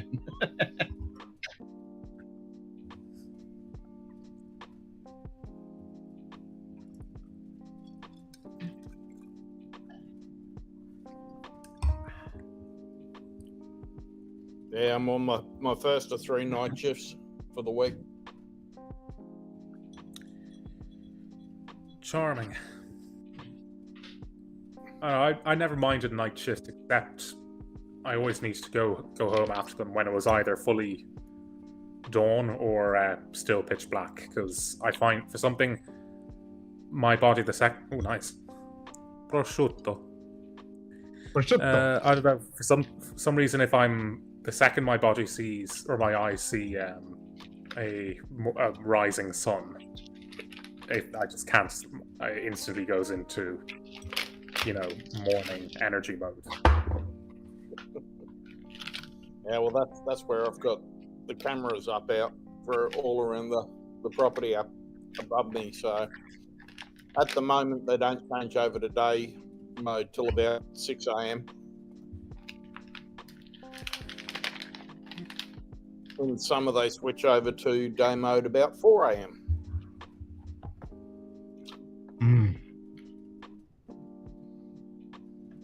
I'm gonna eat all of this.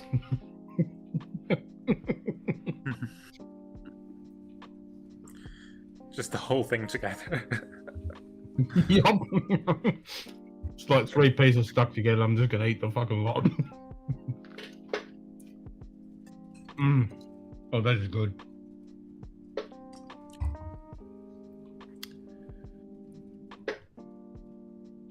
Yeah, Martin. I had to actually rescue 2 panicking Swedish people on the way back from the concert because they'd gotten a taxi out there and calling a taxi because Uber doesn't work in Menorca, so they had to call a taxi and there was no way for them to identify what the road they were on was. So luckily I had selected my taxi on their janky online website, and I was able to put it on the exact road. So luckily my taxi came and I brought them back as well. Nice. Very interesting people, but the Swedish people and Scandinavian people in general annoy me as to how good they are at everything.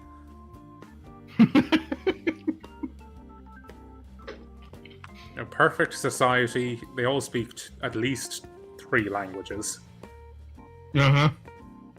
They win some international competition every year. They're tech capitals of Europe. It's Yep, tech capitals, perfect lifestyles, fucking perfect health system. Yeah. Eurovision. French people. Yeah, exactly. Eurovision. Yeah. That was rigged. Honestly, They won. Finland won the popular vote on that. Also in a secret location, another one doing the W word. Something, but Hey, Chris, would you keep it quiet over there? I'm trying to work. I'll try to.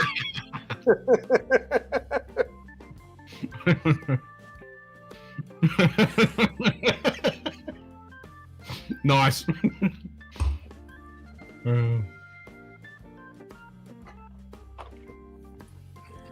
Listen, I'm just salty, Martin, because Sweden matched our winning record. And Ireland didn't choose Johnny Rotten. He was in our pre-qualifier to represent us this year. We didn't choose him.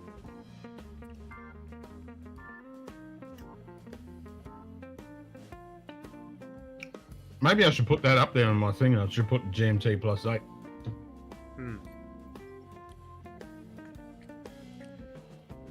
GMT, it should be called ACE, Arbitrary Center of the Earth. Yes. Yep. And the reason why 2 islands, which you can see from each other in the Pacific, are 23 hours and 50 minutes. The line goes all like that. It's exact. Yeah.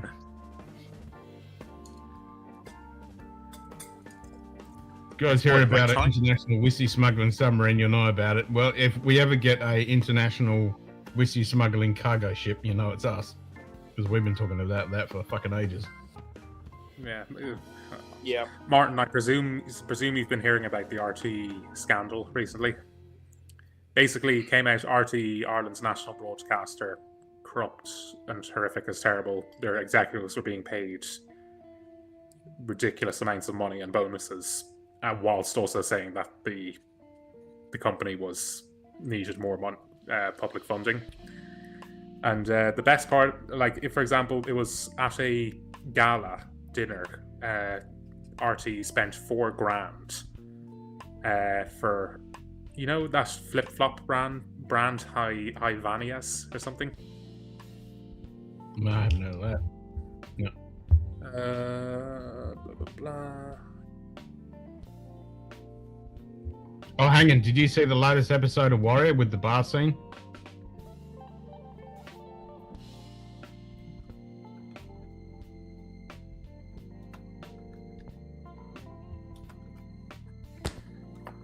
This lot. You'd recognise them. Do you know those flip-flops that have the little Brazilian flag on them? Oh, I've seen them. Yeah. Yeah. So that's them. Anyway, so they spent $4,000 on hundreds of pairs of Ivanias flip-flops for all attendees to this gala of public money. Oh shit.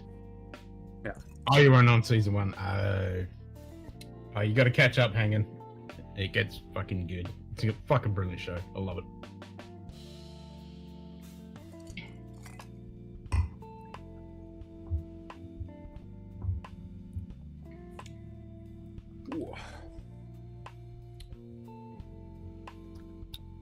Well, that prosciutto was fucking delicious. For all 6 minutes that you had it. Yeah. No, I had it since Monday. When we did the stream.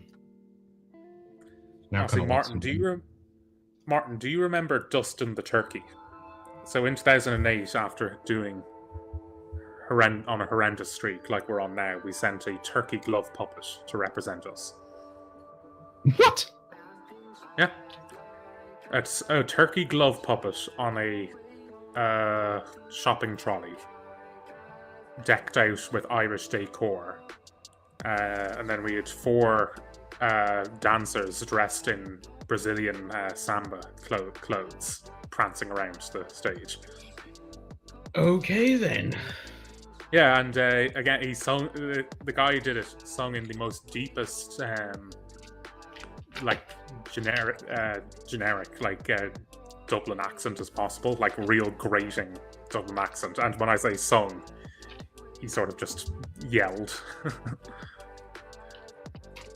It was honestly I think Ireland's worst and best moment. Oh, nice, hanging.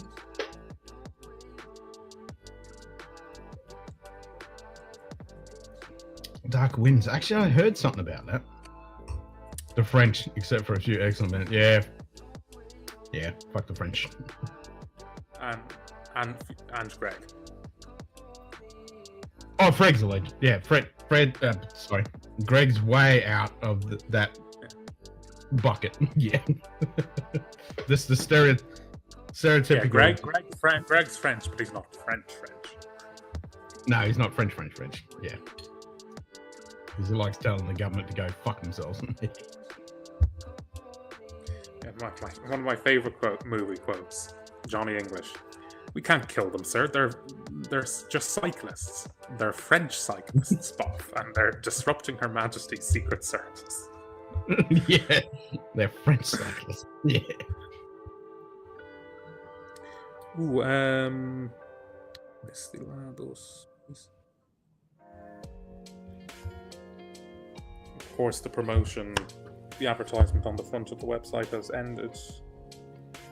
Exactly when I want to show it, but the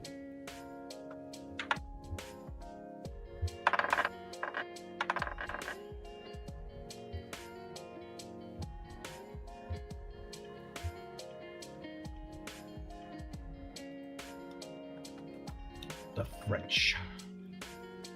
One of the main whiskeys or spirits shops in Madrid has got all the Ramstein, the new Ramstein spirits in. Oh, the Ramstein bottles. Yeah, JD was talking about that the other day because I got a gin and a bourbon and a vodka and shit.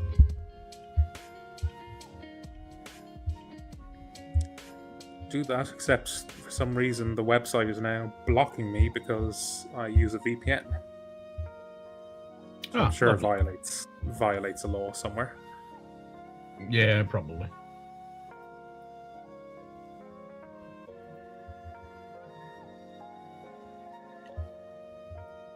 Rammstein.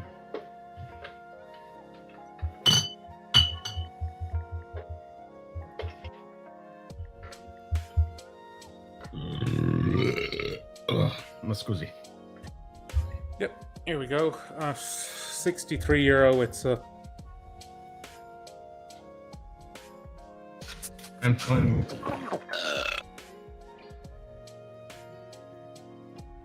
That's pretty fucking expensive.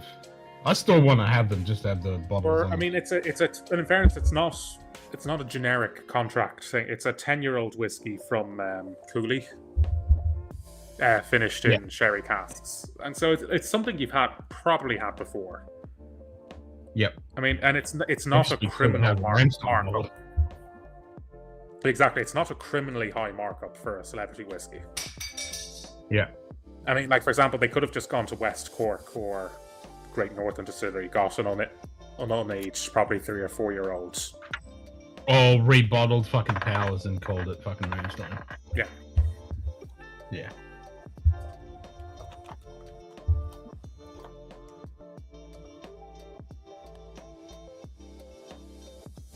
It could be worse things to rebottle. Second? I said there could be worse things to rebottle. I didn't mean powers, I meant fucking McGregor's fucking shit. That's the stuff that Bushmills reject for their generic white label one. Yeah, it's the stuff at the scum of the bottle of the fucking barrel.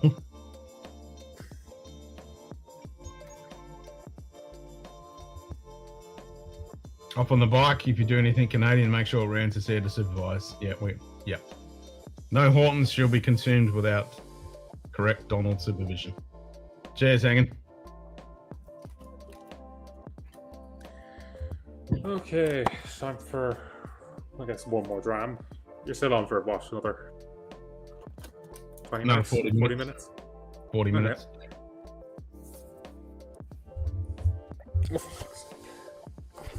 What the fuck is that? Oh, spin your wheel. Oh, you got your wheel to spin. It says wine. You gotta drink some wine. Yes. Well, sorry, not just table wine. Like Pedro Jimenez or Porsche or something. I'll see what I have. Oh, I might drink you. I might join you in some port. Hey, I might have some like grandfather fucking port. Another coffee? Yep.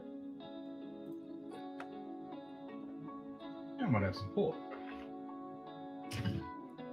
Where the fuck's my port?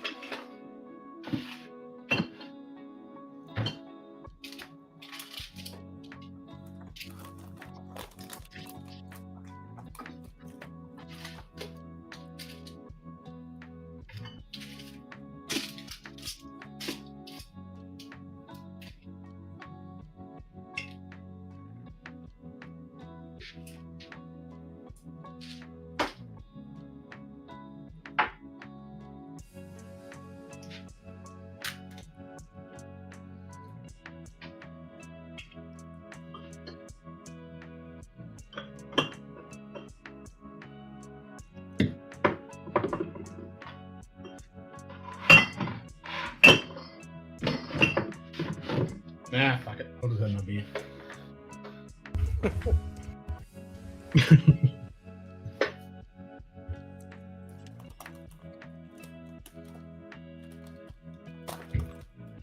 Oh, you're having a 10-year-old fucking 20. Fuck's sake.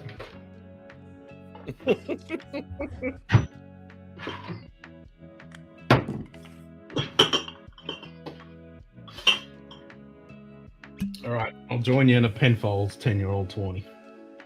Ah, great. Now, I did open this just before the summer, so and that was the last time I opened it, so that smells fine. I'll rinse my glass out first. Yep. Good as ever.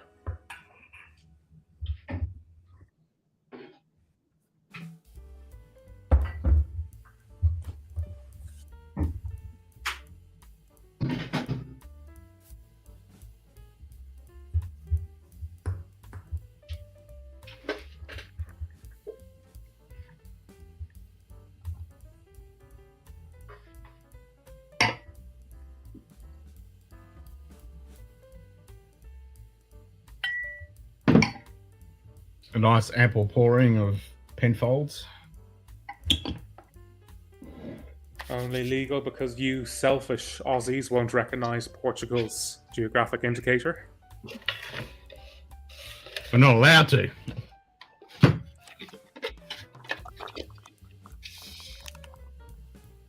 And I respect that. Remember this lot, the one who said, "Look, offer a guided visit and tasting of our what you call it." It doesn't say like free or anything. It just says it just says that's what they're offering.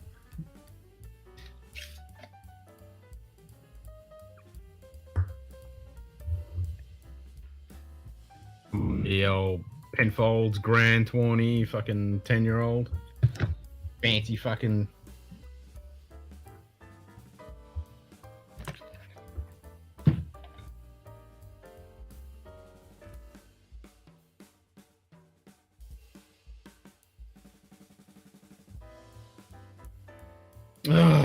That's some good fucking grapes.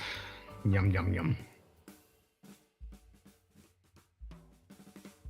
Actually, I have some chocolate sultanas. That'll go perfectly with this.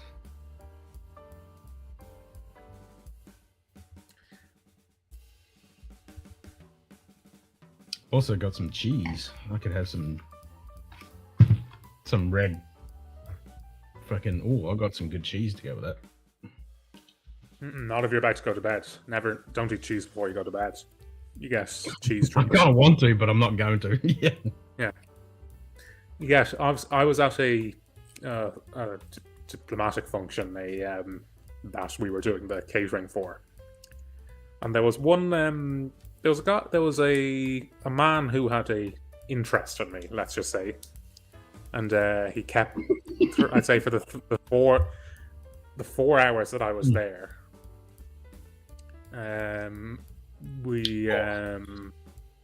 he kept on bringing me pieces of Manchego cheese, and of course, being in Spain, I couldn't turn it down.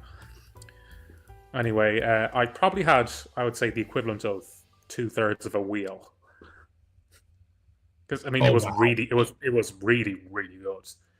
Anyway, that night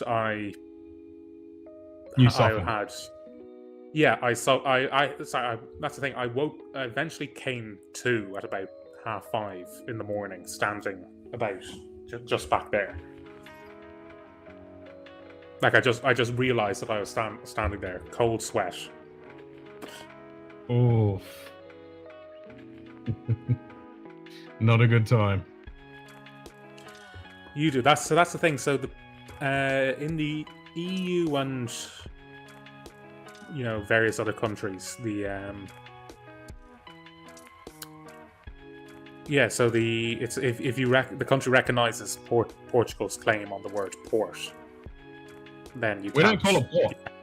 I have to disagree with that, but most of the time we don't. Well, it's kind of sometimes they call it port. This one, does the bottle of that have the word port on it, or does it just call it a tawny? Yeah, just calls it tawny. Okay, so Australia must recognise Portugal's. We do. You can't legally call it port. Yeah. Geographic indicator. Yeah. So, for example, the US doesn't. So there's a lot of quote unquote ports from California.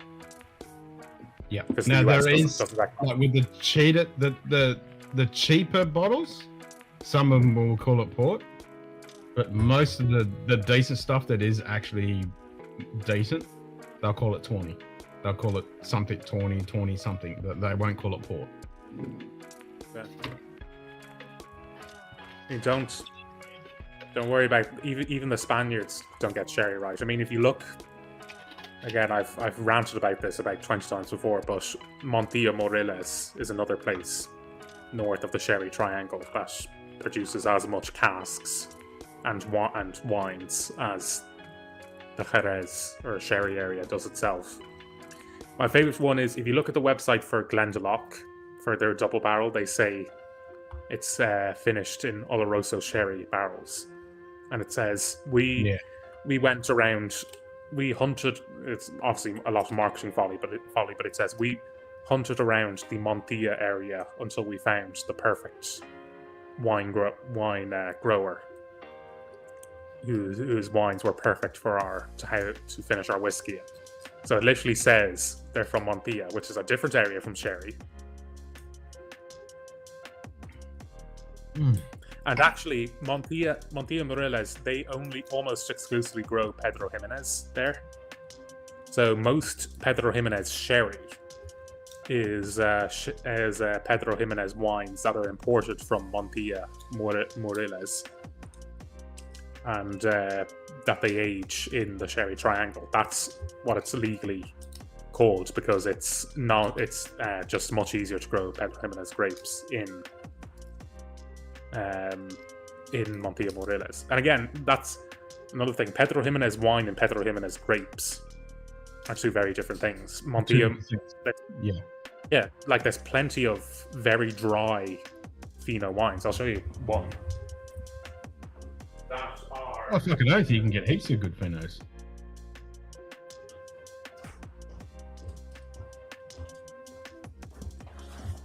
Like that's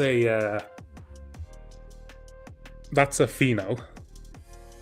Yep. Again, dry, bone dry, from Montilla Moriles.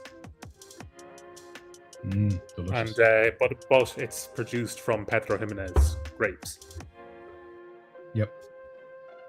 I think this European trade agreement we're on, happy about it, has kept it less confusing than would have been otherwise. Yeah, yeah, it is. Like we pretty much respect proper port and proper Pedro Jimenez and sherry, and yeah, we don't call it that. We look Montilla Moriles has a huge wine industry. And this wants to focus. Yep. Come on, focus.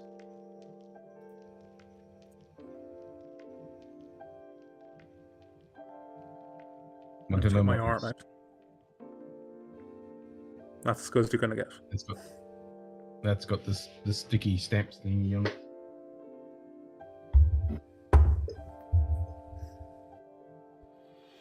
Like this one. Yeah, exactly. That's the sherry version. Jerez. I think I got like this one, but this has been funny. That they do call it port, but St. John's good fucking port. Right, but like, there's nothing to say. There's nothing on that to literally say it's even wine. No. Like that could be wine with grape soda added to it. I mean, it is from a winery. It's a legit winery. It's and it's actually decent. It's pretty fucking decent for a cheap ass wine. Port. It's pretty decent. I mean, this is a decent, 3-star Fino, €7. Oh wow! Fucking hell. Yep, not here in Oz.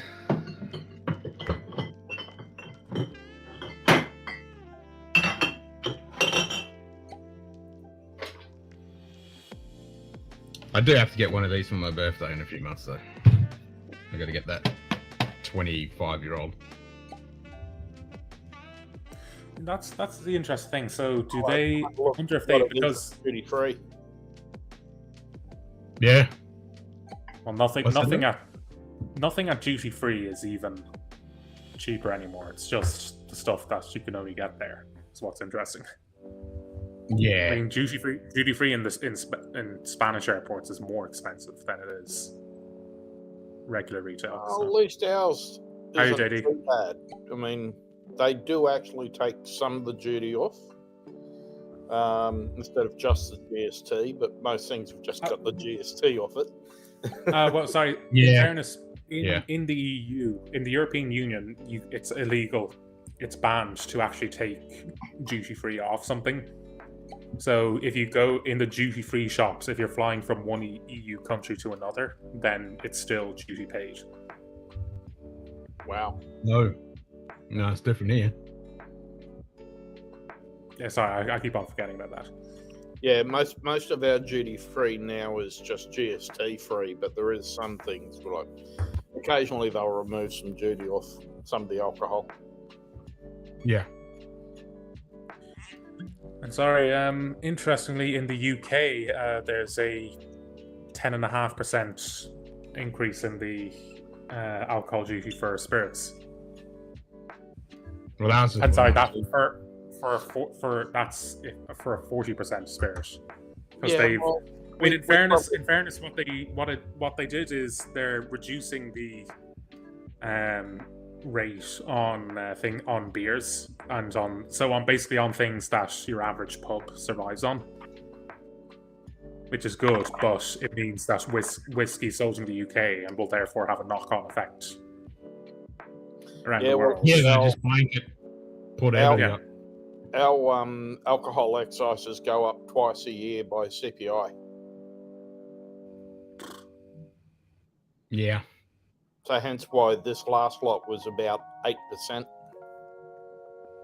Yep. It's brutal. And that's everything across the board. So it's now about $99 per alcoholic litre. Mm-hmm. I mean, in Ireland, I would say it's actually almost criminal in Ireland how much control Diageo have over pubs, because they own Guinness.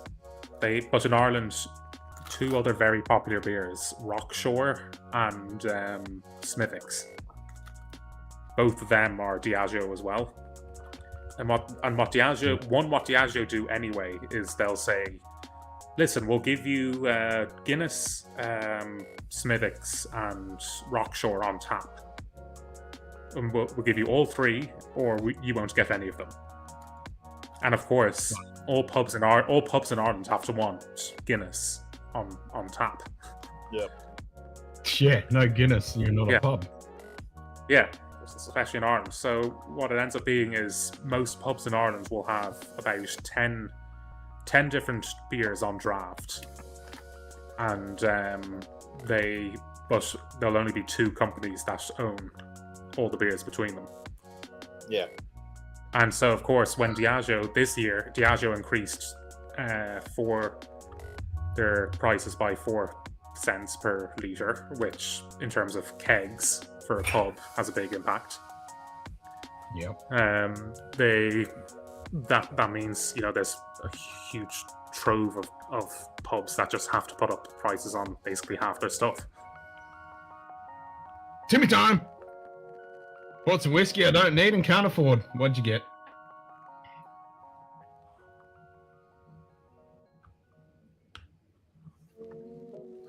That sounds like Nah, Ken it and I sucks. every week. Yeah, it's pretty much. I mean, the whole world is burning in a ball of hell, and you know, the one thing that we like to have to relieve our anxiety and tension and everything is drink, and we can't fucking even have that because they're fucking shafting us on it.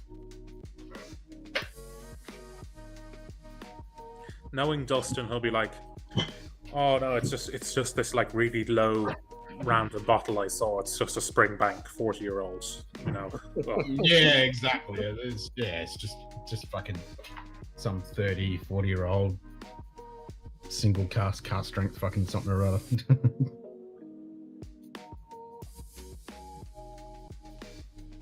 The good shit.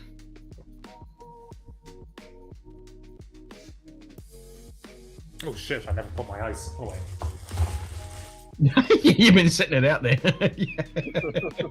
Good thing you got that aircon on. It's not ice anymore. Nope. That's turned to the liquid state.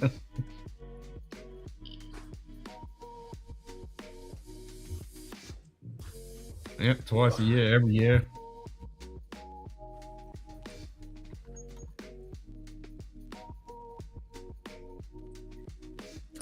Yeah, Donald's got the fucking mafia connections. He's got all the beer. He's got all the Irish connections.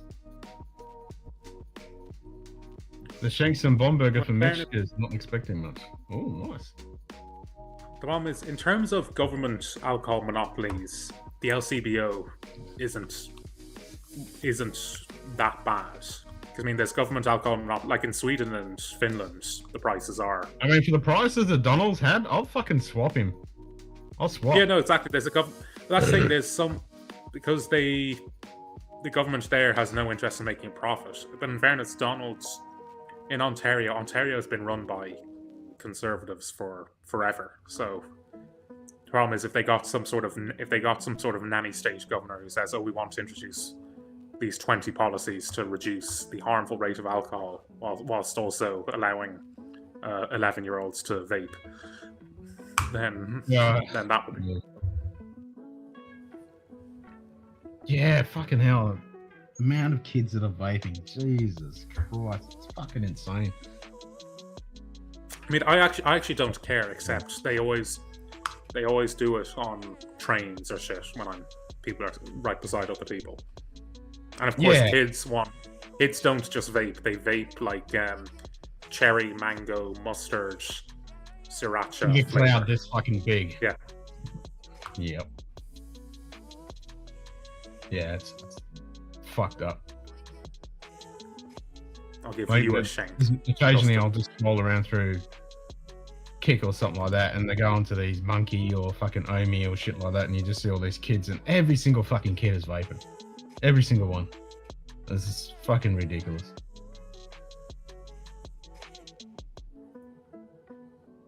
It's like, fuck's sake. I vape because I'm addicted to fucking nicotine. It's like...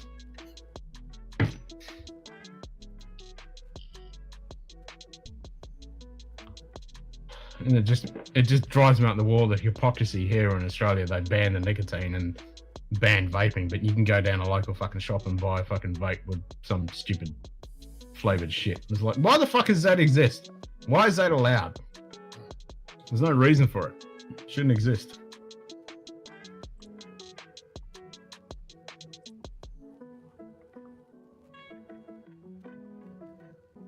Crazy. That's the world we live in. Batshit fucking crazy bullshit. I mean, as nanny state Australia is, even now, what the EU is. My two favorite nanny state laws that are in all across the European Union. You know, so hundreds of millions of people, because some people in Brussels think it. You can't have vacuum cleaners over a certain amount of wattage. What? And a certain amount of wattage. So those really powerful vacuum cleaners, were banned. Yeah. And you cannot have your burgers pink. Huh? Yeah, burgers have to be cooked to the law itself says until there is brown pigment all the way through the patty. So in other words, a medium rare burger is illegal technically in the European Union. Now in Ireland they'll usually follow it, because in Ireland we like our meat well done, but but obviously here in Spain people just don't care, because yeah, fuck off. I'll have my burger how I fucking like it and get fucked. What the fuck is that shit? Weed shops are like mushrooms here, but the KGB is a social responsibility mandate with regard to alcohol. Yeah, exactly. It's like here, they tax the living fuck out of alcohol to stop alcohol consumption, but you can go down and buy a fucking vape or a pack of fucking cigarettes if you're legal. And as I've ranted and raved about many a time, no one who's a fucking teenager or a fucking young person is buying the alcohol that we fucking buy. So why is that taxed to the nth degree? They're buying the fucking cheap, nasty, bitch bait flavored shit.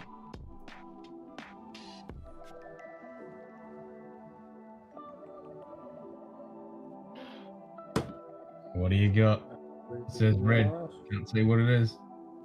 Oh, my camera isn't. British style rum. British rum. Nice. I actually just slashed the taxes of marijuana here. It's even more ironic that the countries who press for the most draconian nanny laws are the ones that most blatantly ignore them. France, Spain, Italy, Greece. Yeah. It's fucking politicians, man. Get these great ideas to try and fix shit. And they just rape in fucking more money and don't do nothing to fix the initial fucking issue they were talking about. It's like, when do we ever see a fucking dollar from all this fucking alcohol tax?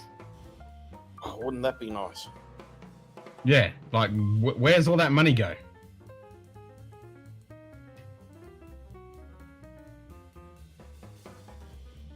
For them to fucking fly around the world of first class, fucking fancy restaurants and cars and travel and shit. That's where it goes. The governor of New York is considering a law where wood-fired pizza ovens will be banned because of their carbon emissions. Oh, for fuck's sake!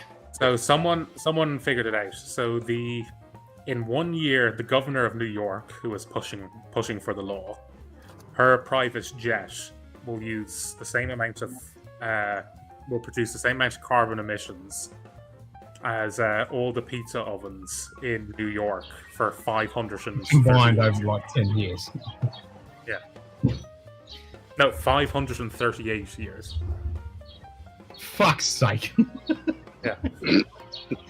Why can't we shoot these cunts? Why is it not illegal to shoot these cunts? It's like, you're a retard. Bang! Next!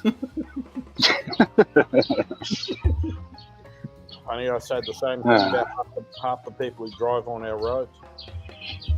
Oh, jeez. I've always said for people to breed, it's like, well, you shouldn't be breeding. I don't want more to you. It's like, you should have a law against that. It's like the old Rodney Reed thing. That guy's suffering from lead deficiency. So, yeah, exactly. He needs a small lead ball put right behind his left ear. Oh, FTD. 69, giggity. Giggity. That's Yeah, definitely it's the same three countries as Barbados, Jamaica, and Guyana. Nice. What time did you get off the Discord hangout last night, Yoda? I think I called it quits at like 3 a.m. Eastern, so I mean, Fred and Adam were still going. Damn. Well, I was well and truly. Well, no, I'd probably finally just fallen to sleep by that time. I think I only got about an hour. Exactly, Simon. Fucking lifetime benefits for doing sweet fuck all except fucking pissing everyone else off. Exactly. Nah. Yeah, shoot the cunts. Oh, by the way, Ken. Yeah.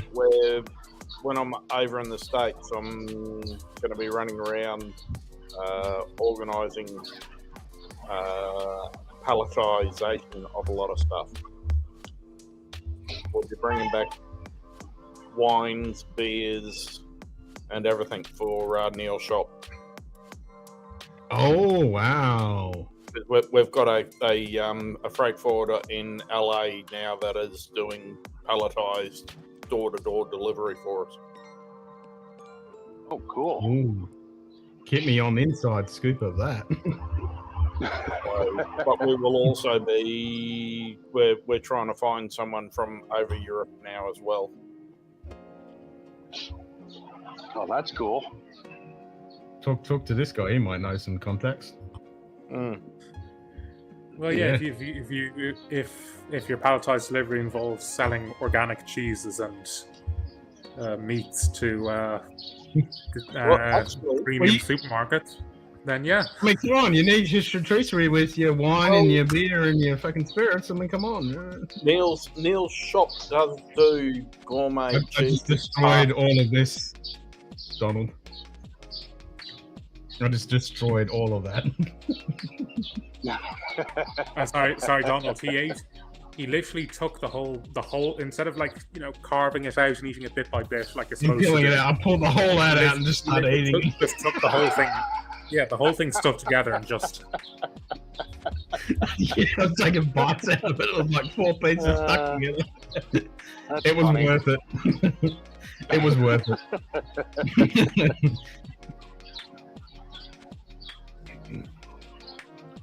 I just hit up the garden center and then. I've still got some of that red Leicester. I've still got some of that left. Yeah, that's long gone. It's long I've gone. got a little bit left. I got a little bit left. Yep. This morning I've been doing errands for work and all the running around, and when I get home I have some stupid bloody paperwork to attend to, and anyway, what are you gonna do? I got a pile of paperwork and shit I gotta deal with on Monday. I'm like, that's Monday's job. If we can't do a drive up to Canada when we're over, Donald will get your bottle of Causeway at least to Stacey. Okay, cool. Because she said like that she said that she's got a shelf of Donald product there. So yeah, because she was here and was going to ship from Alberta and then forgot everything. So yeah, and yeah, if you guys don't make it, I'll arrange like an online hangout with my gran. At least can have a dram with her virtually. Yeah. Yeah. Oh yes, please. Yeah. Usually she finishes work at about, I don't know, I want to say 2:30 on a Friday afternoon, and then we're hanging out till like probably 10, 11 o'clock Friday evening. Oh, wow. Before I head home. So, yeah. I'm up. I'll do it.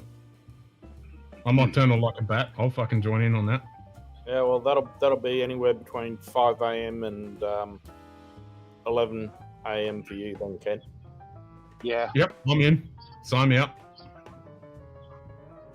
We'll just make sure that it's the lead into your 24-hour stream. That would be funny. Do it on the 24-hour stream. It'd be fucking even better.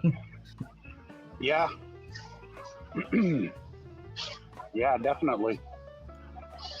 I'll have to see what she's doing that weekend, or if she's actually if that's when she might be. I don't know. I'll see. Well, I think that weekend we're in Boise. Okay.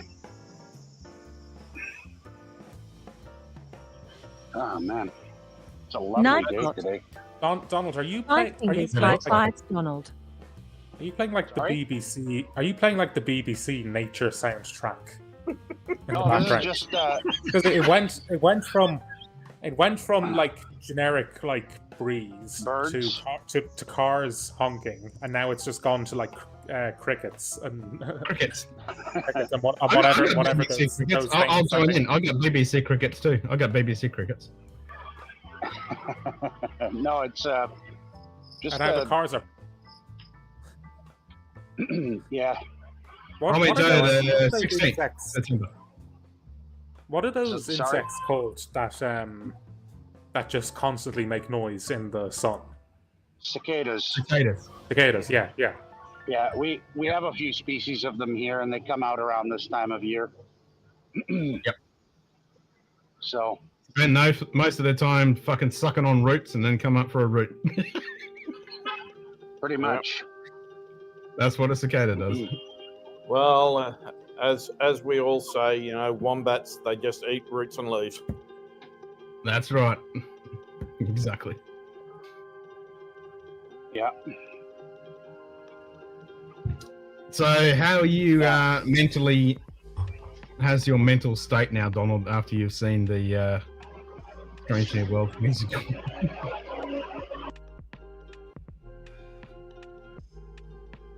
He's like, I'm probably gonna have to give it one more watch after I go down to the weed shop and have some edibles.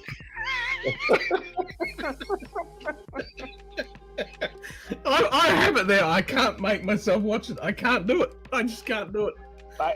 I saw the Klingon boy band scene, and I'm like, no. I'm just like, oh, okay, for a musical, well executed, but for Star Trek, what the?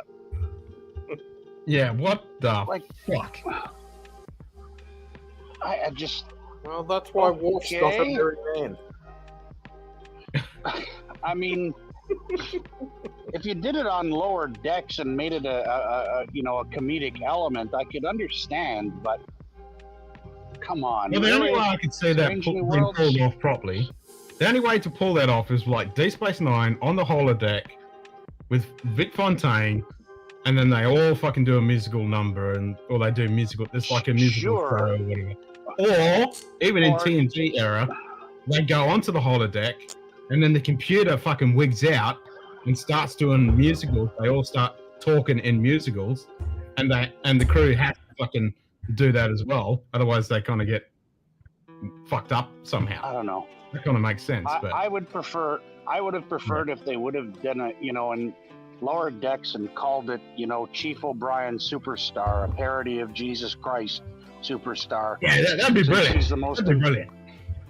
Yeah, something like that. Yeah. Let's praise the almighty Chief O'Brien. The most important man in the universe, apparently. Yeah, at the song. Oh, hail the mighty Chief O'Brien.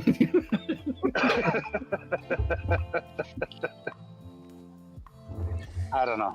Okay, Ken, I'd love to stay for the last 5 minutes, but I need to take a galactic shit. So see you whenever. Enjoy that galactic turd. Cheers, mate. You just have a way with words tonight, David. Oh, Jesus. I mean, I must admit, I do need to take a galactic piss, but I'm going to last the 5 minutes. Yeah, as Pete and Baz would say, piss in a shit and a wank in a tree. Number 3. Yep. And good old number 3. Lil's not going to be happy with you and Faz, Ken. Why? For giving me that idea about the kegerator. Oh, it's totally the best idea, man. Right next to the spa, a cider one and a fucking beer one. Oh. Yeah, they're not that expensive. You know, I've basically sat there and went, how about I just put the kegerator in the shed and then I can just run taps everywhere like it from the pub. Exactly. Just run beer lines? Yep. You just run a fucking line and just right there in there. In the fucking spot. I just did a temp ride at each end. Yep. And make sure that when you line your keg's fucking empty, that you still get the rest of the fucking line, because you don't want all that juicy liquid left in the line. Yep. The only problem is how might get a bit warm. Yeah. You can put a compressor on it. I mean, I've seen them here. Put it in a box. Yeah, I've seen them here where you get them. I mean the line. Like small. Oh, the line line would get hot. Yeah. Yeah. Because most of my backyard now is a Greek backyard.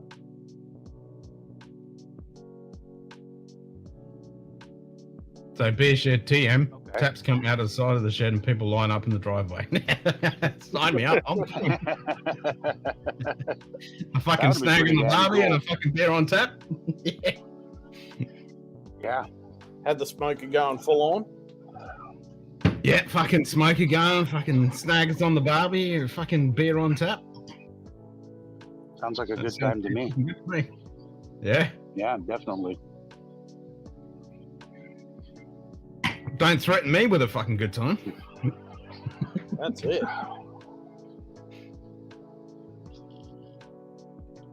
Oh man, it's a lovely day today.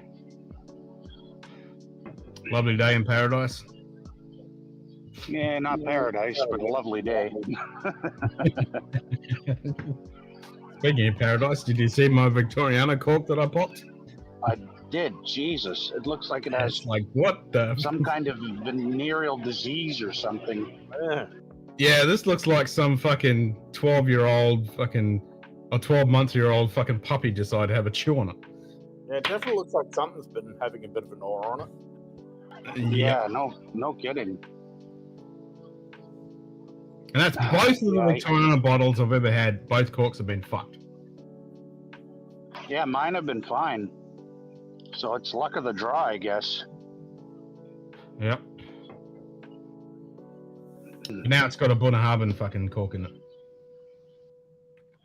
Yeah, I still can't find the Bunnahabhain 12 cask strength here.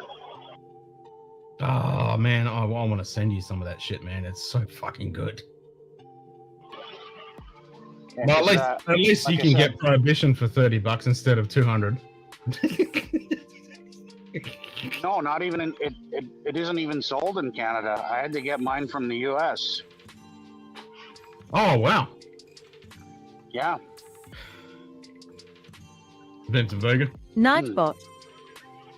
5 fingers high fives, Vincent Vega. Reporting live from his Dunnies SDO's very own, David Deschke is about to experience an explosion of his own making. Will he survive? News coming at 10.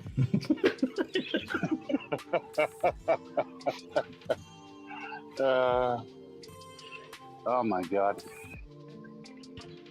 Yeah.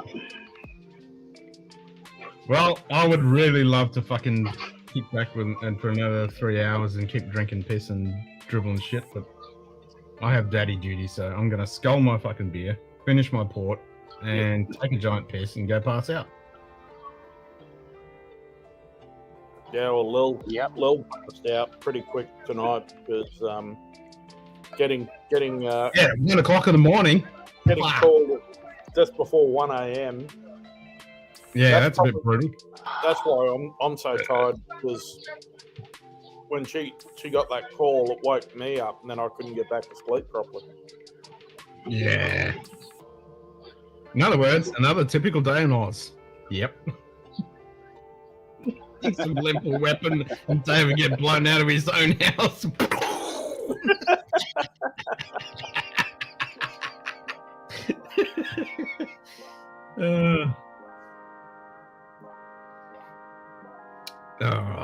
Okay.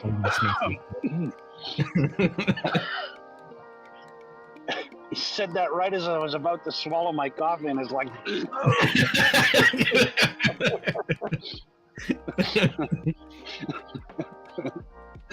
Oh, Jesus.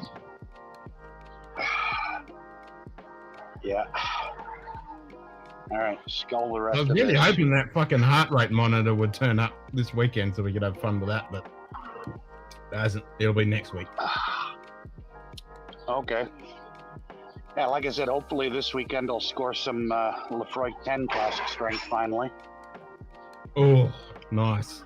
And not have to pay $300. I would have paid for it, cunt. Yeah, that's fucking ridiculous. Yeah, it fucking is. That's highway robbery.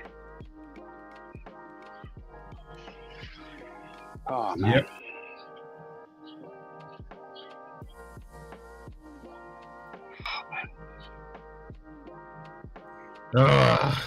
So, yeah, I still are you haven't. going to tomorrow?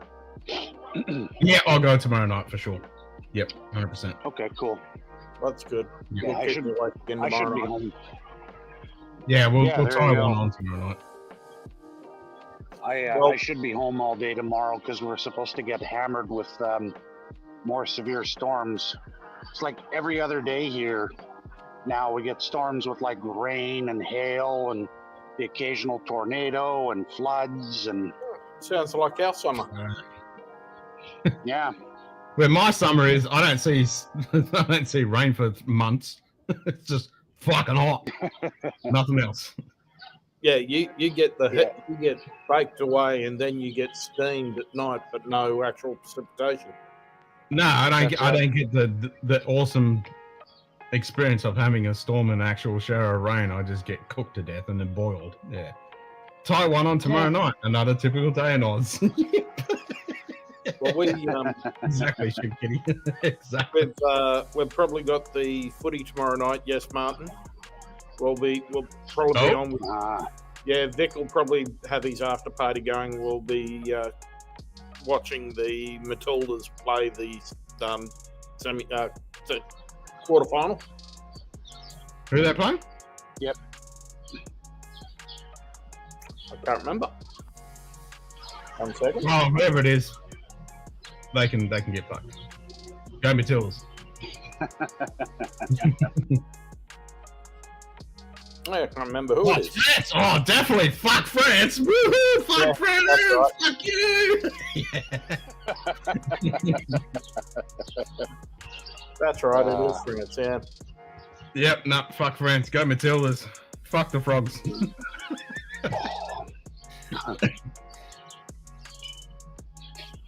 Yeah, they've got a good chance of getting right through to the final with half of the top 10 already out.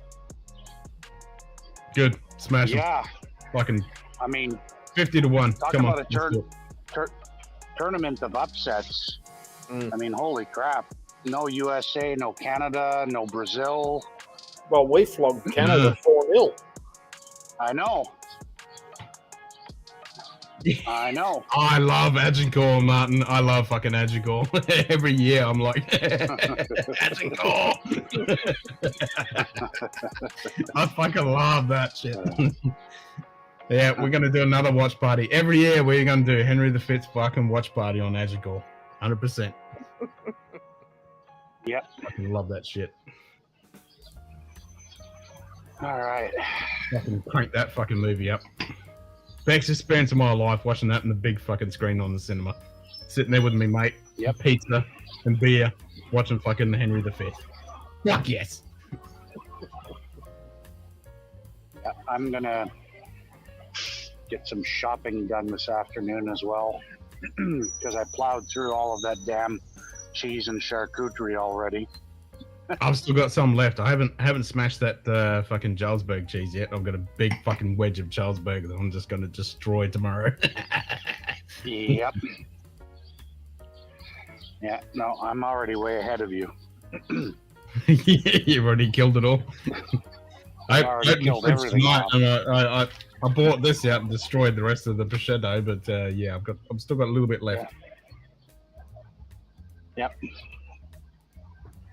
I got some Oh, nice man. water crackers. All right, I'm gonna wrap this up because my bladder's about to literally explode like David's fucking bowels. So, cheers, everybody. All right. Cheers. Cheers, Ken. Peace out, and we'll see you all tomorrow. Well, today. Bye. Yeah. Bye.